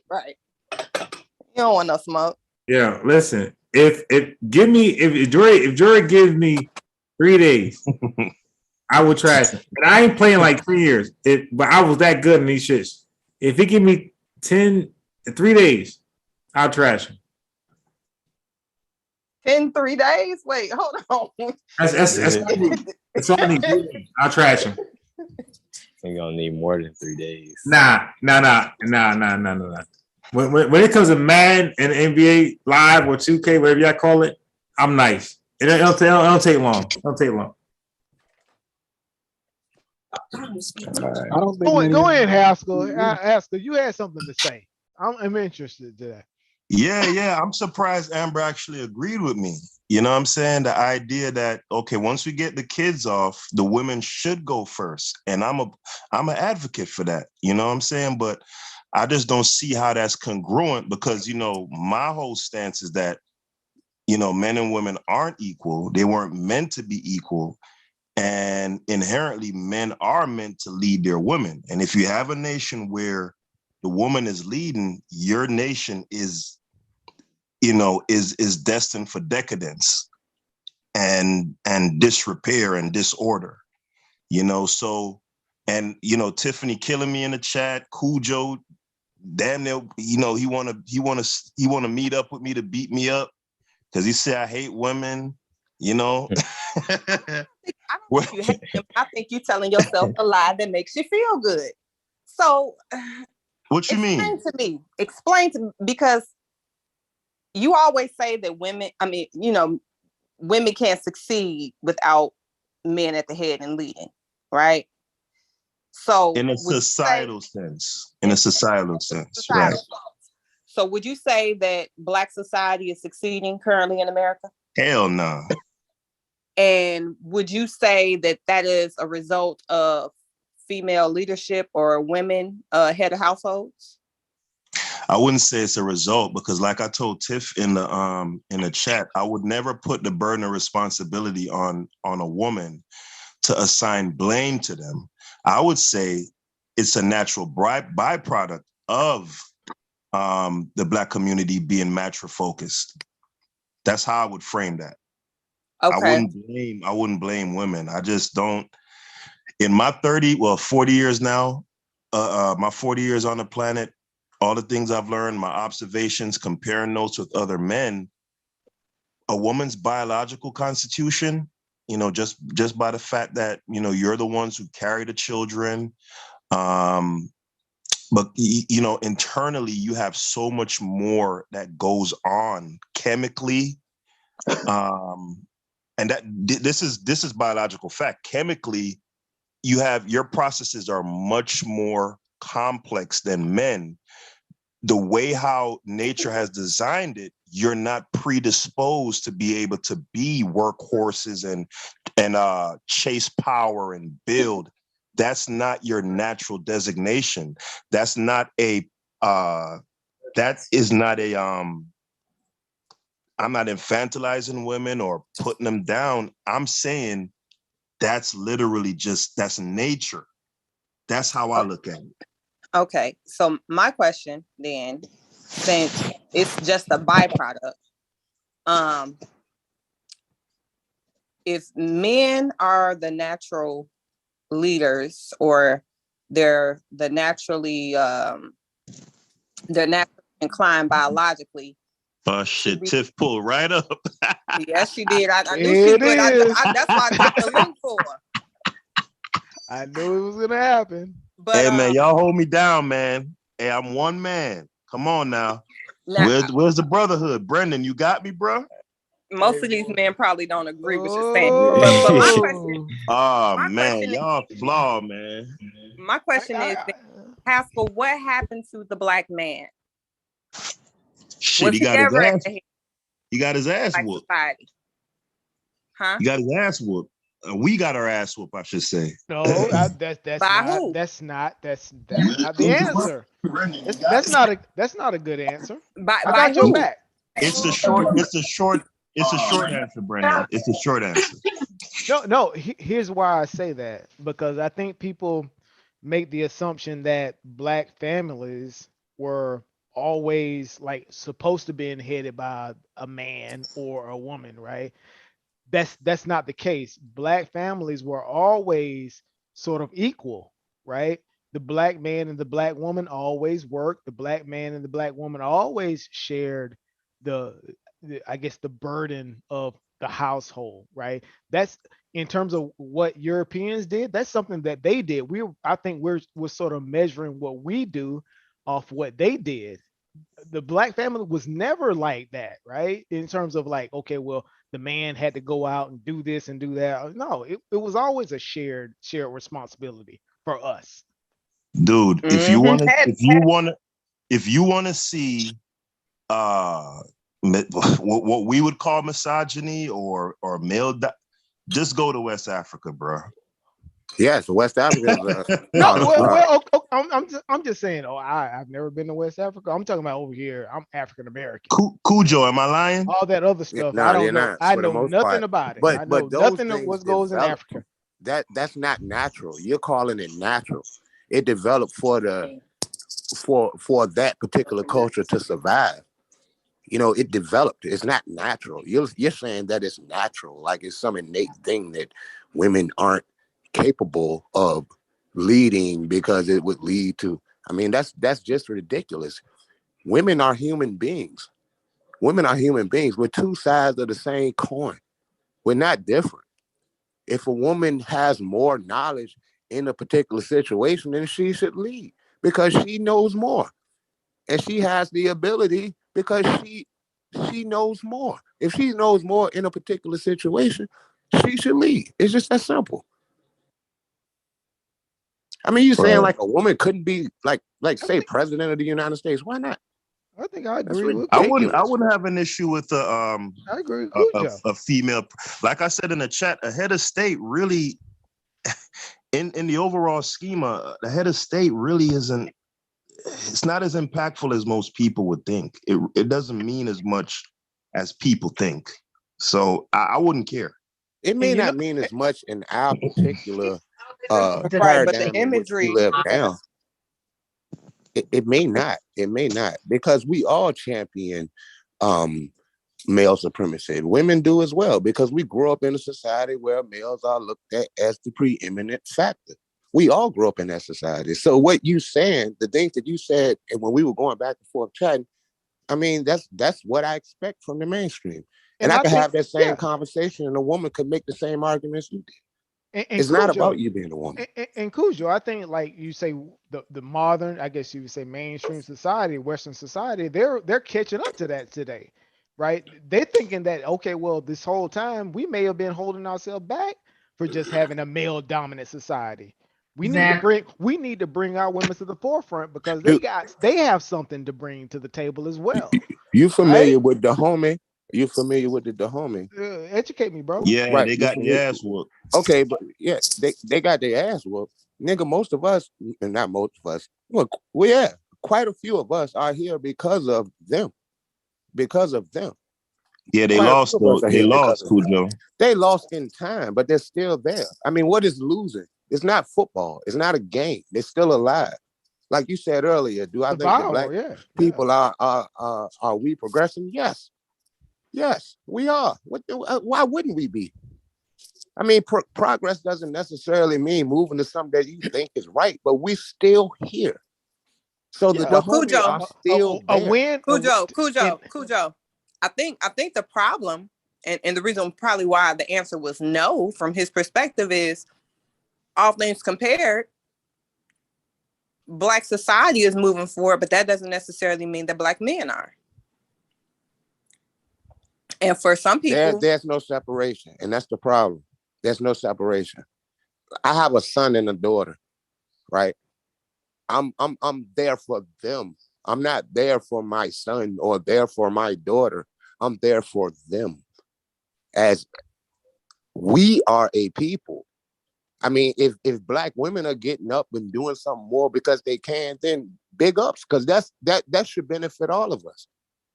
You know what I'm saying? When emancipation occurred, if you read any of the slave narratives, it was pretty much like letting people out. That's what they called it. Like we can't really think about it like that because most of us don't live on farms, but you let your cows out to pasture. And that's how they explain being free from slavery. They were just let out.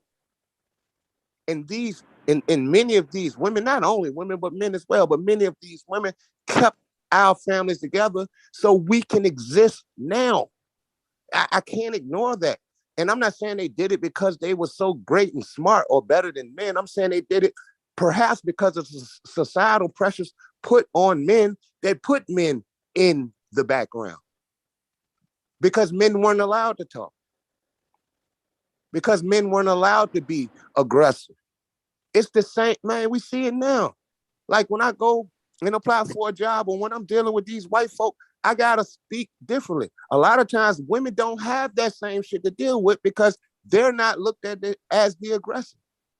So should I down her because she can benefit from some shit? No, I need to recognize that she's benefiting from it.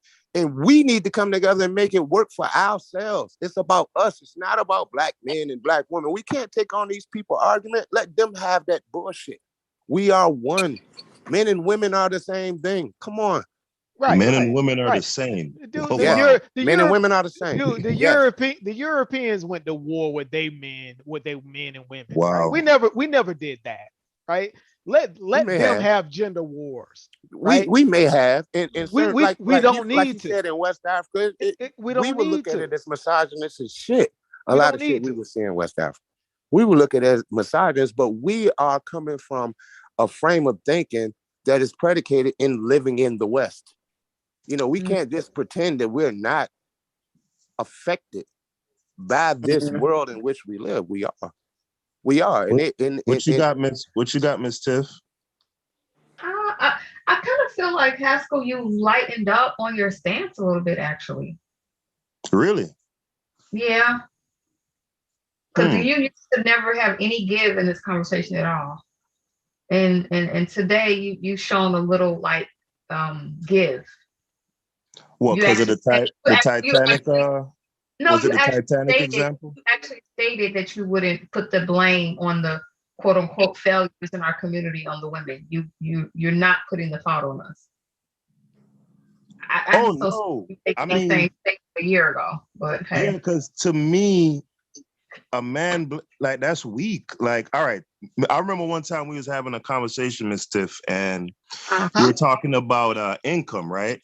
And I said to you, ideally, if you were to be courting a gentleman seriously, would you be comfortable with him making significantly less than you? And you said no, right?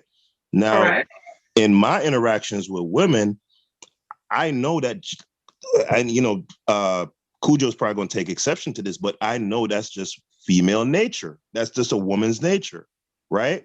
On the inverse, as a man, I'm pre-wired to want to provide for women and subsequent children, right?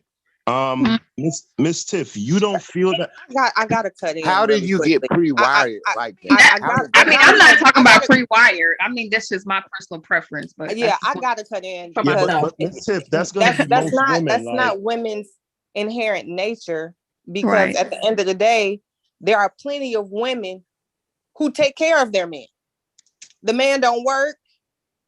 They driving their car. They living in their crib. They eating their food. And that is absolutely, they're buying and their clothes. that is deplorable. It may be deplorable, but if there are women that are taking care of men, then clearly it's not a biological thing. It's not a natural. Like, come on now. Yeah, for instance, here's an example. All of this is social conditioning. Whenever you get through your perspective, how you view relationships, the way that they should go, all of this is a part of your social conditioning. It's a part of your frame of reference, the way you were taught the appropriate way to do things is, or your what you've been socialized to do. Yeah, the hardest thing to convince okay, but let me ask you this, Amber. I have a question for Amber on that point. You said that's and that has some merit, but so what of the people who decide that they may have been socialized a certain way, but they still quote unquote default to certain ideas? So what if I was socialized that way, but what if that's really what I prefer? As opposed to somebody, because now we're living in a day and age where probably your son's generation and younger, they are making completely different decisions about even how they look at relationships than we did. When you talk about, non-binary and all of this, that's like the thing now. So they they may have been socialized a certain way, but maybe, you know what, Mom, this is what I want, or Dad, this is what I want to be. Well, so That's Again, their the way socialization. you're socialized though, it That is extends just beyond confusion. All the that way you're non-binary. socialized. What is that? No, What that's is not the no, point. No, I'm sorry. I don't mean to derail the conversation. what is non-binary? What is okay, that? so okay, It's the I'll answer idea that, but I that want to there. get back to the Hold question I on, was asking. Brendan. It's the clarify. idea that there are no gender roles. That men and women are essentially, literally, there's no demarcation. No demarcation between the two. Casco. I wouldn't say that. I would say a person who considers himself non-binary does not consider themselves male or female. Right. But but let me go back. Not gender roles, gender. Not right, not gender. They don't consider themselves either gender. Right, exactly. Yeah. Right. So so what I'm saying is what if you have been socialized to be a certain way? What do you think the rate of people deciding what they want to do despite what they were taught? So I could have been socialized a certain way, but I could have decided, no, I want to support my man when I grow up. I want to be his provider and protector when I grow up, regardless of what I was presented with. Well, I could have made that decision, couldn't I? Yeah, but my personal view on this is, one, we're socialized by more than just our family unit. We're socialized by what we see in media. We're socialized by now social media. We're socialized by what we're able to read in books. Like there's always information being input into you from every aspect of your life. School. So for us, we didn't grow up having all of these options and all this exposure. These things weren't even a thing to us to choose from or consider, right? Like now, did the ideas exist? Maybe somewhere, but they weren't as accessible to us. You know, we were more sheltered, so to speak, because we didn't have the whole World Wide Web. We didn't have YouTube to watch and start watching somebody's channel and idolize that person. So now everything that they say, we subscribe to. We didn't have all of these things available to us. So for the most part, we kind of took to what we've learned. And even if we think about what was instilled in us, I'm pretty sure you can find some variation or some deviation rather that you've taken even from that, what was instilled in you. Right. So these deviations, very difficult to understand. It's one thing. One thing that is hard for any of us to accept is we didn't make up our own minds. And we like to think that the hardest thing to convince a person is that they're not an independent thinker. But none of us are, because none of us came up independently. Like you said, we're all affected by the mediums in which we live. We all are. I mean, to the point where we look at certain things like the dude said, what I said was feminine. Who the hell told you that? What makes it feminine? Because I had an argument that went against yours. I mean, and then, I mean, we think like pink for girls and blue for boys. That's not natural. That's something we've been taught, and we accept it without question. Yeah, gender roles, like we were talking about. Yeah, interesting. Yeah, and like you said, even with the baby colors, like it starts at such a young age, we don't even realize that we do it. You know what I'm saying? Like, okay, so then now, we can touch on the whole liberal and conservative piece right here. And so you know what? Are you all more just a small piece, Miss Tiffany? Yeah. When we talk about gender roles and stuff like that, I'm trying to remember. It's just like this is back in school. I had a course in it, and they were talking about the pink and the blue in terms of like identifying babies and stuff. It's not about the baby. It's about the being uncomfortable and not knowing what you're looking at. What the gender is. Exactly, right. So it's the societal norms, right? So those are the pieces that really goes into gender I guess you would say gender assignments and all that stuff, right? The comfortability of it, right? I think it's a slippery slope. everybody. I think it's a slippery slope going down. If we are, I get it, but I don't know. I made the comment in I the threw chat it out. I earlier. just threw it out there. I said, hold on, let me make this statement. I made this statement. I said, I do not want to be in my gym locker room and there's a man who identifies as a woman and he's just full blown naked. I'm not ready for that. But now hold on. Now hold on. But I'm saying, jump out the window. Oops. I don't jump out the window. We're talking about gender norms and how we've been. So what I'm saying is we can go down a slippery slope when we start to just kind of erase some of the things that have kind of set our civilization up. I just think that we can go down a slippery slope. I think that's what Haskell was saying, right? Well, I don't entirely disagree, but now here's my thing. I kind of hate that certain things are wrapped up into the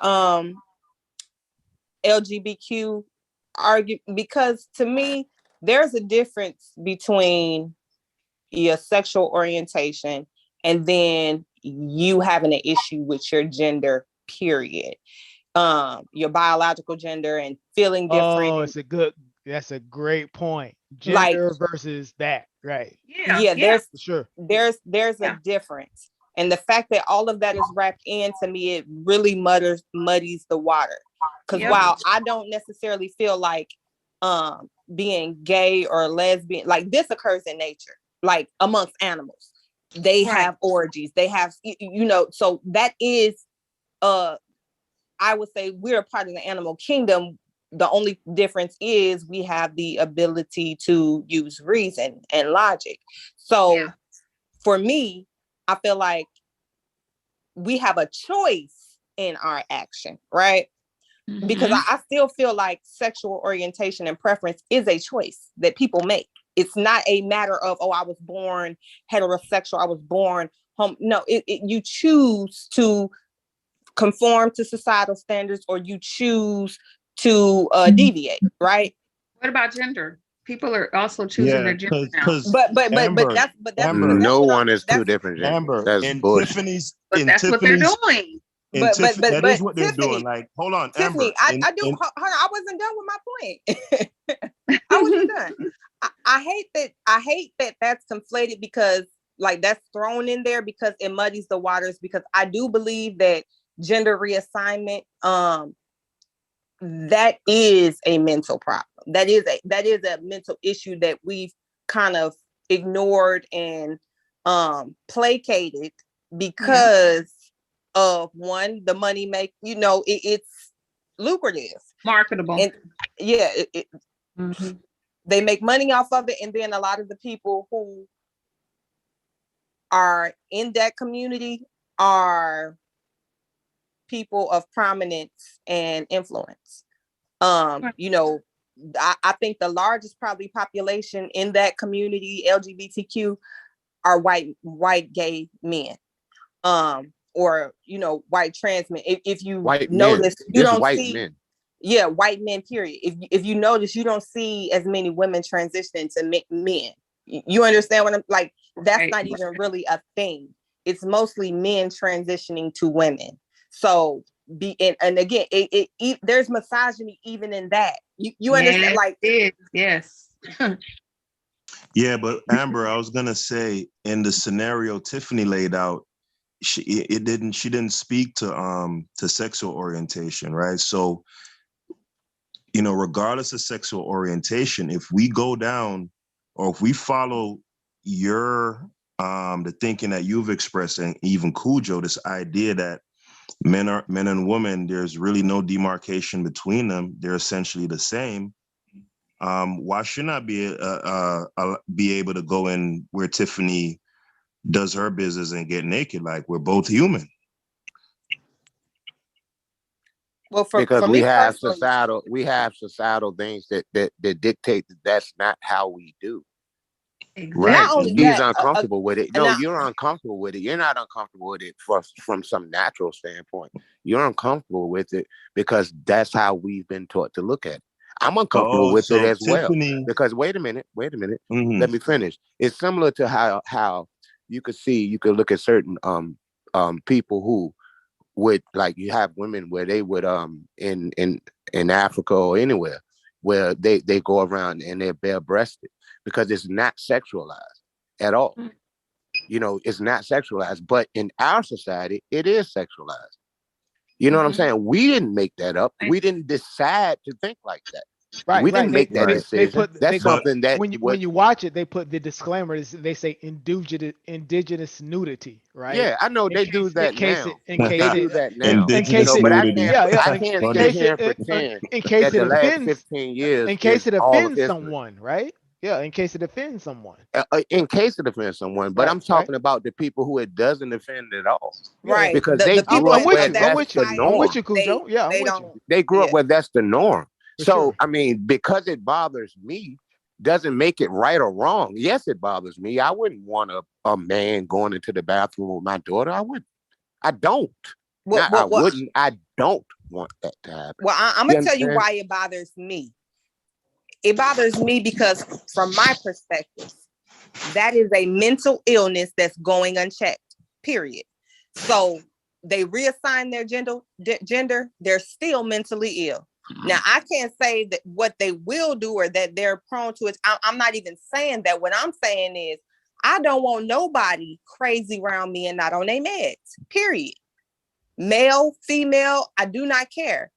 As far as I'm concerned, that is a mental illness that we are entertaining. All right. So what if they haven't had any gender reassignment surgery? They don't intend to. They're not on any meds. They just feel like, hey, I'm a human. I should be able to be here, right?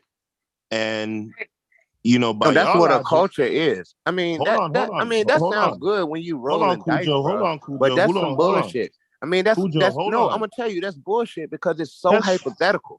It's so hypothetical. Actually, no, it's not. Hold on, guys. Not hold on, I have the floor. Cujo, this is happening in real time right now. It's not hypothetical, bro. It is. You have men going in restrooms. We can Google it right now.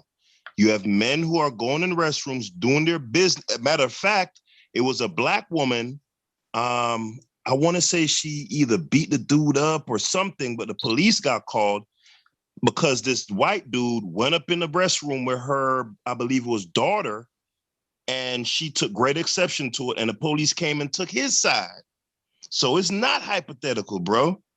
There's also a case of I think she was. You're talking about a particular situation. It is. No, but it is. No, dude, that's only one. Thank you, Tiff. Let Tiff listen to Tiff, bro. So like these salons where women typically to go to get Brazilian waxes, the man wanted to get the same treatment. When this is a place that's usually a space for women, I'm breaking up. Women get these services. So he's in there with all his stuff talking about, okay, I want the Brazilian wax. And so, of course, the woman attendant, she felt completely uncomfortable. And this person, made it out of a big deal. And there was a court case around it. So it's not really hypothetical. But what I'm saying, this conversation around gender roles and stuff like that, I get it that, sometimes it can be stifling. I'm all for people doing what works for them. Have you ever read the book? If traditional gender roles work, then go with that. But if we are pushing let's be away with it, then we are also have to say we can't get mad at other folks and say, yeah, you're right. Who cares about I'm born presenting as a female, but you know what? I'm a man. So, because that's the road that we're going down, where any and all things are acceptable. Yeah, but that's nonsense. A woman is a woman, and the man is a man, regardless. But Cujo, you just said earlier that there's no difference between men and women. Now you're saying there is. No. Are there differences? Is a male lion and a female lion? Are they both lions? Yeah, they're both lions. Okay. Right. And male humans and female humans are both human. Yeah, but that's different. So we're the same. We are the Can species. we bring up the topic? That's what I'm saying. Stuff? We are the same. What about the athletes? When you have Amber alluded to this about the misogyny that even exists with men who want to transition to be women. They were biologically born men. Yeah, that's fucking ridiculous. Well, but this is what we're saying. This is what's happening in real Why, time. Cujo? You're just holding on to a social convention. You're right. I am holding on to a social convention. So it's not ridiculous. I am holding on. Not only am I holding on to a social convention, I'm holding on to what you like to say when you said natural. I'm holding on to a natural one as well. So you agree because with me? it is natural that I'm a man. I am a man. I have X, Y, and a woman is Cujo, X, you X. sounded like me.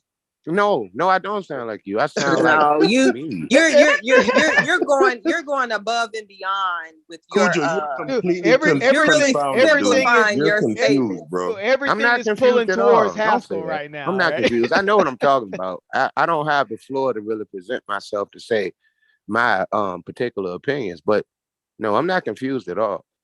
So fall back with that. Tread light, bro. Yeah, but Tread you're all light. over the Cujo Atkins battle. Big up Virginia. Tread light. Yeah, no, but you all over the place, bro. I'm just saying. No, yeah, and perhaps I would look like I'm all over the place because I'm not looking at it like you are, and that's unfortunate that you would say I'm looking at it like I'm all over the place because I don't look at it like you do. I just look at it differently. So you need to question yourself as to why you're saying that about me. No, all right, because look, Amber disagrees with me, right? Mm-hmm. Tiffany does too in a lot of things, but their viewpoint is still congruous all the way through. Yours is in all kinds of incongruity all over. You get what I'm saying? Like because you have never spoken with me about this subject doesn't mean that I'm confused. It just means that you've never spoken to me about this subject. It doesn't mean I'm confused. I'm pretty straight on how I look at it. I know how I see it. I'm not confused at all. Okay. All right. I'm not confused at all. All right. I know exactly how I see it. You know, I'm not at all confused. And right. I do realize that I am influenced by things that I don't control. I do realize the way I view gender is beyond my control. I do realize that. I realize that. I realize I didn't make up all my opinions. I accept the fact that I have been indoctrinated. I accept the fact that I have been so Cujo, I do question Cujo, some of those ways though. So Cujo, you being averse to a grown man sharing the same bathroom with your daughter, you think that's a result of socialization? Yes. It's not, bro. Yes, it is. Wow. It is. Why wouldn't it be? What's the result of? Here's the thing. I think Brother Cujo, I think he understands the difference between physiological differences, right? There's a physiological differences, and then there's a different concept called the gender role, right? So he doesn't mix the two, right? So in terms of you talking about going in bathrooms and stuff, there's that physiological difference there that needs to be a distinction, right? Am I aligned? Yeah, when I was a child, when I went to nursery school, the boys and the girls went to the exact same bathroom because I assumed they thought we were that young.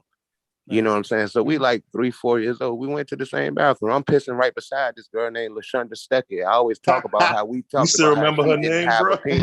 Oh my God. We always talk about it. We talk about it all the time. Whenever I see her, I be like, "What's up, LaShonda Stuckey?" And then we show me your cooch, and she did.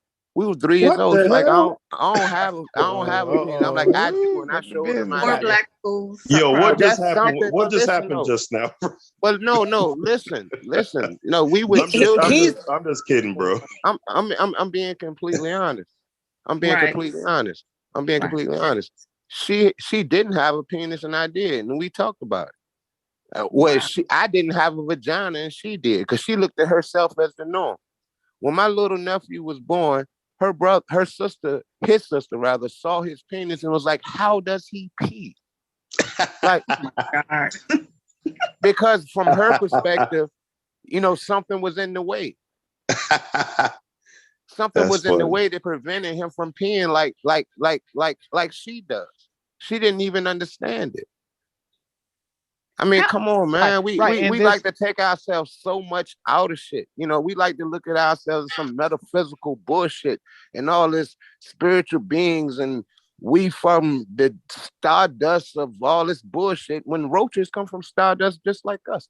You know what I'm saying? So I mean, I agree with you we're on that. not special. We're not. We're only special because we think we are. We're not special. We're only special because we think we are. He said, I went to a psychiatric school. No, I went to a regular elementary school. I went to public schools. I also taught in public schools.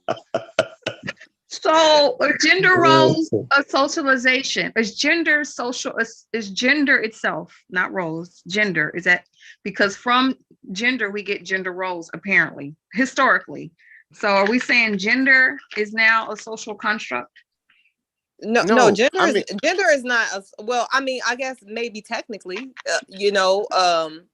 because that's the name that was assigned to. You see how confusing that is? I mean, but if you think about it, do we have a biological difference with Absolutely. our reproductive Gender roles are based on the necessity of a particular species to survive. That's what a gender role is. It's based on a necessity. And like we say survival, not just survival as far as living and dying. I'm saying survival of a particular culture and a particular people. So these things develop. They're not something, it's not happenstance. You know what I mean? Human beings aren't happenstance. We're merely apes in this world that can talk and talk about it. That's all we are. I ain't no goddamn ape. You are. You are an ape. No motherfucking ape. You are an ape. And the reason that you're insulted by that is because white people been telling us we're apes for a long time. We are. Hey, what Charlton Heston said in that hold on.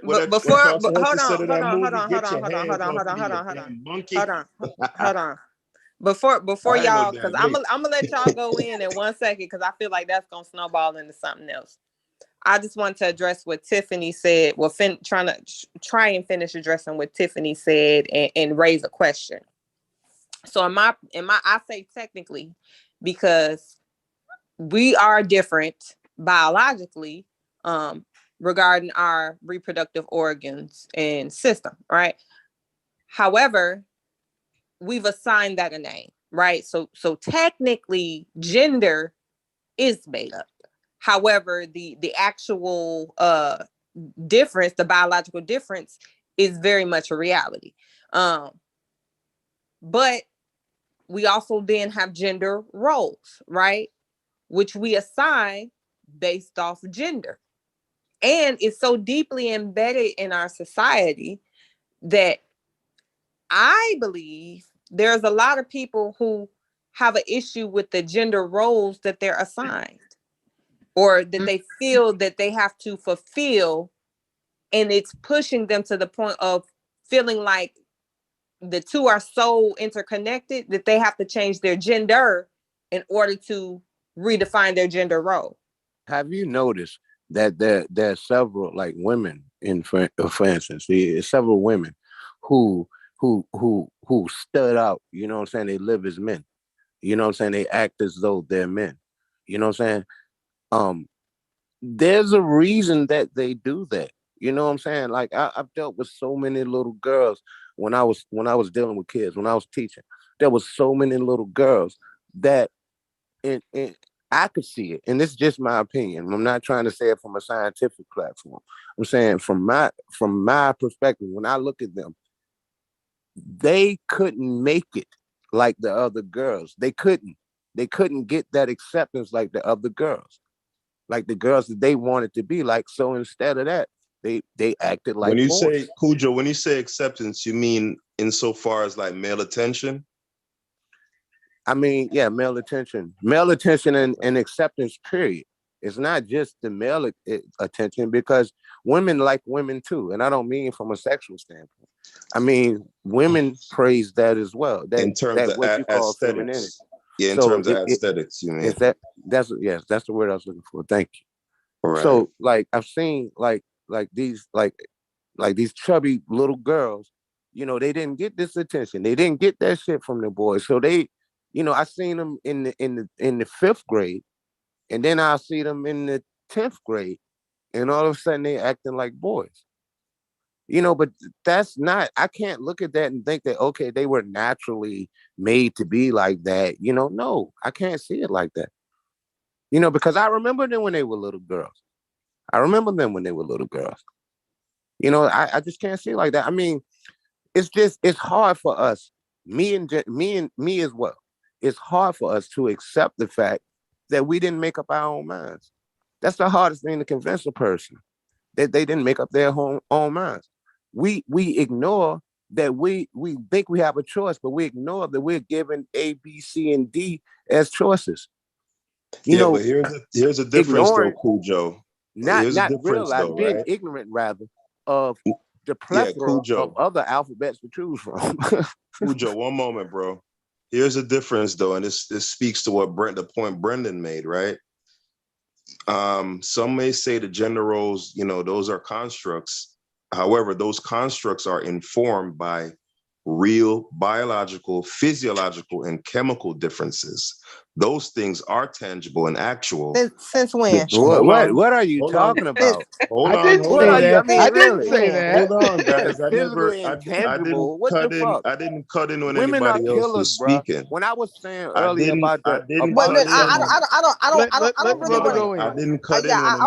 else was speaking. I don't want to cut hold him on, off, guys. but I do want you to. I'm not even sure why that triggered. I'm not sure why that even triggered anything, because when Brendan said it, no one took exception, right? So Brendan just said he didn't say that. Yeah, but Brendan, didn't you say that there's physiological differences between men and women? Here, exactly. I said that, but what I really said, there's a difference between physiological differences and gender roles, right? Right. Those are fine. two No, things, but right? I didn't say that they were tied to the. No, to other, I right? said that. I said that. Okay. Yep. Yeah, I simply said that. I simply said that Brendan made the point that even though the gender and then the subsequent gender roles that spring forth from that aren't necessarily a matter of nature, right? The things that informs that informs gender and then subsequent roles, those are indeed tangible and real. And Amber said the same thing. So for sure. That's accurate. Right. So the XY chromosome, Cujo brought that up, right? What? Hold on. No, I'm not quite sure I said that. Repeat that. No, I said Cujo. No. Repeat what you said. Even Amber agreed. Repeat that. You said that the biological differences are indeed real. Those are actual. Or I'm paraphrasing. You did say something like that. In the organs, reproductive, Right. Yeah, right. they are. Yeah. Right. So those things are actual, right? Mm-hmm. What the gender and then the subsequent gender roles are informed by those biological, physiological, and chemical. And that's what I think. Right. Yeah, and that's when you start sounding like I think that's a logical leap. What do you mean? Wait. Yeah, I'm gonna say that because hold on. If you're taking that. And I think that's where Amber sort of has the contention. Let me give some clarity. You're dealing with it. You're taking a natural thing and trying to throw it on something that's I do want him to finish building. Let me give some clarity, Cujo. Right. So in a scenario that I painted in a crisis situation like the Titanic, right, where I said the precept, the hypothetical situation of the Titanic. Well, no, the Titanic actually. That's hypothetical, though. I mean, you're talking about like me living in that situation is hypothetical. It's not real because I didn't. No. I can't tell you how I would react in it because I don't know. Neither do you. So it's hypothetical. Cujo.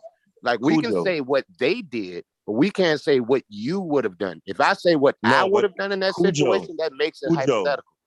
Yeah, it does make it hypothetical. Let's put that on the plate first, and then go ahead. Yeah, let them go ahead and make his statement. The point that I was going to make in rehashing that scenario isn't so much about what we do as individuals. I'm talking more so what the precept that women and children should go first. That is based upon a biological premise. So the idea of women and children going first, or let's leave the children out. The idea that the women should go before the men is founded upon a biological reality. And that's nonsense. And that's complete bullshit. I see what you're doing, Haskell. That's complete bullshit. Doing. That's complete nonsense. What is the nonsense, bro? You know why that's so nonsense? Because you're taking something Cujo. that's contrived. Our society, our culture are contrived. It's not natural. Cujo. Is it contrived? Is it made up? Is it a social construct to say that a man can impregnate multiple women and a woman can only reproduce once every 9 months? Am I making that up, or is that biological reality? You know the answer to that. Okay, checkmate. Y'all could That's go. not a checkmate, bro. Think about this. You're looking at it from your little perspective. Can I respond to him, please? I would like to respond because he tried to use something I said to parlay into this. My defense is impregnable. You almost had me until you did the impregnation thing, right? You should just left that off the table. So I'm gonna say a few things. First off, I was talking. Brendan, that's the concept. The idea is that. Let Amber go in. I'm sorry. Yeah, hold on, real quick. I just want to clear this up. The idea of me pointing out the fact that men can impregnate multiple women and women can only reproduce once every 9 months is not a casual, just random talking point. The point is the idea that women should go before men is founded upon that biological drive for survival, right? And if you have 30 women, if you have 30 men and 1 woman, the ability to propagate humanity, you're fucked. In the inverse, it works. So it's not just you get what I'm saying? Assumption. It depends if you value reproducing children over other things, right? It also depends on. Brennan, we're talking about the. Let Amber go. Let Amber go. Like, see, this is why this is not. It sounds good until you really dig underneath the surface. You can have 30 women that you put on the boat, all of the motherfuckers barren with 1 fertile man. You can have 30 very fertile women with the 1 motherfucker that goes on the boat. He's shooting blanks. Like, at the end of the day, it sounds really good, but there's no reason to continue to have this primitive way of thinking. It's just no reason for it. Because now that we know that not every woman can bear children, not every, you understand what I'm saying? Like, you have to go a little bit further than that to make your argument. What's wrong with 3 couples? What's wrong? Or hell, if that rounds out to 40, what's wrong with 20 women, 20 men? Like, there's other ways that this can work without necessarily having to snowball into this women go first and then the man goes, like, and then the justifications for it, they just don't make sense overall. No, Amber. So how will we make the decision who goes first? How would we do that if we were playing that game? The point that I was making is not based upon right or wrong. Is based upon a simple biological fact, right? The fact that 1 man can impregnate, if he's fertile, he can. 1 man can potentially impregnate. Yeah, right. I mean, you can. Listen. I see what you're trying to say. Hold on. No, because the basis of it is our survival. The basis of your just like your hypothetical thing is our survival. Can potentially and have survive. Whereas another woman can get with 1 and have a stillborn. Yeah, but Amber, we're not talking about necessarily about individuals, right? I'm giving you a scenario, right, where it gives you an example of the biological drive for survival and wanting to propagate humanity. So it's not about you a gym. It's not what you've been trying to say. It's not about if one particular woman is like, you can't craft arguments that way to speak to every individual case. right? You have to. Yes, you can. You have to make argue. No, you can't. You can't address every. You can't address every You're single doing it. scenario. What I'm saying No, is I'm not. I'm speaking in generalities, which is No, what you're you not. do when you craft arguments. Haskell, you're speaking in general on how these things came to be, right? So you're saying, looking backward, I believe this is how these gender roles were formed, and this is why these principles have made their way into society as we know it. Because, you know, when we look at No, it, this is me. This is me performing a rational exercise. But what I'm saying based. is It's not a. that's rational before we had the knowledge and awareness of all of these other factors that play into it. That's only rational absent of actual information and knowledge and scientific. We know now that it takes more than just being a female to be able to reproduce. Not every female can. Absolutely. So if you want to put hold on, Amber, if you want to put the qualifier in there that Cujo used, which is potentially, that's perfectly fine. It doesn't change the core of the essence of the argument, right? So if you want to say potentially, I'll put that in there as a qualifier. So potentially, one male could impregnate 30 women, whereas in the inverse, one woman can't reproduce with 30 men, right? She has to wait every 9 months. Like, that is biological fact. I don't see what the debate is about. Okay. I'd like to hear. I would like to hear if the other option is survival of the fittest. Is that who gets off the boat? I mean, yeah. Is it the survival of the fittest, or is there a scenario where there's a mixture of people who go? Who's getting off the boat? See, the survival of the fittest thing that comes from a Darwinian doctrine. What I want to point out right now. I'm trying to figure out what people are leaning towards. You have a particular a group of monkeys. You know, a group of monkeys, and there's a hierarchy amongst these monkeys. You have one male who reproduces. He has a harem of like 30 some females. He's the only male and he chases all the other males away. But guess what the females in that troop do? They go off and fuck the other the males that's not, they go off and fuck them. They go off and fuck the other ones too. But look though, see, from our perspective, it look like they're doing something, the females are doing something wrong, but what they're doing really is they are promoting the genetic diversity of the species, because if that was the only male to impregnate them, they would in time come to a point of where they are, what's the word I'm looking for when you fucking somebody that's too close to you related? You know, what's the word? But see, nature amongst this, I'll look up the particular group of monkeys that do this.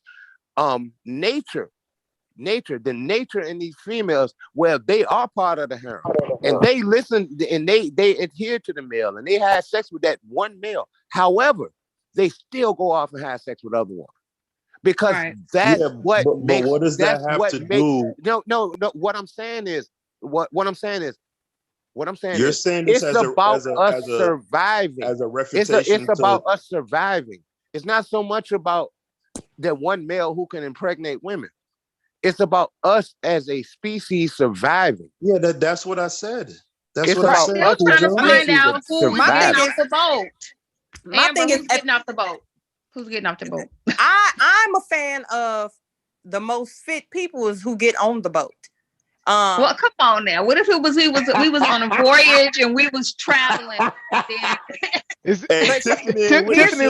Tiffany likes this existential threat, right? Yeah. We put at what I'm saying is, I think it's important to go through the exercise to see how we're getting off this boat.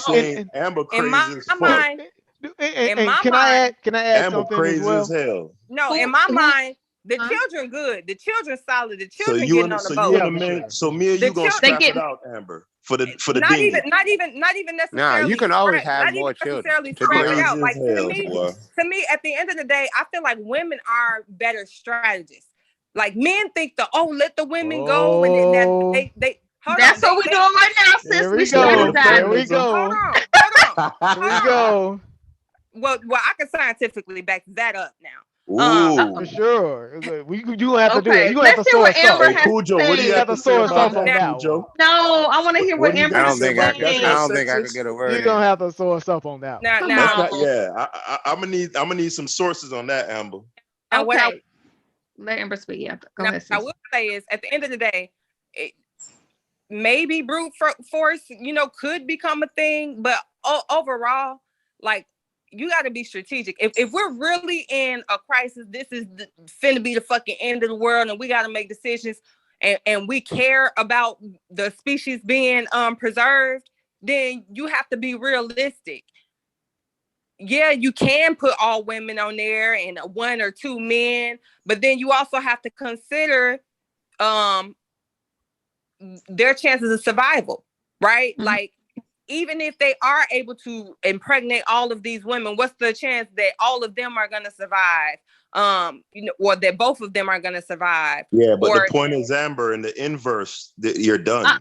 There I is still no want to hear chance. what Amber's selection gonna be. You need more women. Either or thing, like in the inverse, it doesn't have to be an inverse. How about the strongest couples go? It should be an equal amount of women. Hey, and answer Tiffany's question. That's what she's doing. That's what she's doing now. No. The one where you asked about what would happen once the kids are let off. How are we gonna decide who gets the limited amount of dinghies and life say that. Why do I didn't say children? that. Why do I just want to know. children are the lesser in that situation? Because you can always have more No, children. it's real simple. This is like an children are the exercise. No, I say children. I say Cujo children are knock the them lesser. kids in the head. They are the lesser. Oh my God. They are Cujo the said, lesser. "Fuck them Hey, kids." Cujo. We're gonna be messed up if we really had to figure this out. Hey, Cujo. Messed up. Hey, Cujo. We would all drown. Cujo, we would all drown if we isn't can't. that Hey, the same Cujo, you a rationale? cold nigga, boy. Cujo say, "Fuck them kids." No. Yeah, children are the lesser. Because what we want to do. Isn't that the same thing they say in terms of the rationale? Do we save the child or do we save the mother? But you save the adult. In terms You of save the having a person mother who who can can Hold breathe. on. Do we save the child or save the mother? We always is the least important in that scenario. the mother, right? If I may, that shit sound good, but you said the child is the least important in that scenario because the child can't survive on his own. The child can't survive on his own, and the child is not breeding. Hold on. If that's the case, if children are so irrelevant, then I what's didn't say the they were point irrelevant. I said they hold were on, the hold lesser. on. But here's my thing. What's the I point didn't say of us irrelevant. surviving? Period. The whole To goal raise is children to be adults, so they can make better decisions too. Cujo, They can make the better decisions. You tend to cut in before people make their point. Like, just let me finish talking, and then you can rebuttal. Like, it's not a big deal. If we're going to just the children are the lesser, what's the point of us preserving the species to begin with? If they can't offer any, the whole thing is they're offering their youth so they can live. Because children don't breed. So wait a minute, you asked me a question, let me answer you. Sir, let me answer you. Listen to what you're saying though. So we're man and woman gonna get off the boat. Gonna get on the boat to survive so we can preserve the species, so we can reproduce. But then when we reproduce, that thing still has to go from infant to child to grown up. So yeah, the children are relevant because they're closer to the next generation of they aren't. reproducers. That sounds good, sis. That sounds good. But there's a reason that people sold their children as slaves in bad situations. There's a reason all throughout the world people sold their children as slaves in bad situations. It doesn't sound good. It doesn't fit right with me either. I wouldn't do that to my children. I understand where you're coming from. But what I'm saying is, if it's about survival, it's important for breeding adults to live, not children. It's important for breeding. No. You, I shut up when you were talking. When you still have to breed children, there are going to be babies, there are going to be toddlers, there are going to be. But see, who's going to teach those children? You understand what I'm saying? Listen, no, I don't. If who's going to teach those children? If all the children live, who's going to teach those children how to become adults? Nobody's saying that adults don't survive. There's nobody going to be able to teach them how to become adults. Adults, we you're live in missing this the whole fucking point, fantasy. sir. Wait a minute, no, I'm not missing your whole yes, point. You Listen, are. Let me talk. We live in this world. I believe the children are the future. And you know what? That's like waiting for Jesus to come back, because there are always going to be children and there's always going to be a fucking future. No, we got to deal with the fucking people here now. We have to build adults. We have to take So who these are you children. saving, Wait a minute, Cujo? let me finish, sis. Sorry. We have to take these children and build them into adults so they can make more responsible children to become more responsible adults. Children, man, shit. No, if we're in a situation like that, the children are the least important people. If we're in a situation on a boat, children are the least important. The least. It sounds bad, but children are the least important because you're children talking about can't breathe. reproducing in the They future. can die. Who the I fuck don't- gonna teach them how to fucking cook food? Who's gonna teach them how to survive? Who's gonna teach them how to become men and women? See, the problem It's not is you act natural. like You don't grow up and just become a man and a woman. No. The problem is you think we putting the children on the boat by themselves and just go on and live your life. But and I'm be saying happy? that's what I'm saying. They're not the priority. The priority is breeding adults. Yes, they are the priority. I'm 45 because they're going to be years the old. next stage of breeders. I can still do it. I can still do it. But a 45 or 50-year-old woman, no, we're not equal because I can still have kids and she can't. She can't. Let's deal with although it. you can still have kids. Let's deal with it. Let's deal although with it. you can still have kids, you're She might be able to have kids with a birth defect or a disability. I mean, she can. Regardless. She what can. are you talking about? Cujo sounded like me. What the fuck? Although you can still have kids, you're more likely to have a child with a mental disability or illness or birth defect. Right. So we don't want that. So then you're going to be reproducing. Even to take me out of the scenario, okay, it would be better that a viral 30-year-old male lives as opposed to me being a 45-year-old man. It would be more. It would be for us to survive. To take myself out of the scenario, breeding adults are the priority. Can I put another circumstance? Because I think in a lot of this, we've been under the same paradigm this entire Blue Devil, conversation. I've never had diabetes. Let's flip it. Let's flip. Can we flip the circumstances a bit, right? Because but we still haven't even. It's the same thing. This is but I know one thing. The same. Because we're talking ad nauseum about still ain't this, got on the boat or off the boat. I thought we was on the Titanic. We're never gonna do it. We're never gonna. It looks like the boat is the saving thing. So fine. I want to introduce maybe just a different sort of twist to the same conversation, right? Okay. Right. So what about an environment where resources are extremely scarce, right? And we're talking about what's the value of reproduction. Right, in an environment where resources are extremely scarce, reproduction value goes down. Right? Who cares? Right. We don't want to be reproducing a whole bunch of children and all this stuff. Right?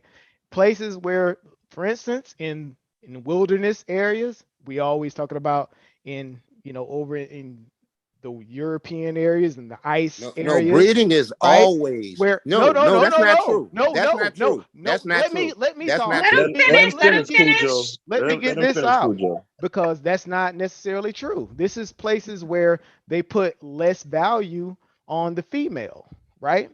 Because what it was is like, okay, well, since resources are so scarce, we don't want to reproduce a bunch of children. We don't want to have a bunch of kids, right? So the value of the woman went down, right? No, I know this is wrong.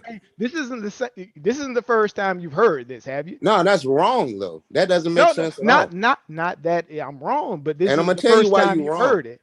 No, I'm just. No, it's not the first time I heard it. I heard this. I'm bringing it up as a sort of as a condition what do of the you mean argument. when you say he's wrong, Cujo? What do you mean? Yeah, exactly. I'm saying I'm bringing this up as the purpose a scenario. of any living thing on this planet. The purpose of any living thing on this planet is to make more of itself. But what if you don't have enough food to feed yourself? Remember, you just said if you're feeding, what are you feeding yourself for? Did you say the kids are the lesser? Did you just say the kids are the lesser? Your self-preservation. You can't feed your damn self. Yeah, this is what I meant when I said Cujo is all over the place. You think lions want to have sex? You think lions want to have sex just because it feels good? No, lions have sex because they're trying to live. Cujo. And we don't. We've left that part behind. Did you just say that you can't feed yourself? It's bigger than me. You wanna survive. The kids are the lesser. Right? I Why want to produce survive. one? Why reproduce a Right. kid you But can't my eat? survival goes deeper than just me as an individual Oh, surviving. that's what Amber was saying. My survival goes to us surviving. See? To the species surviving. I think To the that's species what surviving. Amber was saying, right? To the species surviving. So Now that's why you children sound like are a Amber now. non-factor, because children can't breed. Okay. Children can't breed. They can't. No. They can't. I mean, the first thing a male lion does when they come into a new pride is kill all the what kittens. happens when reproduction becomes an existential threat to you? What do you do? Then my demise is oncoming. My demise is oncoming. For my individual, from a contrived, selfish standpoint, or you control. To be honest, all animals are just trying to live. All plants are just trying to live. All bacteria are just trying to live. But for me to live, for me to actually live, it's based on a continuum, because I came from something. So I'm trying to make more of myself. I'm trying to keep on living. Right. But the reason why I sort children of can't do that. The reason why I flipped it, right, is to say, okay, well, we were putting value on the male, or we were putting a higher value on the woman, and all this stuff, but it's all become circumstantial, right, depending on these different scenarios, right? And that's the only reason why I wanted to kind of flip the whole thing on its head. Well, no, I mean, I enjoy the conversation. For sure. Thank you. Big up Virginia, for the record. Big up Virginia. Big up to the South. Big up to the South. Big up Black folk. Big up Virginia. Right. Can I speak?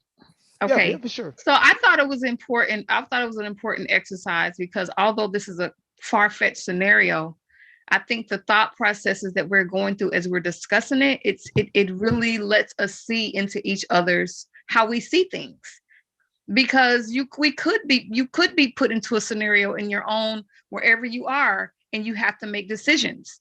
And all through this, I don't know how long we've been discussing this, we still haven't made a decision who's going to be saved. I don't know if you guys have ever participated in any projects that were like team building and stuff like that, where you've had to come up, where you've had teams and each team had to figure a particular thing out. This would have been that situation, but we still haven't figured it out. We haven't come to any consensus on, what's most important here at all. Knowing that all of us are not going to get what we want out of it, but I just wanted to see if we can come to a consensus on how we would make the determination of, and I guess in this case, who gets on the boat for survival versus a Titanic scenario. Yeah. You did. Because right now, I wouldn't want to be with y'all in a crisis situation. We would all die. But you know what? You did the classic. Hey, Miss Tiff, you did the classic thing in terms of what they do in business school. They give you the ugly answer, right? It's like there is no good answer, right? But in terms of how do you make a decision, the decision-making process is the most important. How do you make the decision, right? Exactly, which is more of what we need in our community. I mean, but truth be told, I think from the start, we didn't even qualify what makes the decision, right? Like how are we gonna gauge what's important? Mm-hmm. Right. Okay. We hadn't even started there and agreed on what is important in this crisis. What do we want to protect? Our overall survival. I guess the default was reproduction. Species is what's important. I think the reproduction of the species. I think that's what we kind of by default. That's the most in both scenarios, right? Yeah, exactly. I think that was the default that we kind of just fell into, but we never really established that. It was brought up, and it became an argument, and everybody just kind of fell in. All right, let me give you. Like anybody want to give it a try? Because I think it should be a mixture. I don't think it should be heavily one way or the other. I honestly think that it should be a mixture of children too, because you can't just. I'm thinking of the scenario where we're getting off the boat, but I think that if you have children, you got to have people to just say you're out in the wilderness. You got to have people to till the land. You got to teach your children to do that. It can't just be the adults that are breeding. Yeah, so but you got to have somebody that's going to till the land. You got to have people that's going to hunt. No, but the adults, there are adults that are going to be there to teach them. That's why you can always make a mixture. It's got to be a mixture. You can always make more children. I think it's important to have some children and, there. And sis, I feel you. You know, it's a reason that So most men, women, and children should be saved. It's a reason that most mammalian species have big eyes. We have this soft spot for big eyes. We do. All of us do. We do. When we see the big eyes, because your eye sockets don't grow as like the rest of your body does. So, you know, when a child is born, you can see it in the little Bambi thing, how we're like, oh, or you see a puppy or something like, oh, we have this affection. This is something that's innate in us. So yes, we're supposed to care about children. I'm not saying that we're not supposed to care about children. Of course we should, because you know, But you don't think children will be valuable in that scenario, Cujo? No, you don't think if it's a life and death thing, they don't in Okay. that scenario from a standpoint of, you know, like, I'm damn sure pushing my children up, you know, and I damn sure probably will grab somebody else's child and push their child up. However, if it's based on survival, breeding adults are what's important. And I would also add that older adults are important, men or women, because of the knowledge that they've attained throughout their life. They are important because it's all about survival. So we're trying you can always have more children. I know that sounds fucked up. If it's all about survival of the species, what kind of knowledge do you need for the species to survive? Are you serious? What are you serious? Yeah, Think about what you said. Think about what you said. What kind of knowledge? Okay, when you were 5 years old, how far could you go beyond feeding yourself, beyond going to the refrigerator? Somebody put that refrigerator there. No, older people. I'm saying what I'm saying. Yeah, Cujo, calm down, Cujo. Calm down. No, you I'm say not even beyond. You say even beyond adults of reproductive age, you would still need some even older people because they have the knowledge. I'm trying to figure out what knowledge do you need. How old are you? As an adult, I'm 36. You tell me what knowledge you need as an adult that's reproducing for the species to survive. So what knowledge are you still lacking that you need older people for? You're 36. You're 36. 20 years ago, you could have had a child at 16.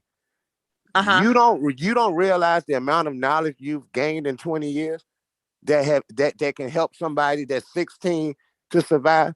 I look at 16 as a child. I'm sorry. I look at 16 as a child. So I look at 16. But I look at 16 as one of them people that you say don't belong on the boat. No.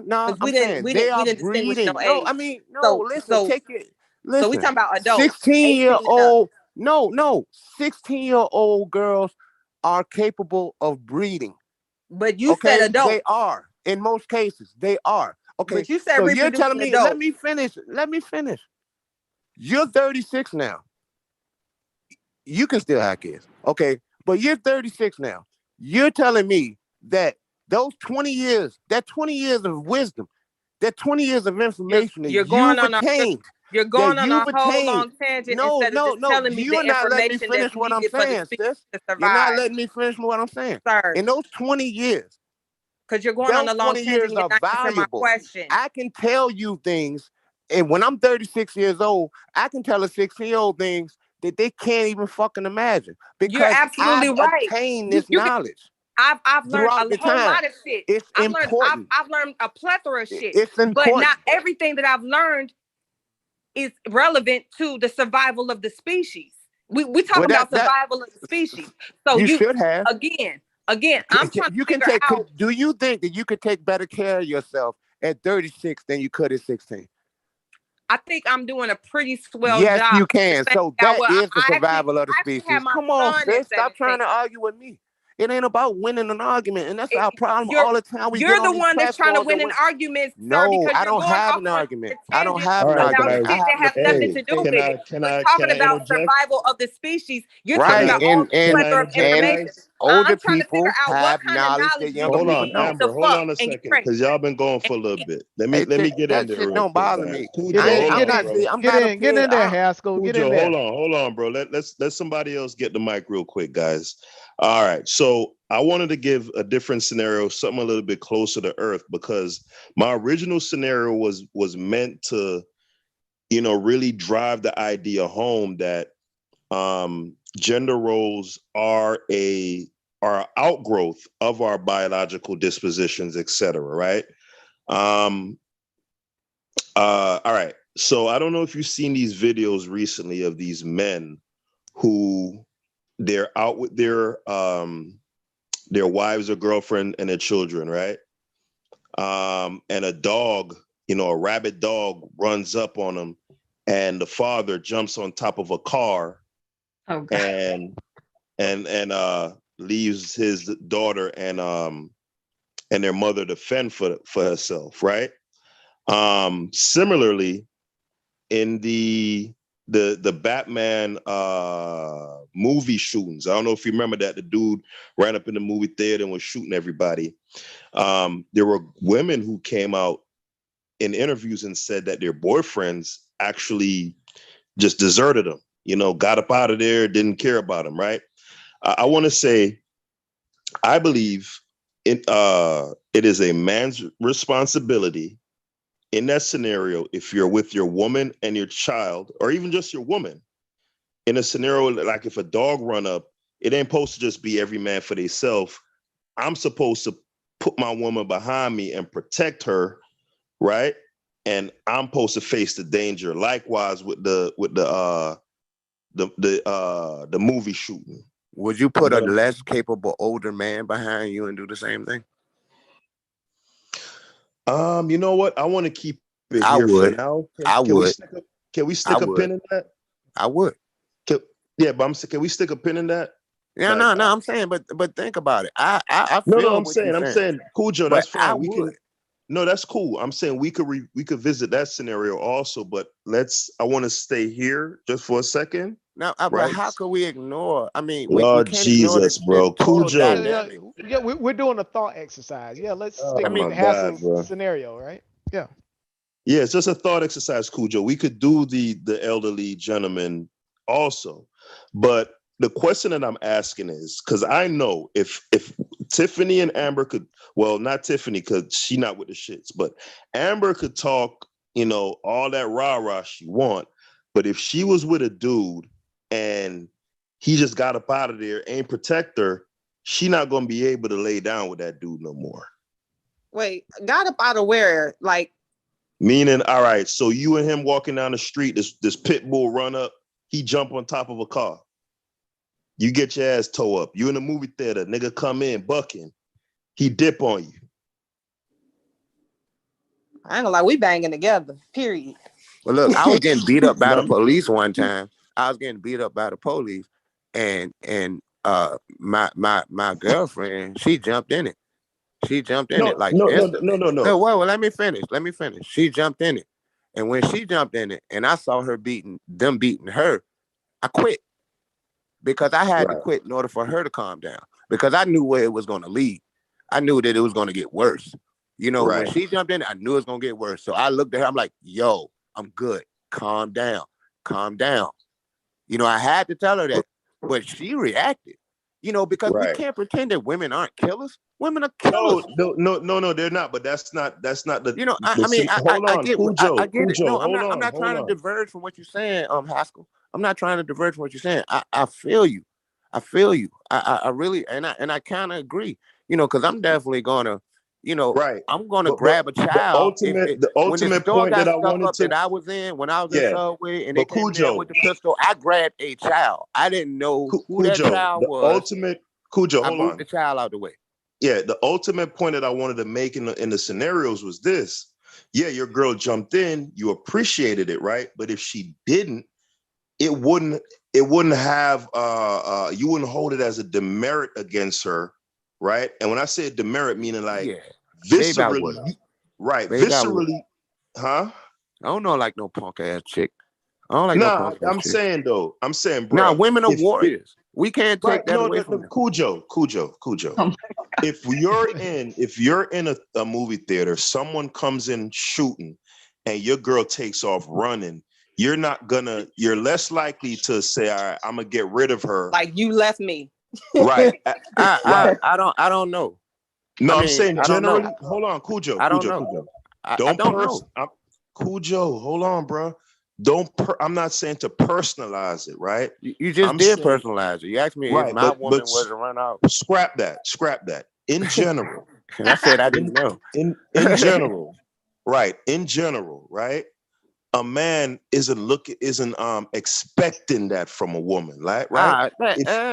Hold on. In general, another scenario. I'm telling you real life things. Hold on, I got jumped by a bunch of dudes. I think what Haskell is asking, right? I know it's so hypothetical. Cujo, Cujo, you gotta let me finish though, yeah, bro. Cujo. His point is not that women ain't down and they won't buck or they won't go in for their man. That's not his point. His point is that he feels like overall women, if a man don't go up and buck for them, that's a strike against the man. That's a problem. Whereas if a man get into something and the woman don't buck, he don't expect her to. Like you said, and my woman even jumped in, meaning you were surprised, right? No, I wasn't didn't surprised. Expect her to do that. I wasn't surprised because I know her.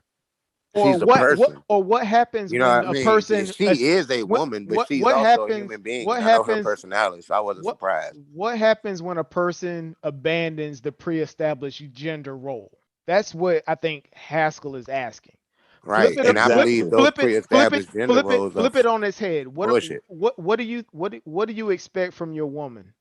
Right.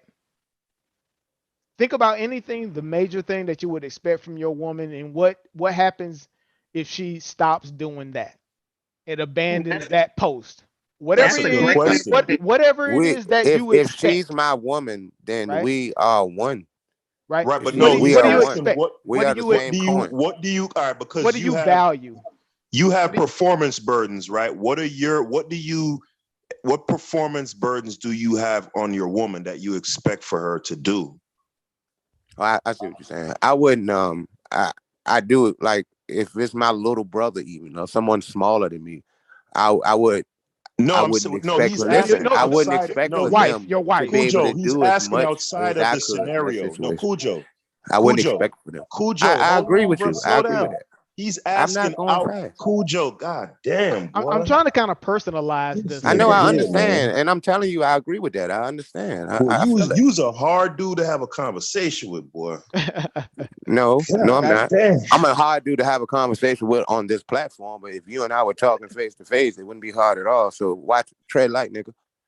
Bob J, nigga. Cujo, big up Virginia. Nah, nah, not at all. If we were having a conversation, we could have a conversation. So don't make it like that. I agree with that. No, but can you answer this question though? Like for instance, we were just talking about the performance burdens, right? What? Just give me one example of a very important thing that you would say there's a deal breaker for you. I got jumped by a group of dudes. Okay. And me and my the chick I was messing with at the time, we were arguing at the time. You know what I'm saying? And the dudes kind of came over there on some, oh, don't do a woman, all that bullshit. You know what I'm saying? And when they jumped me, she was like, whoop his ass. So no, I don't expect that. You know what I'm saying? But another chick I knew was fighting for me. What you like get off. Not expect her to do. You know what I'm saying? What you do. So what do you expect her to do? I respect for her to react in kind. Cujo, he's asking you in general. No, let me finish. Ask me a question. Scenario. Jesus Christ. In kind. I expect her to react in kind. What's best for us?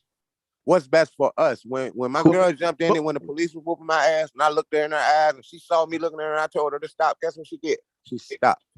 Because what happens she believed in what I was saying. What happens if it was she better acts for in us. Contrary to what's best for both of you guys? She's an individual. If she does something absolutely in contrary, what do you do? So, I deal with the ramifications of her actions. If we're one, I deal with it.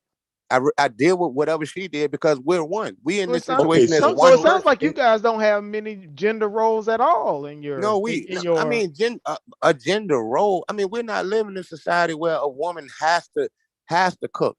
We're not living in that world anymore. We're not. I would prefer my woman cook for me, but my baby mama can't cook at all, so I cook. Right, but she's from South Carolina. All they know how to make is rice. What behavior? But Cujo, is there any behavior that your woman can exhibit that would would be a deal breaker where you say, nah.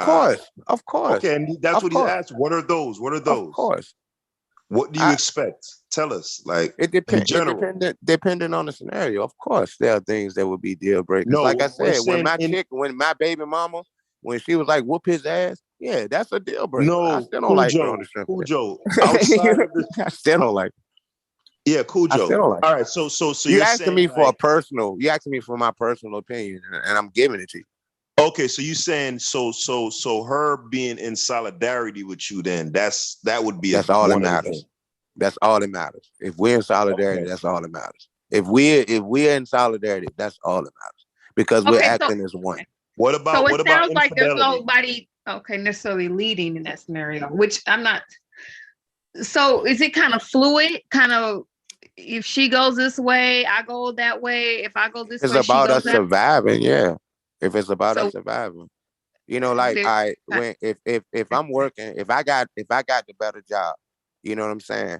And then I for whatever reason, because you know, I'm 45 years old, so I went through a lot of shit in my 20s and my 30s. So there were times where I was the complete breadwinner, and there were times where I wasn't. And did that shit affect me? Yes, it bothered me a lot because I felt I should have been doing more, and then I had the societal pressure. I had pressure from her as well.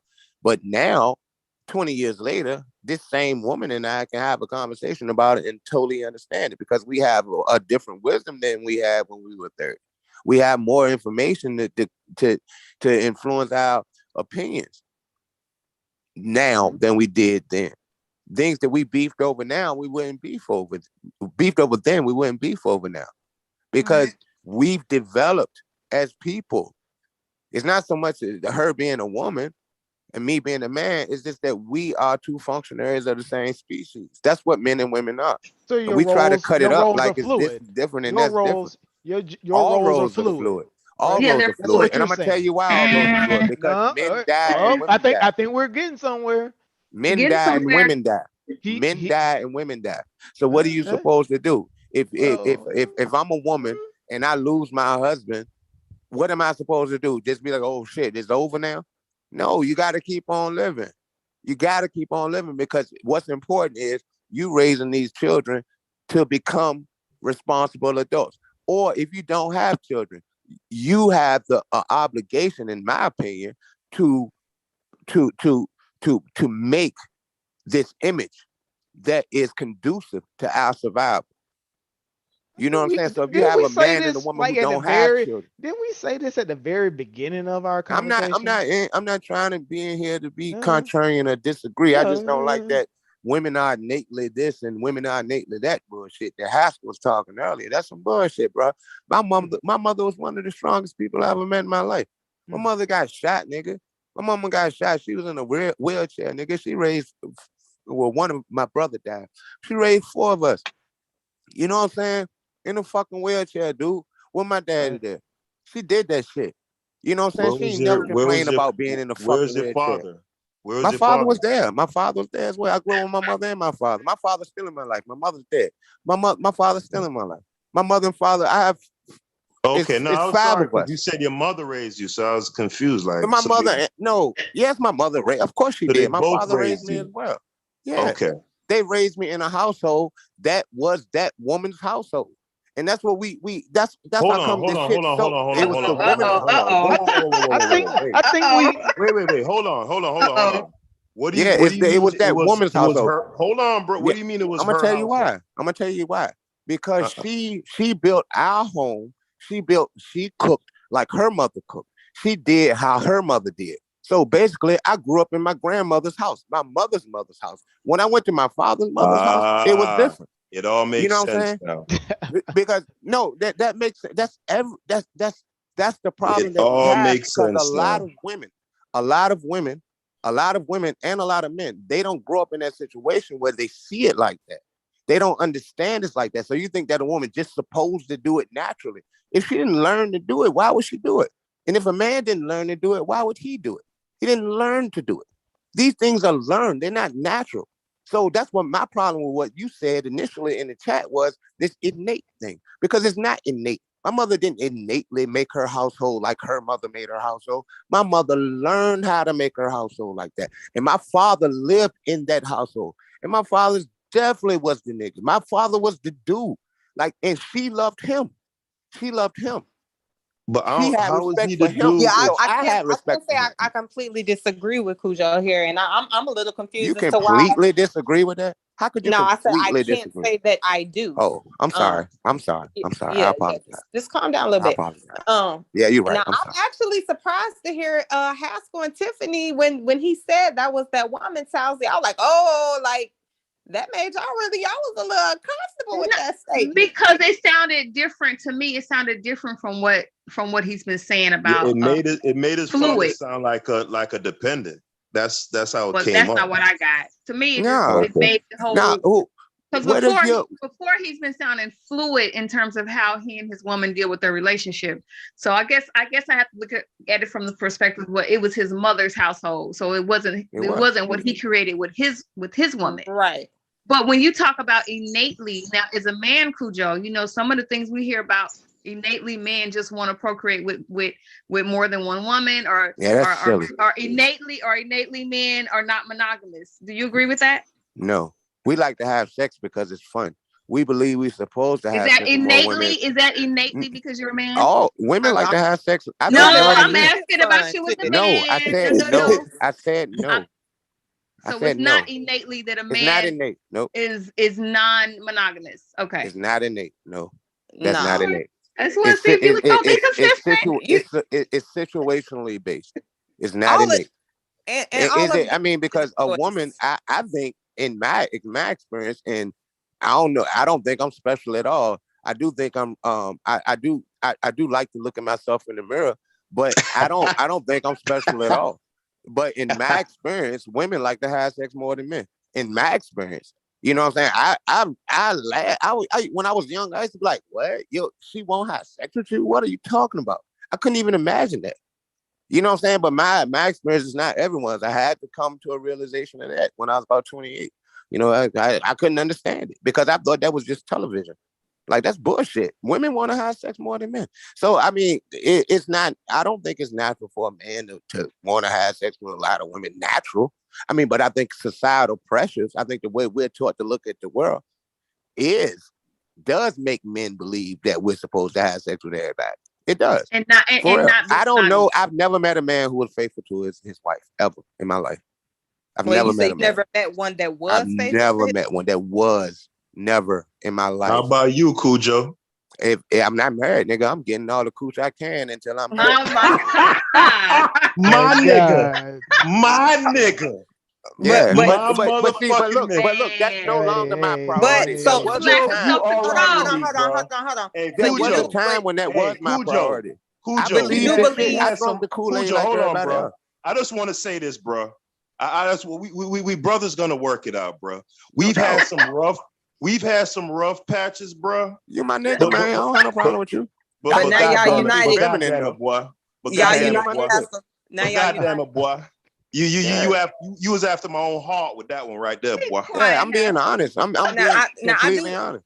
But I do want to ask, and I guess all the men can answer this, because you said I'm not married. I'm gonna have, so that implies that once you do get married, you feel a no. When I get married, I want to be responsible enough not to be like that. Seriously. Okay. And I don't think that I could have been that at 25. I don't think I could have been like that at 25. I don't think. I mean, perhaps at 35, but at 25, nah, man. All that cooch looking at me. Come on, man. When you're 25, that's the best of the world. You can get the junk that's 40 and 18. How you gonna say that monogamy is the desire to sleep with multiple women not innate, and then that's you? I don't think it's innate though. I mean, I think it's about self-control. It's like I like naked women. I love looking at naked women. No, I ain't say made me. Look at it. I like that one, boy. I like I like women. I like looking at naked women. Okay, I like looking at naked women. I do. I used to throw strip parts, right? But society made me do it. No, I'm not saying that. Listen. What I'm saying is societal pressures. What I'm saying is For You me a to cold say, nigga, boy. for me to say that a woman, because she has on a short outfit, that somewhat justifies her getting abused by me because she has on like showing her ass and stuff where she shouldn't have been showing her ass. No, I have to have self-control. And the same thing applies. If I'm married to a woman, I could still want other women. But if I'm obligated to her, if we're obligated to each other to say that I'm not going to do that, then I need to be up on my fucking shit and be about my word.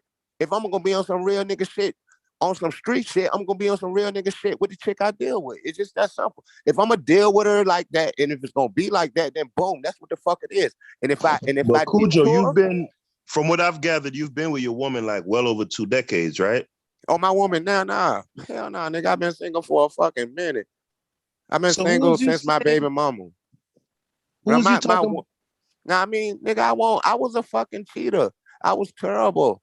You know what I'm saying? No, She but went to work. earlier I used you to were drop her saying, ass off. Cujo, hold on. Earlier you were saying, you were saying that when y'all was like younger and now it's been 20 years. Who was that? Yeah, but because we're still friends. We're not together, but we're friends. I love her. That's my friend. That's one of my best friends. Yes. And Man, you made it when we sound talk like this was now, somebody you was, man, well, I'm Cujo, sorry you that was you a took it like crazy, that. I'm sorry that I implied that. I you apologize. a wild I didn't mean to dude, imply it man. like that. I mean, I I didn't mean to think imply it like that. I didn't mean to say that. I didn't mean to put that. even if they're get across. not together currently, you all work together at a point, right? So you're drawing Right. from past experience. Right. And we can Yeah. talk now so differently. And like because we don't have that angst amongst us. We don't have that angst, thinking I'm doing this and she's still feeling bad because I did this and I'm feeling bad because she did that. Now we can look back on it and be like, yeah, we both was fucking up. We both was still young. But I think that, I believe like most men believe now. Now I believe back then that, I'm a dude. I'm supposed to get all the cooch I can. That's how I looked at the world, but I don't look at it like that no more. You know what I'm saying? Maybe perhaps because I had enough. I don't think I've had enough. But when I hear dudes say they only had sex with 30 women, I'm like, what? Are you serious? 30? That's You all? still ain't satisfied 30 yet, huh, women? You Cujo? still don't say that's 30 innate, women when I huh? was like 22. This nigga And is a dog, you still boy. say that's just a lack of self-control, lack of discipline. No, I mean, it's lack of self-control, and it's Tiffany. like okay, at least you admitting it. It's At least like you admitting it. I think No, it's lack it's of Tiffany. self-control, and you It's buy into it. societal It's pressure, fun. Tiffany. It's It's societal fun. pressure. No, it's Sounds fun. sweet. It ain't Sounds societal sweet. pressure. Girls want to screw. When I was a young, Two P's want the chicks link, want to and screw. we was talking the other day, and he asked me what is considered single. I said people can be dating Oh and my having goodness, sex and boy. still I'm be single. single, and Cujo just proved it.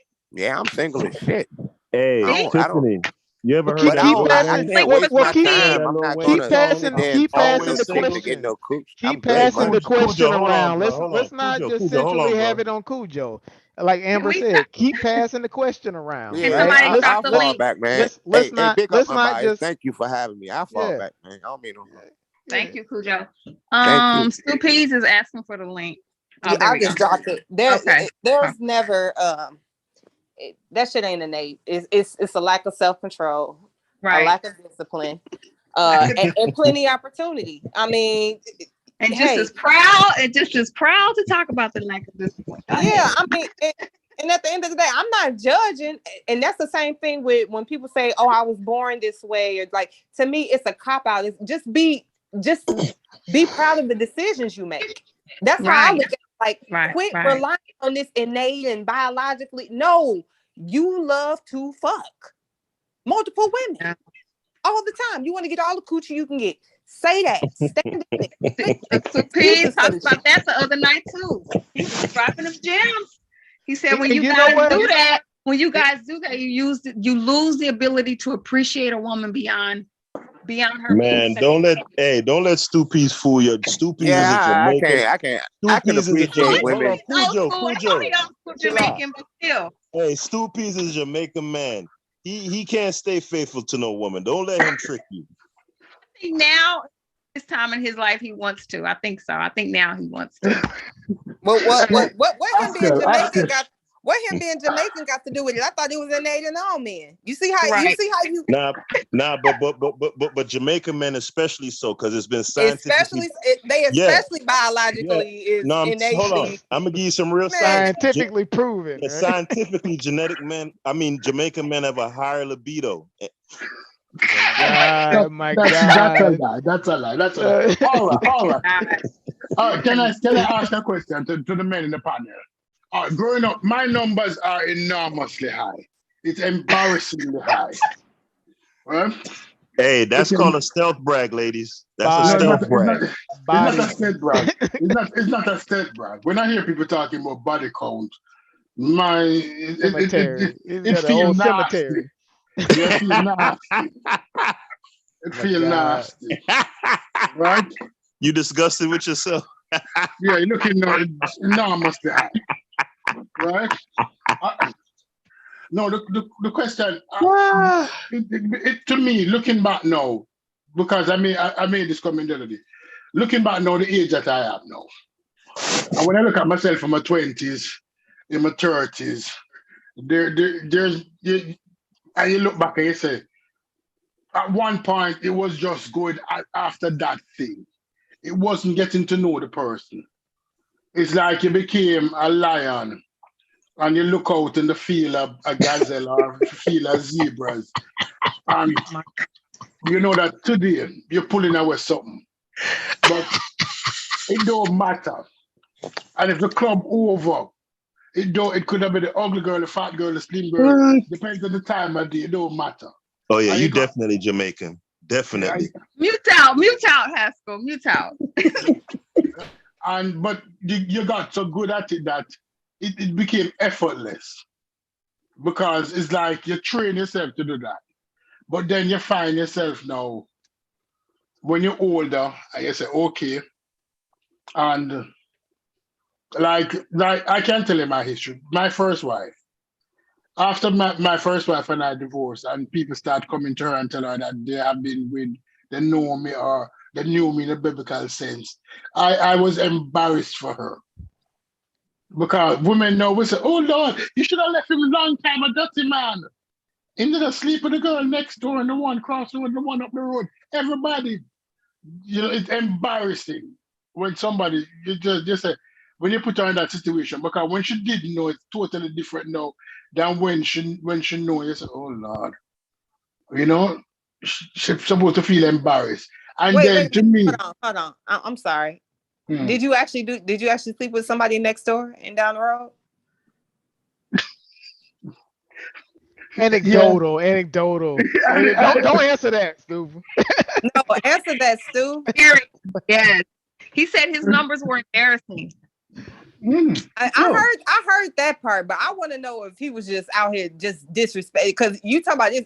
She was embarrassed, like, nigga, if you went next door and down the block, you wasn't trying to like hide like that's pretty rough. No, all right. You see, ask Jamaica. Ask why you leave Jamaica. Hey, I can't save you, bro. I'm out of this. No. Why did you leave Jamaica? No, let's explain ground rules. It's like situation might different. Like, all right. In Jamaica, hey, I do want to say this though, right? Real quick, Stupies. Being with a lot of women indiscriminately, that is like a vestige of like a lack of manhood, right? So it is my philosophy that men innately do desire to be with multiple women. However, I don't advocate for this idea of just indiscriminately just slanging dick. Like, no, nah, definitely not. No, but what age you left Jamaica? What you learn? When growing up, I grew up in Careful, you're getting Miss Tiffany excited. Okay, no, it's not. I'm just proud of him. He made a good. I grew up on an avenue. I grew up on a road in Dwayne Park named Shakespeare Avenue. Everybody who know me. They know me as Leo. And when I was 13, all of the boys on my avenue were men. They were 18, 19, 20. So at 13, I used to be going to House of Leo, which was a big dance. I used to be going to the strip clubs because all of my friends were 18, 19, and 20. So you got groomed by 18, 19, and 20-year-old, right? I remember one of the most embarrassing incidents happened to me in high school. In high school, I was in third form, but I was short. And there was this young lady who lives like a community over. 40%. Right? There was a young lady who lived a community over. And like we used to go with the friends and they used to carry me out. And I was talking to her, but I couldn't tell her I was 14 at the time. She was like about 19 at the time. So everybody conspired to tell this girl that I was a jockey. That I trained horse at Cayman Park. That's where the train horses in Jamaica. And you progress to going out with this 19-year-old at 14. And like one day in Jamaica, you wear school uniform. So one day I was in the bus coming home from school. And she was at the college gate to the college what she went to. And she looked in the bus and saw me in the uniform. Right? But you get groomed in Jamaica to say, listen, this is the expectation. You must sleep with everything that wear a frock. And if you're not doing that, that's definitely a part of the culture. One of the more depraved part of the culture, because hear what happened though. When you're because you know, literally in Jamaica, particularly around the time when me and Stoopies grow up, bragging about how many children, we call it breed, how many gal you breed, right? Interesting turn of phrase, because breeding is typically used for animals, right? So what happens in a society like that, where the men are just like sex focused and it's driven into you, he's telling the truth. Even now, you'll be in dances and you see the video with I think the kid was 7 years old. This woman rubbing up her ass on a 7-year-old, and they film it and it's funny, right? But it leads to the decadence of your society, right? It leads to your society not achieving anything, not building anything, because the men in the society, women, because they always fucking. They always right. You're always fucking. The men are the men are literally chasing around crotch like they're animals, right? You're not developing in any way. You're not building anything. You're not building any institutions. You're not building any familial continuity. It's literally animalistic behavior. And if you see how Jamaica going right now, with the murder rate is just ridiculous. No, but it's not. It's like it's trained behavior. Because I can tell people. No, I agree. It is. That's what I said. It's literally a part of the culture. And I pass it on to my brothers, and you pass it on to everybody that you know because it's expected. It is. If you have a girl and you know the first thing them say, is your girl that? Yo, you slap it yet? You fuck her yet? You fuck her yet? And if you say no, you're idiot. You don't have any sense. Yeah, you're a pariah. Yeah. You don't have any sense. You don't what you're doing, what you're not doing, what you're saying. Or you're soft, you don't have no use. It is expected. And then after you reach certain levels to this thing, like you will be driving around Jamaica, and there's certain spots, and the same men you see everywhere, including yourself. After a while, I said, I stopped going to asylum, because when I used to go to asylum, it's the same dudes in asylum every week with different girls. And you realize, but I'm one of them too. After a while, you realize, no, this is not working for anybody. The expectation of it, then you actually start undervaluing women, because you don't want them for more than a conquest. And then that becomes a problem. Because all you see is one up. And the ability to say, I have had sex with this. You start to rate yourself now over men based on the ability to have sex with them. So a man might be boasting and say, what him boasting on? And last week him girl in my bed sucking the dick. It's almost like a trophy. Women are mostly seen as trophies. Right. And I mean, it's not completely unique to Jamaican culture, but I believe it's like turned up there, like it's on a different level. Do you think that's where a lot of the behavior, because I don't quite know where it's rooted from in our culture in Black America. You know, like I don't quite, because you wouldn't say slavery, Amber? Yeah. No, not really, because even during slavery, like they didn't necessarily enjoy being bred. You understand? I'm like, yeah, but it was what they were socialized to do. Yeah, but even then, like resented it. So to get out of slavery and then like take pride in it, I don't know. It was more something they resented back then. Back then, they actually wanted to marry and try to carry on, relationships and build. Like they were really trying to do that, and they were being forced to breed. With you understand, like so I hear don't. you. I just think I hear you. I think that some of that still may have set in, because you got to think it's a couple hundred years. So even though there may have been a disdain for something, but that's what we've been doing generation after generation. It could have been easy just to fall into that behavior pattern just because of that. I don't think nobody ever had any therapy after slavery to like deal with those traumas. So I don't think that people would have just innately gotten themselves out of those thought processes. Hey, but don't get it messed up, right?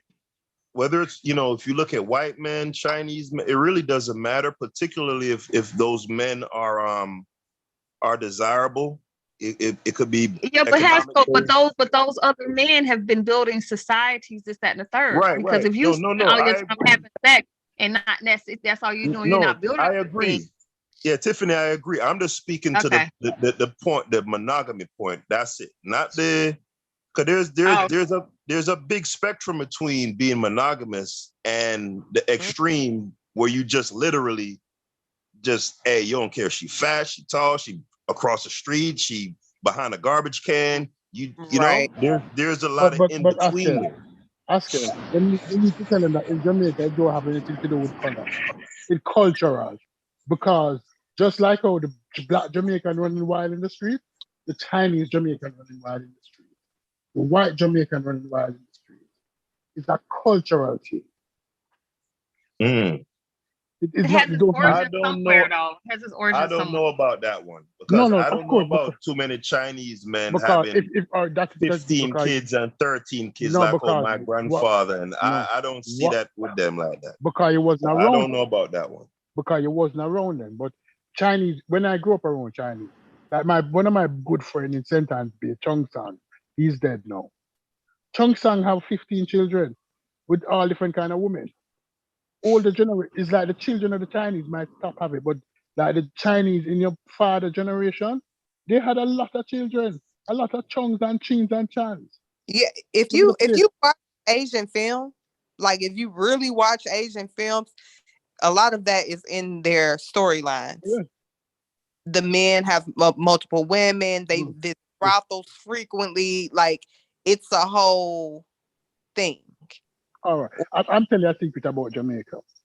The American embassy said this about Jamaica, that 40% of the children who come there to get filed for filing is a process of which, let's say they have a parent up here, a child of a parent in the United States, and they're now sending for that child to come to the States to live. If 10 child got, the embassy start insisting on doing something named DNA tests to reduce the chance of fraud for people saying that that's my child when it wasn't their child, to take it up. And what they have found out is that 40% of the children do not belong to the persons who said there was the father. Who get filed for is a high number of infidelity. And you ask these women, they will cry on the cross and say, oh, look, I have never been with anybody else. It's the real Murray show. It's the real Murray show. We call it in Jamaica. So you get a jacket. So the girl gives you a jacket. So to the ladies, the men like, running around wild in the streets, huh? Right. a little bit of both. So what do the women think? Because I know they don't buy into this idea that it's something innate in a man to not want to be with one woman and until the day he dies. Considering that you see this pretty much the same behavior across all cultures all across the globe, and men, like, do you think it's all learned behavior everywhere? Like, yes. Yeah, socialization. Monogamy is a white man thing. I think it's socialization. Because women have sex drives too. You know? yeah, it's not the same I'm just though. saying. Like, I mean, I'm not a man and you're not a woman. So, I mean, are we ever going to truly know? Because I do know that they say at different times in our life is different. All right. But Yeah, is it the funny thing is, So and I'm saying, like, if women were to engage in it as much as our own drive propels us to, you know, you may not see much difference. So I do think it's part of how we've been socialized and learned behaviors. I do, but you know, some of you all will. I mean, do you have scientific data, Haskell, that this is innate in men? Well, this is a weird Guinness Book of World Record fact that I actually looked up today when I was having a conversation with my guy. The Guinness World Record for most orgasms in an hour held by men is 16. The Guinness Book of World Records for most orgasms held by women in an hour is, I believe, 123. right. Now, but all right. Let's go back, stick up in the Amber. Amber, is it far that most women are attracted to a specific group of men within a population? Within a population, can you say that women would find like 40% of the men they meet on a daily basis attractive? Not to say that they would be in a relationship with him, but if you call them attractive. If you walk down the street now, it's not all men are found attractive by women. Is it in a specific group? They fall in a specific height, a specific look, a specific job. Right? I think that women probably lie far more than men do about what their attraction and standards are. I think most women will say they're only so the lie is that yes, they're only attracted to a certain demographic, right? That's the lie, that they're only attracted to guys that are a certain height and make a certain amount of money and look a certain way. Right. However, the evidence just doesn't support that. It just doesn't support that. That's the only guys that they're attracted to, because they're having. I wonder what Stu Peas, are you trying to say that you could just be walking down the street and you could just want to be with a lot of those women that you see? No, yeah, because sex. Yeah, I can't relate to that. I can't relate to that. With a man, sex don't have to do with anything. Sex just have to do with the time of day. Right. Yeah, okay, I can't relate to that. For a man, sex is the time of day. If I have the time, if I have the time, if I'm at work and I met this girl at the gas station and she called me and I'm at work and I said, I'm taking a long lunch today. And I drive to her house and I take a long lunch and I come back. It's just a time. For most men, sex has to do with the time. It don't have to do with the woman. Yeah, long as she's reasonably attractive. I think as long as she's reasonably attractive. Yeah, but for some dudes, they don't even care about that. But the thing is, like, the way most women value what makes a man attractive is so men are going after sex. That's what they're pursuing, right? So she just needs to be female as a heterosexual male. She just needs to be female, right? I'm not too ugly. And but even then, y'all will smash ugly chicks too. Y'all will smash ugly chicks too. Let ugly chick with a banging body. Y'all will do that too. Like let's stop it. Even ugly chick with awful body. Because you're coming from the club 2 o'clock at night and you drink some liquor and you don't have any body. The ugly girl getting pulled. But what I'm saying, but what I'm saying is, for most women, it's a little different. Women women either want time or some type of financial resource, right? So for most of the women that you see that don't necessarily go for the guy that's giving her money, right, where they're taking care of the man, they require a lot of attention. They like their man not to work. They like their man not to have certain things because they have to rely on them for a lot. So they get a lot of attention, right? So to be perfectly honest, whereas most women are like, oh, I gotta have a man that or he gotta, like, most times if the man falls short and makes up in one of those two areas, they'll find themselves attracted to him. And you see, you hit the nail on the head, Amber. Essentially, this is what it boils down to, is that for women, sex is always an exchange, right? Whether it's attention, money, time, status, whatever the case may be, there's always. What if she just want to bust a nut? That could happen too. You're outliers, right? You're always going to have your outliers, but no. Why is that the outlier?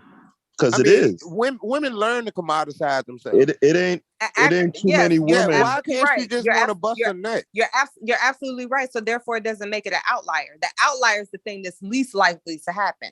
Yeah, the outlier is what you're talking about. It's for this money, and when you commoditize, that's not just money, cool Joe. Even if you're exchanging it for attention, right? Then you're still commodity. It's still you're exchanging it. Isn't it an exchange? No, because I could have sex with wait, hold on. I've had sex with more women than you have men, I'm sure. So I think my perspective may be a bit different. Yeah, but again, women don't typically share their innermost secrets or thoughts to men just because they had sex with them. Like what women don't do that? Of course I do. Well, women don't do that. Of course I do. Women are human beings. Again, you can't be like shit's not innate and then it is innate now. No, women are human. I said not necessarily. Okay. Women are human. But where's the innate part coming from? Because I never said anything. You're saying because women. She didn't say that. She didn't say that, Cujo. I never said anything. It was implied. She didn't use the word innate. You said what? Yeah. I said it was implied. No, that women implied. They do it for some type of exchange. Yeah, I'm saying. Hold on, sir. When I screwed girls back in the day, hold on, sir. Hold on. The exchange was my dick for their too.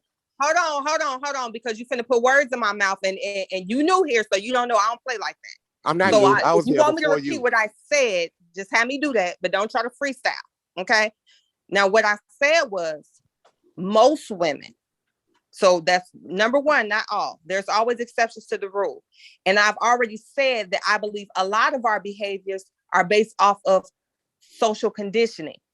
Not that it's innate, but that socially women have been conditioned to believe that they have to commoditize themselves, that they have to trade. So their way of getting attention is to commoditize sex, right? Mm-hmm. If you want to have some, pay attention to me. Or if you want to have some, provide me with some financial benefit or some other resource, status, whatever.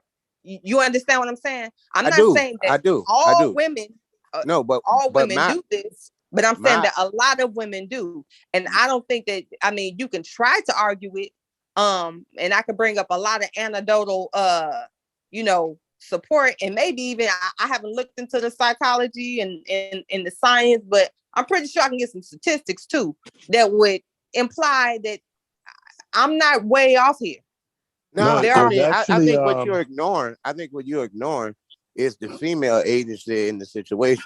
You know, like I've had women call me that just wanted to screw. I mean, and then they'll go about their damn business. So I mean, it's not, and I don't look at her as an outlier. I look at her as a human being who wanted to get her nut off just like I wanted to get mine off. I mean, I can't ignore that. I can't pretend I'm not negating that's not a reality. No. I'm not negating that at all. That's why I said there are outliers. So there's why is that a few things? Hold on. I think that would be the norm. Hold on. There's a few things that could be going on in that scenario, the norm? right? Yeah. There's a few things that could be going on in that scenario. maybe the woman did indeed just want to get it off, right? Or maybe the woman wanted to spend time with you and figured the only way she could do so was by having that exchange with you. Or maybe she wanted to spend time with me because she wanted my dingling. Whatever the case. I mean, why is that not a part of it? Women are sexual as well. Again, and sexually aggressive. Sir, I said that could also be true, but you're making it as though that's the only option. Well, there's a lot of women. There's a lot of women who are having sex out of a feeling of wanting to feel connected to someone. You understand what I'm saying? Not necessarily that, I just want to get a nut off. I feel like that should be the motivation, but there are a lot of women that feel like in order to have a man's attention and time, they have to give them something for that. Or they have think about what you said, give. The idea that a woman is giving me something when we have sex is fucking ridiculous. You're not giving me nothing. Nothing. You're not giving me anything. Nothing. You're not giving me anything. And if I'm looking at it like I'm getting it from you, I'm looking at it fucked up too. That's what I said. We have to question why we think what we think. That's bullshit. You ain't giving me shit. You ain't giving me nothing. But what's happening in the process? What's happening then? I'm doing the giving. I'm doing the giving. And you're not getting nothing out of it? No, I'm getting a lot out of it, but she is too. It's mutual. That's why that connection that you talk about. Whether you're getting something or not. It's a mutual thing. It's something that two people are participating in together. It's a mutual thing. It's not so much, but we look at it like men say it to this day. I'm not beyond it. I got that. I got some pussy from her. No, you didn't. She wanted to screw. I remember when I told my mom, I was like, look, I'm lucky because when I go home with girls, they don't never be on their period. I was a young boy. I like, they don't never be on their period. She was like, what? I like, yeah, because my boy told me when he went home with the chick, she was on her period. And I said, but I just happen to, whenever I go home with a girl, she ain't never on her period. She's like, do they have on matching bra and panties? I was like, yeah. She's like, nigga, they wanted to fuck when they went out. You just happened to be the nigga that they fucked. You just happened to be that nigga. You ain't special. She wanted to connect with somebody, with something, and she was ready to do it. Wait a minute. Is women not wearing matching bra and panties a thing? Like, is that I'm saying in the scenario that I spoke of, I would imagine that. Well, I know of having lived with women that they don't always wear matching bra and panties, but if you going out and you trying to get shit on, your shit gonna be straight. Just like I got on my best drawers when I'm going out to get my shit on. I got on the good goddamn Hanes when I'm about to get my shit on, and my good wife beater. You know what I'm saying? When I'm about to get, I know. I mean, come on, man. We can't pretend that men and women are so different, and women they have. I mean, they want connections. I hear what you're saying, but what I'm saying is, is the assumption that women only wear matching bra and panties when they're going out. Don't go down that rabbit hole, Amber. Let me say something real quick, right? There's a biological reason why women can't afford to be as loose with their bodies as men, right? And that has to do with paternity, right? If you going over here to sleep with this one, sleep with that one, sleep with this one, sleep with that one, there is no question as to maternity because you're carrying the child, right? Paternity is an issue, whereas a man doing it, he doesn't have the physical burden of carrying the child and figuring out who the mother is. So women have a lot more biologically, just naturally at stake every time they have sexual interaction with a man than a man does. So this idea that men and women are the same, Cujo, it's just not. It's not. Women can only get pregnant when they are ovulating. That's the only time. So you're telling me that women only have sex when they are? No, but I'm saying anytime. No, I agree. The burden is on the woman because she's taking more of a chance. I do agree. Right. She's taking more of a chance. However, if a woman understands her ovulation cycle, and she has sex when she's not ovulating, that burden isn't there because she's not going to get pregnant. I mean, there are rare circumstances where sperm could store in the uterus and all that. That does happen. but it's not. It doesn't happen as much. Is off. Yeah, or the ovulation, it does happen. You know what I'm saying? But I think one of the things that women should learn or girls should learn is how to recognize when they are ovulating. I think that's something that really should be looked into. They need to really understand. I know women who say, "Was you listening to that show the other?" I mentioned that on the show the other day. Yeah. Oh, for real? I'm I think intrigued it's really important for women to understand their body. body. Women should understand that. Women should I think understand a lot of women have had children just based off the simple fact that they just do not have a clue. Right, and they don't know that they may be, fiending for this connection when they're ovulating, because that's what our bodies are made for. Our bodies are made to make more of us. So yeah, it makes sense. But we have, again, it's self-control. It's self-control.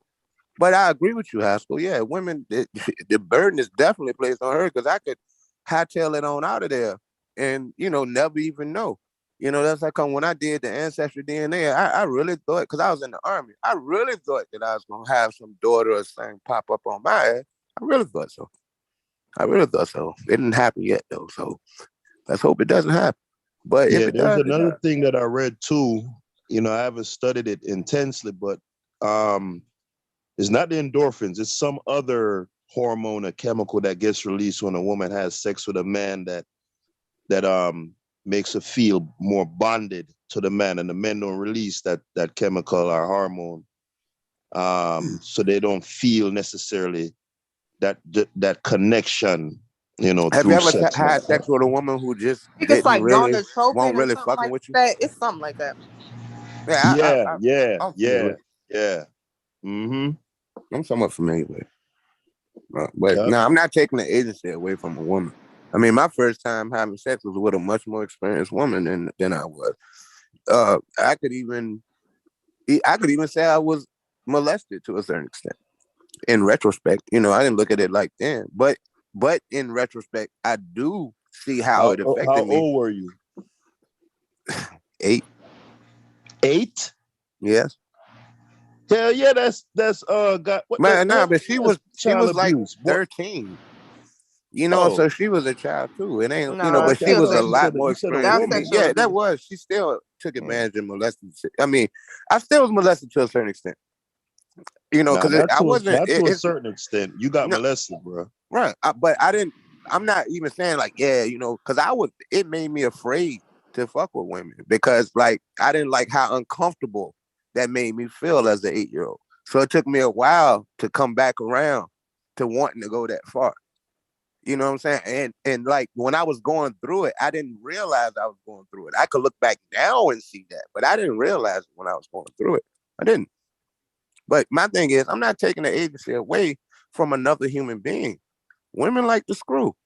I don't even know why that's an argument.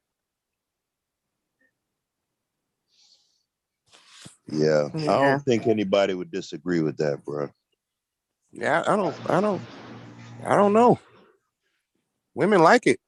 Women like it. Well, see, the thing is, we They do, should. but we also have a society that frowns.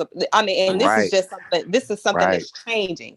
We have a society that frowns upon women expressing agency over their own sexuality. Right, so, we do. Where? That's the problem. Yes, we do. Since we live when? in that world because we have so. Man, how many? Anytime Haskell, you insult a woman, we did a show where you said strippers don't deserve no respect. Yeah, but if she a stripper or she had sex, that you shouldn't wipe her up, and that's not the type of female that you respect. Like, come on now. I'm a goddamn caveman. I'm a goddamn last of the Mohicans. I said it's starting to change now, but that's very recent. Have you seen the video WAP?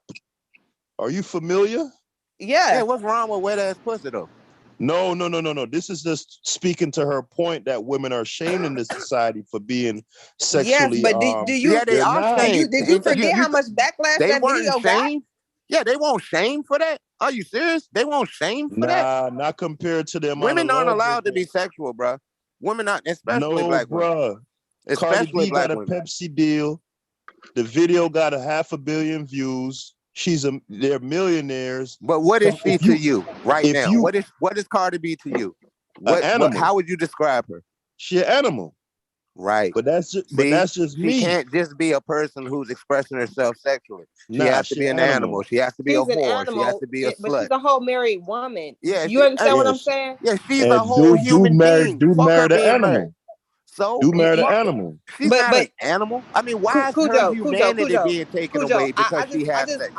I just brought that up as a point to show that even when she's quote unquote a married woman, which is the way this society kind of values, women, their ability to, get a ring and attract and keep a man, she's still an animal because of previous behaviors.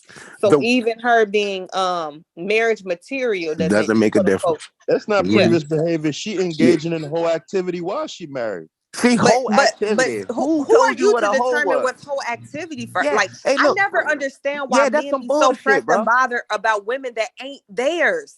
Like, the very word woman. The very word woman has its roots in the Anglo-Saxon word wifeman, because a woman wasn't a woman until she was married. That's where the word woman comes from. Now listen, because I'm gonna tell you why you think what you does don't mean I necessarily care about him doing it. I'm just describing the behavior. But why is there a label for the behavior of a woman doing it? You don't think anything wrong with that? You got to have a descriptor for everything. Jealous. I mean, when you call women whores, you sound jealous. You sound like you can't do what they can do, and you're upset because of it. So you got to insult them. That's how it sounds. You think I'm upset that I don't have a vagina? No, you're jealous because you can't exploit your sexuality like they can. So you're mad at them. They need to be at home. They need to be at home being somebody's wife. But at the same time, we'll go to strip clubs and throw money at chicks, and then we hate them when we walk away. That's just stupid. I don't hate Cardi B, but she's an animal. Like, what are you saying? Like, I'm saying you calling her an animal and thinking that there's nothing wrong with that is the problem. So all right, so she's just a human being who's doing what the fuck's making it work. So Cujo, all right, would you have an issue with me using the word promiscuous? No, not at all. Promiscuous is a behavior. Animal is a slang for promiscuous woman. Animal is a slang for promiscuous woman. That's something that developed in regards, like bitch is a slang for women. That doesn't mean that can't legitimize it. You know why you call women bitches? You know why we call women bitches? Because what does a bitch is a female dog. And if you're old enough to remember when there were a bunch of stray dogs, you probably seen female dogs walking with a bunch of male dogs following them, and they let all of them mount. They let any one of them mount. It doesn't matter. They'll let everybody fuck. And that's why we call women bitches. That's the insult, because the idea is they let everybody mount. Anytime we insult a woman, if I get in an argument with a woman, the first thing a nigga say is bitch, because we're attacking her sexuality. And that's sexist as fuck. All right, cool. You're calling her an animal. That's sexist as fuck. Cujo, let's flip it in the reverse, right? If a guy's a 40-year-old virgin, even if we don't necessarily verbalize our disdain or our looking at him as weird, viscerally, you're gonna feel that, right? I feel it outright. Right, you're gonna be straight up with it. Yeah. So that goes. He's missed out on a lot of life. Right, that goes to show you the inverse relationship when it comes to sexuality between men and women, right? If a woman is 40 years old, I would feel the same way. You think it was weird? Hold on, you think it was weird, but niggas, plenty men would be lined up to have sex with her. A 40-year-old virgin, on the other hand, a male, he's gonna have a hard time. You get what I'm saying? Honestly, a woman would be put off by that. Like, what the fuck? I think that's overhyped. Yeah. And most men that are like experienced, they tend to not want no damn virgin. They want somebody to know what they're doing and want to and know how to satisfy it. Like, no, I agree with that, Amber. But that doesn't.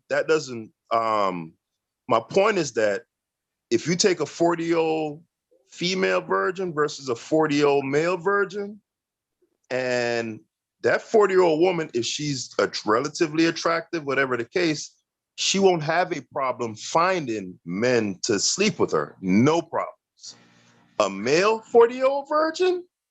Oh man, you fucked up. I don't think, but that's the thing. I don't think he's gonna have a problem either finding anybody. Like, I don't know why y'all think that probably women would. Oh yes, he will. Because we place like gatekeepers on cooch. You know, like you think you did something. Like my first time getting some ass, like that time when I was 8 years old, and when the people in the neighborhood, they were dapping me up and shit. You know what I'm saying? Because that's the way our society is built. That doesn't mean it's natural, nor does that mean it's right. As a matter of fact, it's pretty goddamn stupid. If a woman is 40 years old and haven't had sex, I don't want to deal with her. Right, Man, what the fuck I want to deal with her? Oh, she'll have way more. She'll don't have even know how to move ass. Yeah, but Cujo, that's fine for no you. head. But my Fuck point that. is that she'll have way more suitors, way more options than her male analog. Right, because we're not dealing in equity in this situation. Right. There's no equity. So that's my point. Like, because we place so much preeminence on in women is always going to be naturally valued by men, and in the inverse, a man's inability, lack of confidence. Natural though, Haskell. That's it's fine. Not natural. That's fine. Whether you want to say this, yeah. Haskell, you wanna wife Carly B if she reform? Come out Hell, the street. fuck no, man. Niggas, are you crazy? I wouldn't, because she too light skinned, but that's the only reason. Hold on. So there's no number. So Cujo, there's no number. There's no body count a woman could have. She could have slept with 1,000 men. I wouldn't care. Nope. Porn star on camera. I would marry a porn star. Is this a question? Is this a question? My baby mama was a stripper. Hold on, Amber. Hold on. I got a question. I want to see how far he's gonna take this. Let's go. On camera, doing gangbangs. You wife her.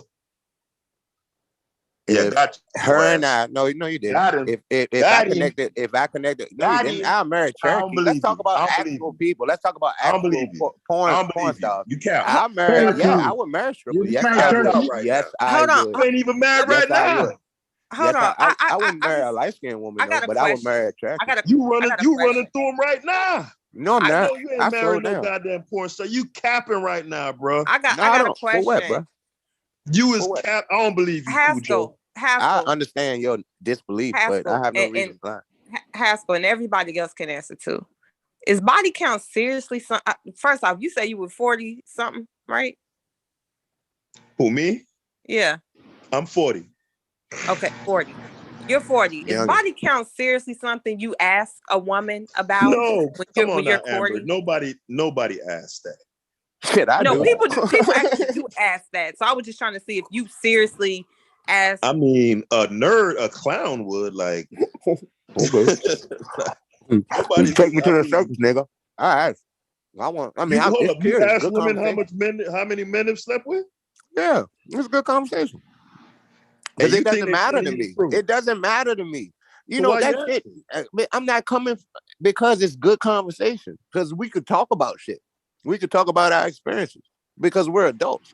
I'm not sitting around worrying about what you did 2 weeks ago or 2 years ago or 20 years ago. So how about while a woman is with you, Cujo? Let's say I don't want to not cheat on me. That hurt my feelings. I'm a person too. But you've cheated, right? So this is what I'm saying. I realize I hurt her. You say women and men are the same, and sometimes women just need to get a nut off.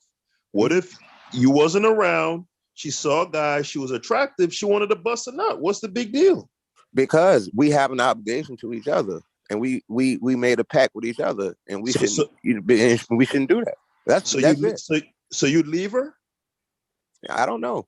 I would like to say I would. I would like to say I would. No. I mean, okay, that sounds good, but to be honest, I've had chicks that cheated on me, and I got back with them. I mean, niggas gonna sit there and talk all that bullshit like everybody's so hard. No, I've had a woman cheat on me and I got back with her. It tainted the relationship, but no, I've dealt with it. You know, because I had to be honest with myself in that particular scenario. You know what I'm saying? Because I'm not going to make it a hypothetical. I'm going to you live with it, but you never looked at her the same again. Yeah, I had to look at her the same pretty much because You we had to never pay looked at bills her the together. same again. Haskell, Yeah, you can get over it, dude. People you die every definitely day, bro. can. You You can get definitely over can that get shit. over You it. can get over it. I mean, it don't sound. Look, I get Hell, it. It sounds like I mean, shit. and if y'all That be McKees straight, Amber, if you be you can honest, you actually forgive, but can you get can't you forget. actually That can come shit out with gonna be in something the better back on of the your other side. mind forever. That shit gonna be in the back of your mind forever.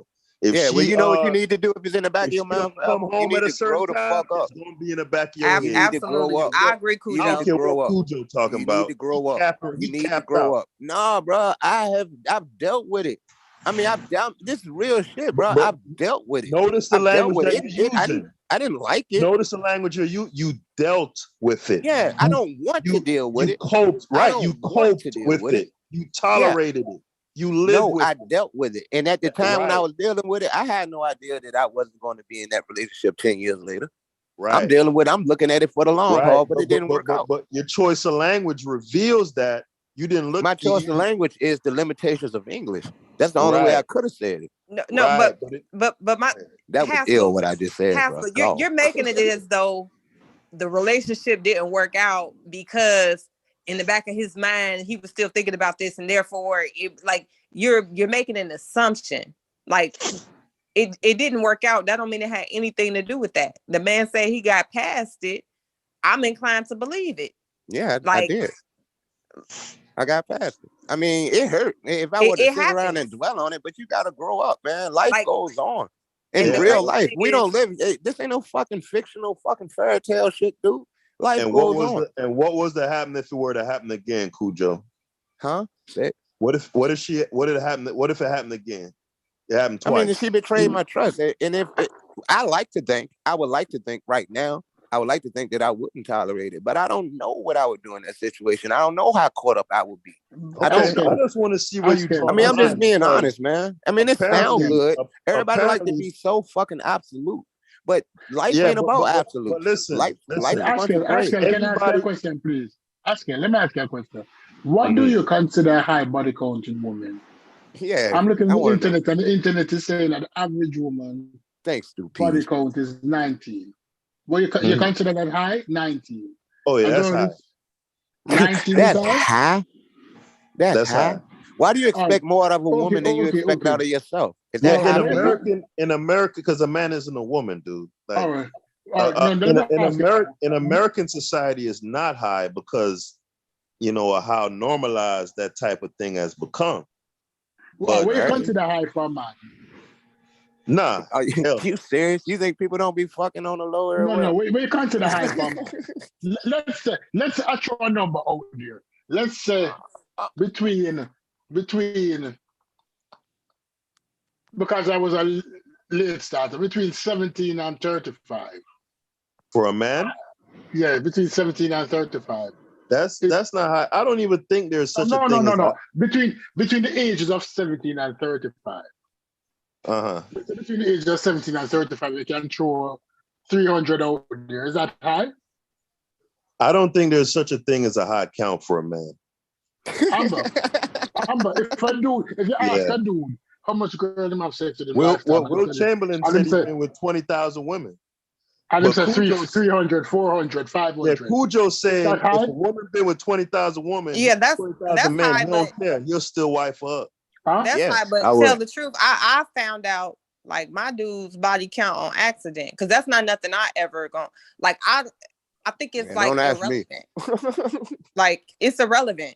Like how old are we? I don't give a fuck who you was fucking or what you was like. I don't care. That ain't got shit to do with me.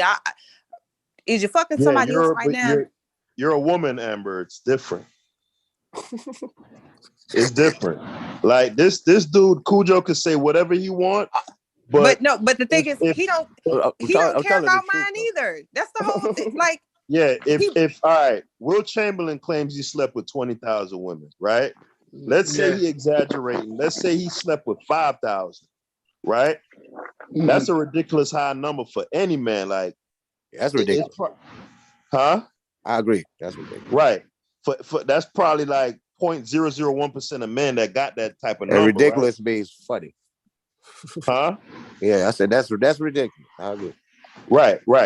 See, he's saying he slept with 20,000, right? So let's say I were to be dating a woman and I happen to find out that she's been with 5,000 men, right?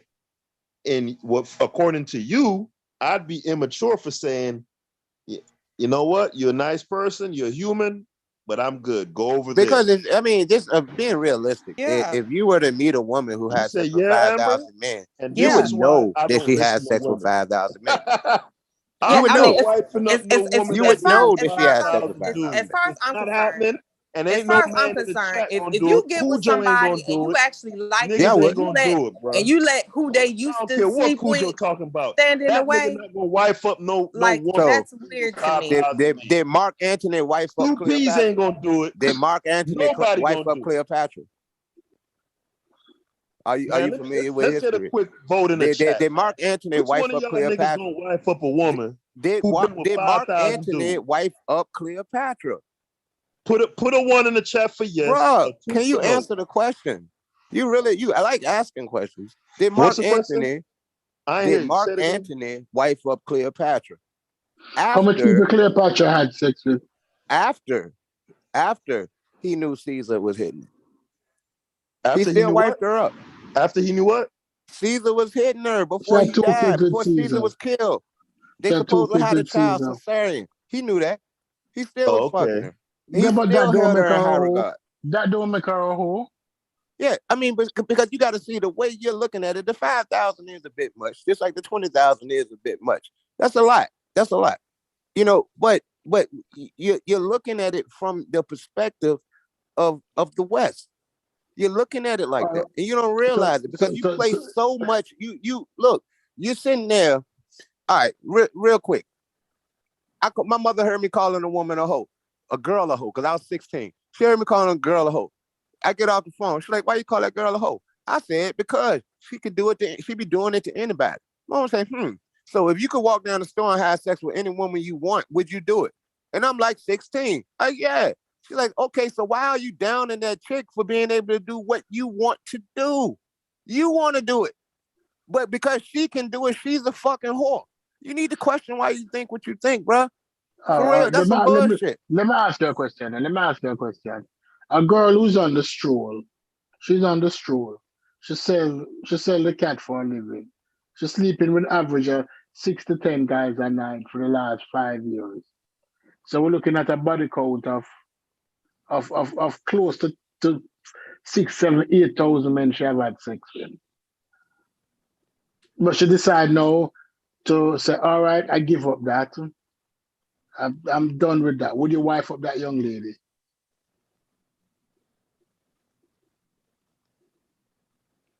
Asking. You can't seriously be asking me. Are you single? Haskell. At the moment, yeah, I'm not married. No. So, all right, would you wife up? All right, dicks. I don't count dicks, bro. Would you prefer to be single? Would you prefer to be but single? Cujo is not. Yeah, I prefer to be single than to be with that woman. Yeah, absolutely. That's disgusting. Cujo, would you wife up a reform prostitute? Would I wife up a prostitute? A reform prostitute. She's no longer a prostitute. Absolutely. She was a prostitute. Absolutely. She was a prostitute for 5 years. Absolutely. Yes.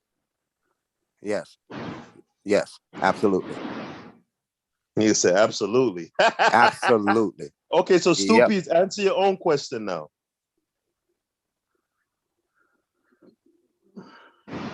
Oh boy, I don't know. I couldn't.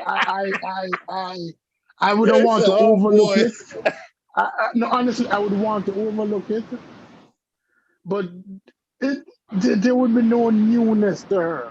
Yeah, we like the exclusivity. Men love that exclusivity. We like the thought of that we being the only one and all that shit. But Cujo, there's something about a woman getting rammed out by 500, 1,000, 6,000 dudes, right? It's not just about the number itself. Well, y'all do know that that's kind of like a myth, though, Amber, as far as the walls getting loose and the vagina. The anatomy of some women is just different. It has nothing to do with the fact that they I threw strip parties, right? So let me finish my point. Let me finish my point, guys. So let me finish my point. What I'm saying, right? A woman who has slept with 300, 500, 1,000 dudes, right? 5,000 dudes, whatever the case may be, it's not just about the number itself, but it has to do with how women are constituted physically also, right? Her body is getting run up in by these men. Her ability to pair bond and to see you as a, you know, as a I don't want to use the word special, but to say, yo, this is my man, that literally gets fucked out of her. It's gone. You believe that? It ain't a belief, bro. Yeah, it is a belief. That bro, is you a think belief. she's gonna look at you like that you is just a belief. you just 5,001? That is a belief. So what is she to me? Nigga. What is she to me? If This I got nigga 5,000, crazy. is she 5,001 too? See, I'm saying I'm looking at it. I'm looking at it but from nobody wasn't running up in your running up in your body, bro. She literally had 5,000 niggas invade her body, bro. It's not the same. Yeah. Oh, I understand. I understand how you're looking at it. I do understand how you're looking at it. However, like say a woman scenario, say a hypothetical scenario, say a woman came from an abuse situation in her teens, and in her 20s she lived out that abuse. You know what I'm saying? Like a lot of people do, not just women, but a lot of people do. And she lived it out. But you know, she get 28, 29, and she like, you know, boom, I ain't living like that no more. And she confide in you that, yo, she was really slutting it out back in the day. You're not gonna fuck with her, despite the fact of who she is at that moment when you met her. You know, you're gonna ignore what put her through that. Look, I can't even because but they still went in her body, like you said. Yeah, I wouldn't even how many dudes you said? I mean, the number doesn't matter. Oh, I mean, well, I don't think that the sheer number doesn't matter, because after a while, say the scenario again. Say the scenario again. If a woman was abused and she was, say, molested, because every single girlfriend I've ever had in my life was molested as a child. Every single one I've ever had. So I would imagine that it's normal, a lot more normal than we like to talk about. Okay, so and then she get in her 20s. She get in her 20s and she doing her thing. And then when she about to hit 30, she like, boom, and she stopped. She calmed down. You know what I'm saying? She realized that she don't, just like I realized that I don't gotta fuck everything. I used to fuck fat girls. I don't anymore. It's a waste of my time. You know what I'm saying? I wouldn't do it now, you know, because I'm not going to do that. But taking it off me, what if, you know, like she decides that, boom, she's not going to live like that? Are you still going to hold that against her? Okay, so you said all right, so after she got molested, it caused her to be promiscuous, is what you're saying? Causing her to be promiscuous. I'm not saying it caused her. I'm saying, but that's where her life went. Yeah, typically, when I'll discuss this on another show, typically, again, that seems to be one of the responses to trauma that they've identified, like responses to molestation. It's a way to be accepted. Promiscuity, yeah, or just the idea that if they're gonna take it anyway, I might as well just give it to them. Or it's power. It's the way they can control the situation. I've talked to women like that. It's the way that you could take control of the situation. Because but that's the thing. It gives them the illusion of power, because exactly. I'm not gonna give them an opportunity to take anything from me. No, I'm giving it away because I want to. Right. I mean, So how is like, I'm going to look at this woman and be like, you know what, like a victim, and all right, I'll understand it, and I'll you know, I'll console her as a human being, but she got to work that out with a therapist. I'm not the guy for her. There are guys like you out there. I'm gonna leave her to guys like you. Melvin Jefferson. Wait a minute, Melvin Jefferson. I don't know what it is that I attracted women who were molested at, but I think if you keep on living, you'll come across women who are molested as well, bro. No, my name is Melvin. No, it's just extremely common. That's why I know it's just extremely common. It's extremely common. It's extremely common. And perhaps, I get to a point with these women where we have these conversations. They're willing to admit it to me. And if anything, I think that's a big up to me that they're willing to talk to me about it, as opposed to me attracting fucking women who were molested. Yeah, here's the thing that most men don't understand, because Cujo, although you can be off the wall, you typically, in your thinking, your logical, reasoning, for the most part, as far as roles and this and that, you kind of put me in the mind of my dude. Now he is a little more misogynistic, he does have his, perceptions on, but as far as being more reasonable and looking at things from different perspectives, y'all fall in line on that same wavelength. So for a lot of guys, especially when they have such vocal opinions about women and their behavior and what constitutes a whore or what makes them undesirable, a lot of women would not divulge that to the average man, their trauma, because it's not going to be something that most men could deal have with compassion for, right? No, I have they may compassion start to for look at them like, why exactly point the finger I at have you? Why were compassion you for her, doing Amber, as or a human being. or that made so that made you a hoe. Oh, so now because that happened, you Nah, understand what I'm Amber, saying? can Like you hear me? Amber, it can you turns hear? into. Hey, I'm not Amber, saying can that you you hear don't me? have compassion, but even in the way that some guys think they have compassion and they still don't, like, it's Yo, still Amber, not quite. can you hear me? Yeah, I can hear you now. So would you say me disqualifying a woman based on that means I don't have compassion for her? I'm not saying that it means that you don't have compassion for her, but the fact that you like, oh well, she pretty much need therapy, when he was talking about something prior, right? Something that she did previously. Oh, so the idea is that she's resolved that. Yeah, she could have already gotten that therapy. All right, but so to combine his and Stu P's scenario, right? She got molested by, let's say, 2 relatives. It fucked her up. It caused her to become a working girl. She worked for 5 years, sleep with an average of 6 to 10 men a day, and racked up a number anywhere between 5 to 8,000 men in those 6 to 10 5 years. men a day is pretty non-realistic, and having dealt with prostitutes, okay, fine. I can speak from a very. We'll bring it way down. No, that's fine. We'll bring it way down. 6 to 10 is a bit much. They get money if they're doing that. Yeah, we'll say two guys a day, right? For 5 years, right? So that's what? 365 times 2, that's 630. Yeah, but most prostitutes have sex with the same people. Again, I mean, see these hold on. Let me finish. So 2 men a day, every day for 3 years, right? So 700 guys, approximately 2,100 guys in 3 years. Right? Did you ever sell cocaine? Hold on, no, I didn't. Hold on, let me finish saying what I'm saying. You sell coke to the same people, bro. Let me finish what I'm saying. You don't sell it to 20 different people every day. Let me finish what I'm saying, bro. It's just a hypothetical, right? And there are women out there who've slept with over 1,000 men, being working girls, right? So let's say she sleep with an average, not necessarily that say she sleep with men every day, but let's say on average in a year span, it works out to 2 men per day, over 365-day year. She did that for 3 years consecutive. So she racked up a 2,000 plus body count, right? I mean, most porn stars don't do that. I'm just saying how unlikely that is. Most porn stars don't do that. That's why this is a hypothetical, bro.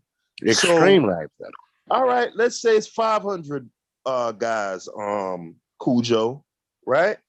And me and her become engaged. I really like her. She opens up to me like, yeah, I've slept with 500 dudes in 3 years.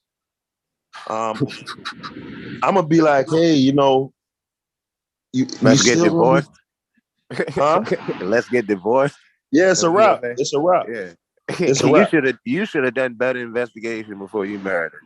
That's your fault. I agree. Yeah. But I'm saying, if that's just the deal breaker, if it bothers you, it's a deal breaker for me, bro. I think a lot of that, I think a lot of that stem from the fear of of It ain't got having to a do with no smaller fear. penis than the next man. I'm literally repulsed, bro. I'm not allowed to be repulsed.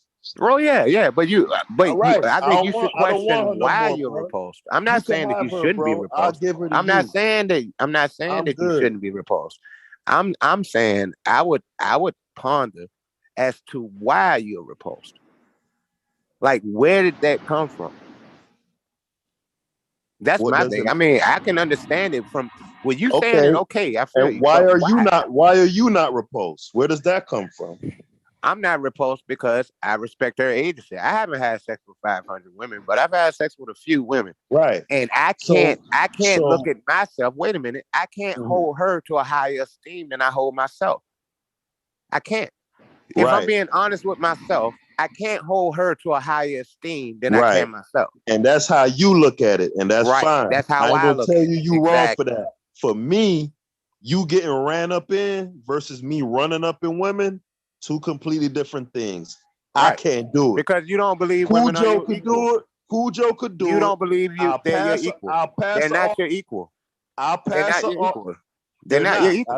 I say it all the Yeah, time. you don't believe that women are your equal. They're not. I don't mince words. And I'm that's not one the of them problem. niggas who I'm not one of them niggas who try to, mince words and hide behind shit. And you know what I'm saying? My logic gonna be consistent all the way through.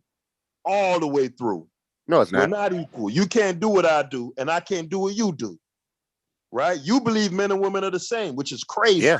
So what I'll do is that's crazy. You say that. What I'll do is, you're a nut. What I'm a nut, but a lion and a lioness are both lions. What I'll do men is and women I'll aren't the take same. her, That's bro. bullshit. Since you're a humanitarian, I'll go ahead and pass her off to you, bro. I'm good on that. I didn't say that. Want her. I didn't say I was humanitarian. I think I am though, but I didn't you say can have her, bro. I don't want Thank her. you. I'll take her. I'll take her. You sit around and beating your dick for fucking the rest of your life because you sitting around worrying about what she did 10 years before she met you. Go ahead. Go ahead. See how good luck, nigga. Good luck. Ask him. Good luck. Hey, Stu, please don't hide because you still haven't answered the question. The question is, are you taking up with this woman? It should look like Julia Roberts and Pretty Woman, maybe. You got an answer for the white woman, huh? Oh Lord. No, it's not. I mean to the white woman. I know what you're trying to say. Yeah, I know what you're trying to say. Yeah, I know what you're trying to say. Julia Roberts whack as fuck to me though. I never got that. I didn't see her when I was a young boy, but I could see her being kind of sexy. Now I didn't really get the white woman thing until I got older. I couldn't really see what they were seeing in them. But Julia Roberts is an attractive woman. But I wouldn't, I don't want no mulatto children. No offense to anybody with mulatto kids. But I wouldn't want one. Why not? We're all the same. We're humans. We want. Yeah, I know, but I have an obligation to my people. That's how I look at it. I have an obligation to my people to make more people like me. That's I feel I have an obligation. You know what I'm saying? And see, I don't look at gender like that. Stupid. All right, so stupid. You'd be with a woman who has 1,000 body count if she's attractive enough. If she's prime Halle Berry. If she's prime Halle Berry, honestly, I'm not that confident. I'm not lying. I'm not that confident. That's what's up. Thank you. That's real, bro. That's real. And I think that's the problem with a lot of it. The underlying problem is men aren't that confident when they know women had other men. They're not as confident. I'm not that confident. Yeah, listen. Yeah, a lot of men aren't. And so, I get it. So the willingness to be with a woman who has quadruple digit body count, that's evidence of a man's confidence. Quadruple? Nigga, you was crazy. Quadruple? Yeah, quadruple digit. That's 1,000. You know what quad means 4. So you're saying over 1,000. Yeah, quadruple digit. I mean, that's not realistic. Digit. Most women have 1,000 is 4 digits. When I found out, I know that's why I said 1,000. That's what Jesus. But that's God, man. Did you really just say that? Wow. Bruh, 500, 300, 200, 100. I can't do it. I wouldn't care. Well, don't ask the question then, because I think I applaud women who haven't had sex with more than 200 men because they could have. And I know in their situation, if I could have done what they could do, I probably would have done it. So Yeah, I big you up. I big up a chick. If they like 50 and under, I'm like, wow, that's what's up. I'm thank you for having that self-control. Seriously. That's some hella self-control to have. Cause it feel good to me. So I know it feel good to them. So I'm like, wow, you got that much self-control. I think that's a big deal. I really do. But I think it's about self-control. I'm not looking at her. I'm not looking down on her. You know why the self-control thing isn't so much of an issue? Because they could literally get it anytime. Like, as much as you might be a player, or you could take I'm not a player. No, I'm saying you could take the most player dude, right? Yeah, they can do it. Yeah, it's easier. I agree. Right. But I'm gonna tell you what, having dealt with prostitutes, I'm gonna tell you what I was told. They was like, yeah, they were like, when I said exactly what you said, they're like, you're right. But they can't get what they want. Right. Like a man can sometimes. You know, like, and they're taking a chance because it might be some garbage. Men, this is their words. They're like, the man might be some garbage. Like, yeah, you might want to do it, and you can go off and do it, but then you do it, and this nigga some garbage. So you done wasted your time. You know, they don't have the thing that we have to put it under our belt. They don't have it. Yeah, I fucked a nigga last night. You know, like I can get some terrible shit from a chick. We are. I thought it was the same. But see, those things are things that exist. Those things are contrived. Those things aren't natural. Oh, so they only the way we're like looking at it, that's contrived. Society. That's some society. Yes, we learned that culturally. We learned that that's a societal way of looking at it. It is. In Egypt, for instance, and I know like niggas love Egypt, but in Egypt, like fornication wasn't a big deal. Herodotus said that it would be harder to find a needle in a haystack than to find a virgin in Egypt because they fucked, but when they got married, they were obligated to each other. With adultery was a crime, but a woman having sex with a man, it wasn't a big deal. You have it in several African cultures, or you have sex between people, and it's not a big deal. It's something we learn, man. It is. I'm not saying anything wrong with you looking at it like you look at it. I just think it's funny. That's ridiculous. Yo, Zane says it's not even 500 niggas in the NBA. It's plenty. I know. Women. I know. God damn. I mean, that's just. That's unreasonable. Nah, but like, it's women out there with 500 body counts like that. Yeah, yeah, it is. I'm sure. Yeah, there's still a lot of dudes. There's a lot of dudes. It's a lot, man, but it's possible. Bruh, I know chicks. I know 200, chicks, man. 200 niggas is a lot of dudes, and it's plenty of chicks out there with 50 200. is a lot of dudes. 50. Thank you. Yeah, to me. But when I only had sex with 50 girls, I thought I was falling, but I thought something was wrong. You know, granted, I was 21.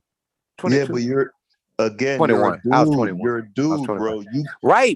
But that's just the way I look at it because I've been influenced by society. It's not natural. That's all I'm saying. I've been influenced by it.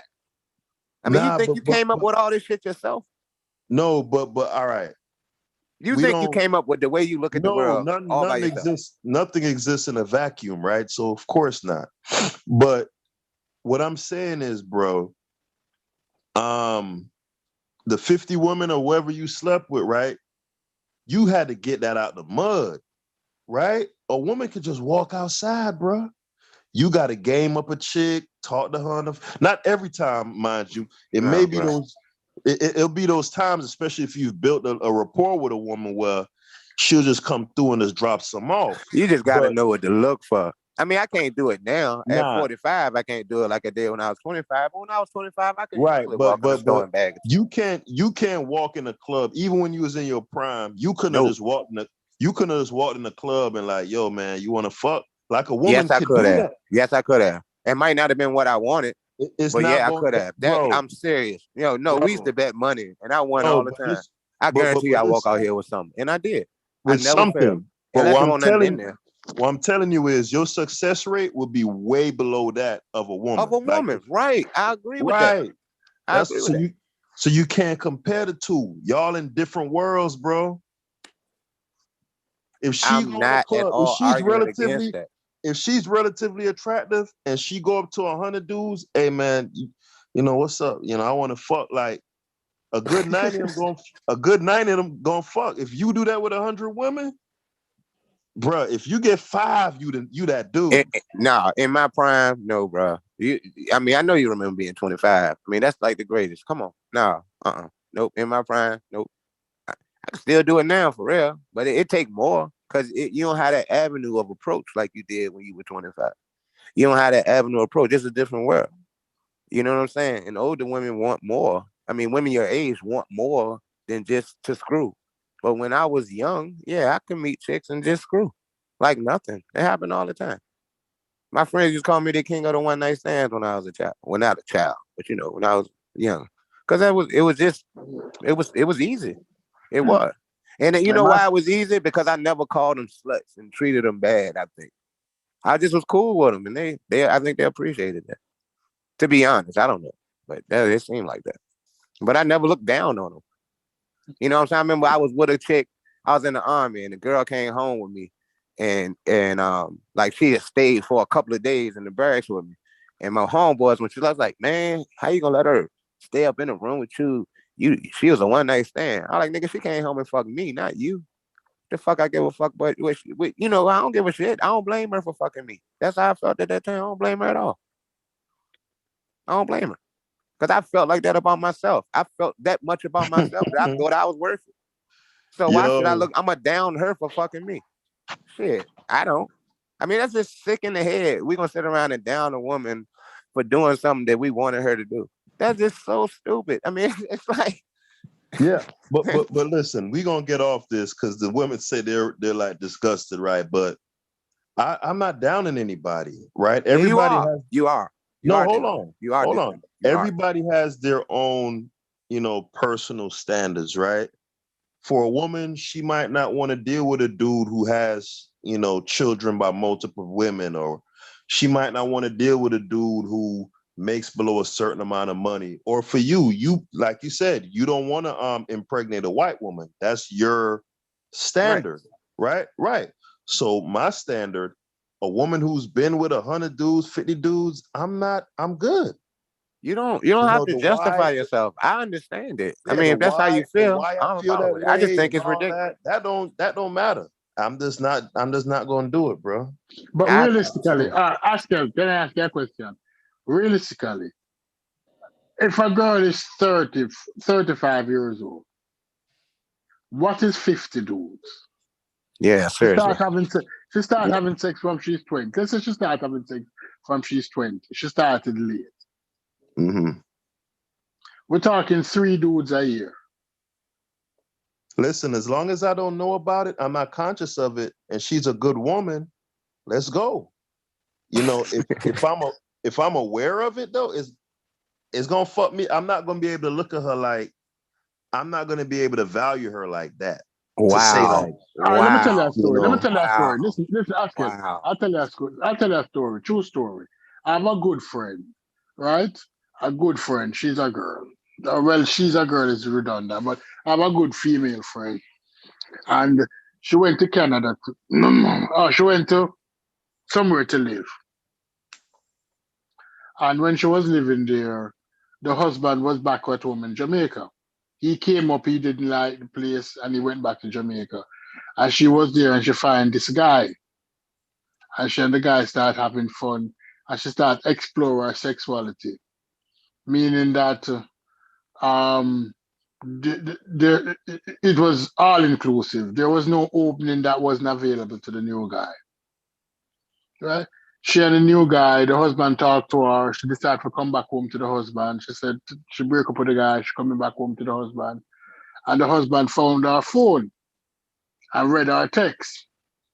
And some of the explicit thing what she and the guy did. Like nothing was out of bound because she was just happy now exploring her sexuality. So it was anal, oral, everything. Golden showers, everything. And although she came back to the husband said, I can't deal with this. I can't imagine my wife getting pissed on. Oh yeah, he's not confident enough, man. He supposed to take that urine smelling woman and love her and cherish her. He's not a confident man, Stu Peas. He was socially manipulated and socially pressured into not wanting a urine smelling like downtown Kingston woman. Yeah, he's fucked up. So the question I'm asking, so Cujo would take it though. No, she went out there, she enjoyed herself, she explored her sexuality, she realized that she's open to everything from she's with somebody that she loves. She wasn't doing all that stuff with him, but with a new guy, she was doing everything. You know, rimming, everything. Just name it was being done. Yeah, and you see, that's the thing right there, those stoopies. It's not just the fact of what she did, it's the fact that she wouldn't do it with him, right? She probably wouldn't even suck his dick and that type of shit, right? So that'll fuck with it. Like, you don't fuck with me like that. You don't see me as that guy. So it's just hilarious that you're taking shit. No. He didn't shit on her, but they was doing oral, anal, golden shower, rimming, everything. Right, but you just said it's a lot of shit that she wouldn't have did with her husband. She met a super freak, and she wasn't doing that with her husband before. Right? He wasn't a super freak. he wasn't a super freak. Right, he didn't know how to bring that out of her. I mean, that could hurt my feelings. Ain't nobody. I mean, I'm a human being. You know, that would hurt my feelings. You gonna take a bath though, smelling like it depends. No, I mean, I would imagine she took a bath. I wouldn't think she's walking around with piss still on her. You gonna take a bath that same day? That ain't even make sense. I mean, come on, bro. Like, the thought of it, You know what Cujo gonna say? You remember that old OJ song? I cry, we cried together. That's a great song. But no, why would I cry with her? That's a great song. I do know. Ask it. Let me ask you a question. Cujo gonna say, "Bring your urine smelling self to me, baby." Ask it. Stoopies, he gonna bathe her. She don't smell like urine. Wash her hair, then be like, "I cry, you cry, we cry together." Yeah, if you knew me, you would know how ridiculous that sounds. But I think it's funny. So keep it up. No. Ask her. Listen to this now. Ask her. She's a beautiful girl. I'm not lying. She's a beautiful girl. Right? She's a beautiful girl. No, the question I'm going to ask you is this: at no point, because it's sex, and she did it. Right? She did it. But if it was her husband who was exploring all of this with her, let's say a woman and a man married. Ask her, I'm going to ask her position. A woman and a man married, and they explore all of them sexuality, them everything, BSM, golden shower, everything. And she and him get divorced. Or he died in a car accident. Mm-hmm. Because that woman now was exposed to all of that. She's not entitled to a new man? Yeah, absolutely she is. And I might take her, so long as I don't know about that stuff. I mean, if a woman was married, so you wouldn't mess with a woman who that got pissed on, divorced or widowed. I mean, whatever she was doing with her husband. Listen, you should imagine that I just don't want to know, Cujo. If I don't know, I understand that. that. I don't want to know that you got pissed on. If I know, if video surfaces, I can't do it, man. I'm sorry. But you could also imagine if you've ever pissed on a woman, if that's your thing, then you weren't the first one to piss on her. You know, I don't think you introduced her to that. So anytime any woman you come across, you have to respect her agency. Hey, truthfully, as a woman, I ain't gonna lie to as you, a human man. being. If a woman would allow me to piss on her, I'm gonna put her in a certain category. Like you can't be like, I'm not gonna take. Yeah, you need to keep on living, young man. Take your time, young man. Mama used to say, since you want to bring up old songs, nigga. How about that? Take your time, young man. They ain't even that old. Mama used to say. I don't want to piss on my woman. Like me either. I don't really get nothing out of that either. Right, I don't get off on that. Yeah, some people do. I know chicks didn't like it though. So that's good for them. But if I piss on something, I'm gonna regard that thing as garbage. So if I piss on a chick, she's now garbage to me. I don't want to piss on no woman. And if I find out that you've been pissed on, I'm good on you. Okay. All right. So therefore, Good luck. therefore, what you're saying, Oscar, there's a line that is drawn in the sand or on concrete that you a virtuous woman cannot do certain things. That's what you're saying? Irregardless of whether it is in our partner. So a virtuous woman who is with her partner, that is her husband, there's certain lines that she cannot cross. Yeah, I don't see Right? anything. I don't see anything virtuous. So all right. So where do y'all drive? What if she was getting shit on? Suppose she was Hey, swallowing come on, cum. man. Is I there a mean, problem come with on, that? bro. It's just Is there a problem ridiculous. with that? Suppose she swallows. Is that a problem with that? Cujo is people that do that. Cujo. Yeah, I know. I've met So Let's one not talk woman. about. Let's not talk about the shit on the plate. Suppose Yeah, she that's swallow. ridiculous. Is there a problem with that? I don't want to know. So you don't want to know You she should just swallow. take it. You could just assume that it happened. I mean, I don't want to damn. know. I'm a fool myself into saying it ain't happened. You continue to live in your delusion, then, brother. Yeah, I'll live Continue. in my delusion. We all live comfortably in our own delusion. Yeah, You're I not don't the want to know. first. I don't even want to think about no shit like that. So you don't want to know she swallow. You don't. Nah, I don't want to know. You need to go get you a Muslim. So all right. Suppose you engage in oral sex with somebody else. You don't want to know either. I don't want to know that either. I don't want to know none of that shit. None of it. Suppose you have sex. Suppose you have sex with somebody to else. yourself. Lie to me. Do what you need to do. I don't want to hear none of it. I'm good. So would you want a virgin then? That would be ideal for you. That's premium. But if you're realistic, you know you ain't gonna get that in all likelihood. Especially I'm 40 now, like, you know, we adults. You know what I'm saying? That would be like the like ideal. You know what I'm saying? But I don't need to know that. Like, that's why I wouldn't ask a woman what's her body. I don't need to know all that. You know what I'm saying? Keep that to yourself. I'm good. Yeah, but like you said, you're 40. So if you're dealing with women, in most cases, they're gonna have a child. So you could imagine what they were doing. I mean, just it's about being grown up and just respecting the agency of others. I mean, so what if they did that shit? So what? I mean, they're not doing it now. Yo, people brush their teeth every day. You know what I'm saying? People brush their teeth and take showers every day. I mean, it's just ridiculous. You know, it's ridiculous. You 40 years old talking about you want a virgin. So get the fuck out of here, dude. That sounds stupid. Everybody in this room, you know. Everybody that sounds stupid as shit. You 40 years old, single man. Have you ever been with somebody? Have you ever been with somebody? No, hold on, Cujo. That's not fair, bro. No, that's silly, bro. No, hold on. What would be stupid is me at 40 expecting that or having that as a standard. You just said it. You said that's the that's the premium. That's what you said. Yeah, hell yeah. So premium means the best. That's what you prefer. So yes, that's what you said. And I think it's ridiculous for a 40-year-old man to say some shit like that. But okay, hold on. So Cujo, if you had a 25-year-old Halle Berry that's a virgin versus a 25-year-old Halle Berry that slept with, let's say 20 dudes, right? Because y'all would say that's low. For the record, I never thought much of Halle Berry. Whatever, nigga. It's just an example. Just to put it out there. I hate that we use her because we use examples. We just think she looks like a white man now. Jesus fucking Christ, bro. No small ass areolas. You are insufferable, man. I can be. Insert whatever woman you consider to be like the apex physically, nigga. God damn. Bria Miles. All right. Oh yeah. Boy. Woo.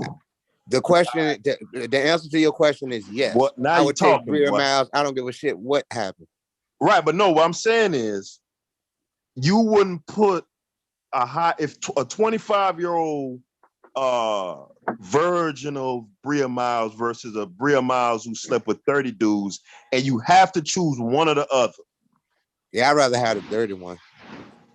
All right. Hey, it works out for both of us. Yeah, because my thing is like a 25, like a woman like that, like, I mean, like she needs to experience her life. You know what I'm saying? She needs to get out there and learn who she is. It ain't for me to bring my old ass in there. Need to know. I can teach her everything she need to know. She don't need to have slept with no other. So you're saying that you prefer for a woman to have slept with other dudes. I'm gonna keep it a little funkier. I would prefer that my daughter had sex with men before she married one man. Yep. I would prefer that You are a crazy nigga. Yes, I would prefer that. I would Oscar, can I prefer ask you a that she question? gained Hold on. experience. Hold I on, would hold on. prefer it. This nigga's I crazy. don't want her to be selling pussy, but I would prefer if my daughter, when she gets of age, that she has sex with more than one man. Yep. I would prefer that for her. Oscar, can I ask you a question? Suppose you're with a woman, right? Both of you, well, Oscar in particular, and you're having sex with her, and she asks you, are you interested in anal? Would you leave her? Or she would like to have anal done to her? Would I You're leave not her the for first. that? Yeah. Nah, that's not my thing either. Like, I don't. But she said she like it. She enjoy I care, it. Miss Tiffany. I do. See? I She want said y'all she to come like back in the conversation. I would Nah, prefer we know if y'all the here, the Tiff. women came We know back in the y'all in here. conversation. Yeah. I know they're gone. They're gone to their bed. It's 4:00 in the morning. 5 o'clock Nah, in the they still listening, bro. They just saying like, and Tamika morning. up in here now. Okay, put Tamika. No, but the thing about it is that people have different experiences. Oh Yeah, shit, Mika man! You saying, Y'all can't Mika crazy. judge them saying that all. women don't think like this, and yeah, you don't, because you're women. I'm not a woman.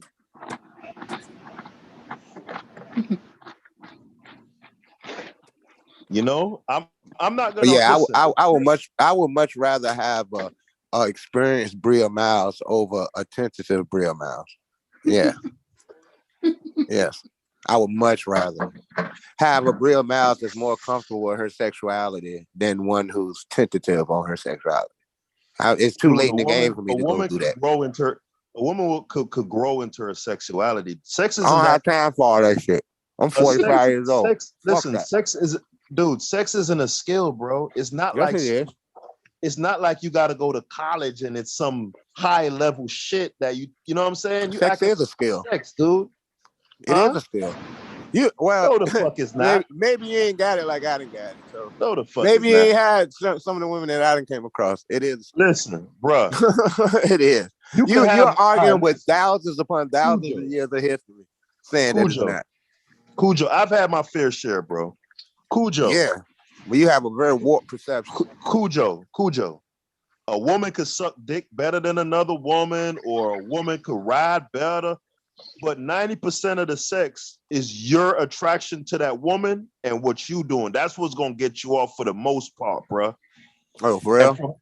For the most, bro, from woman to woman, it ain't no huge variance like that, bro. I do agree. It's not.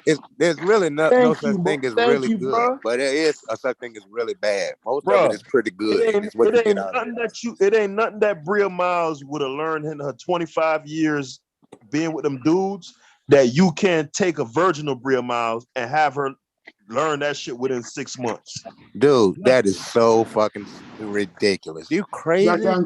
You're not. You don't think you were better than you were when you were 16?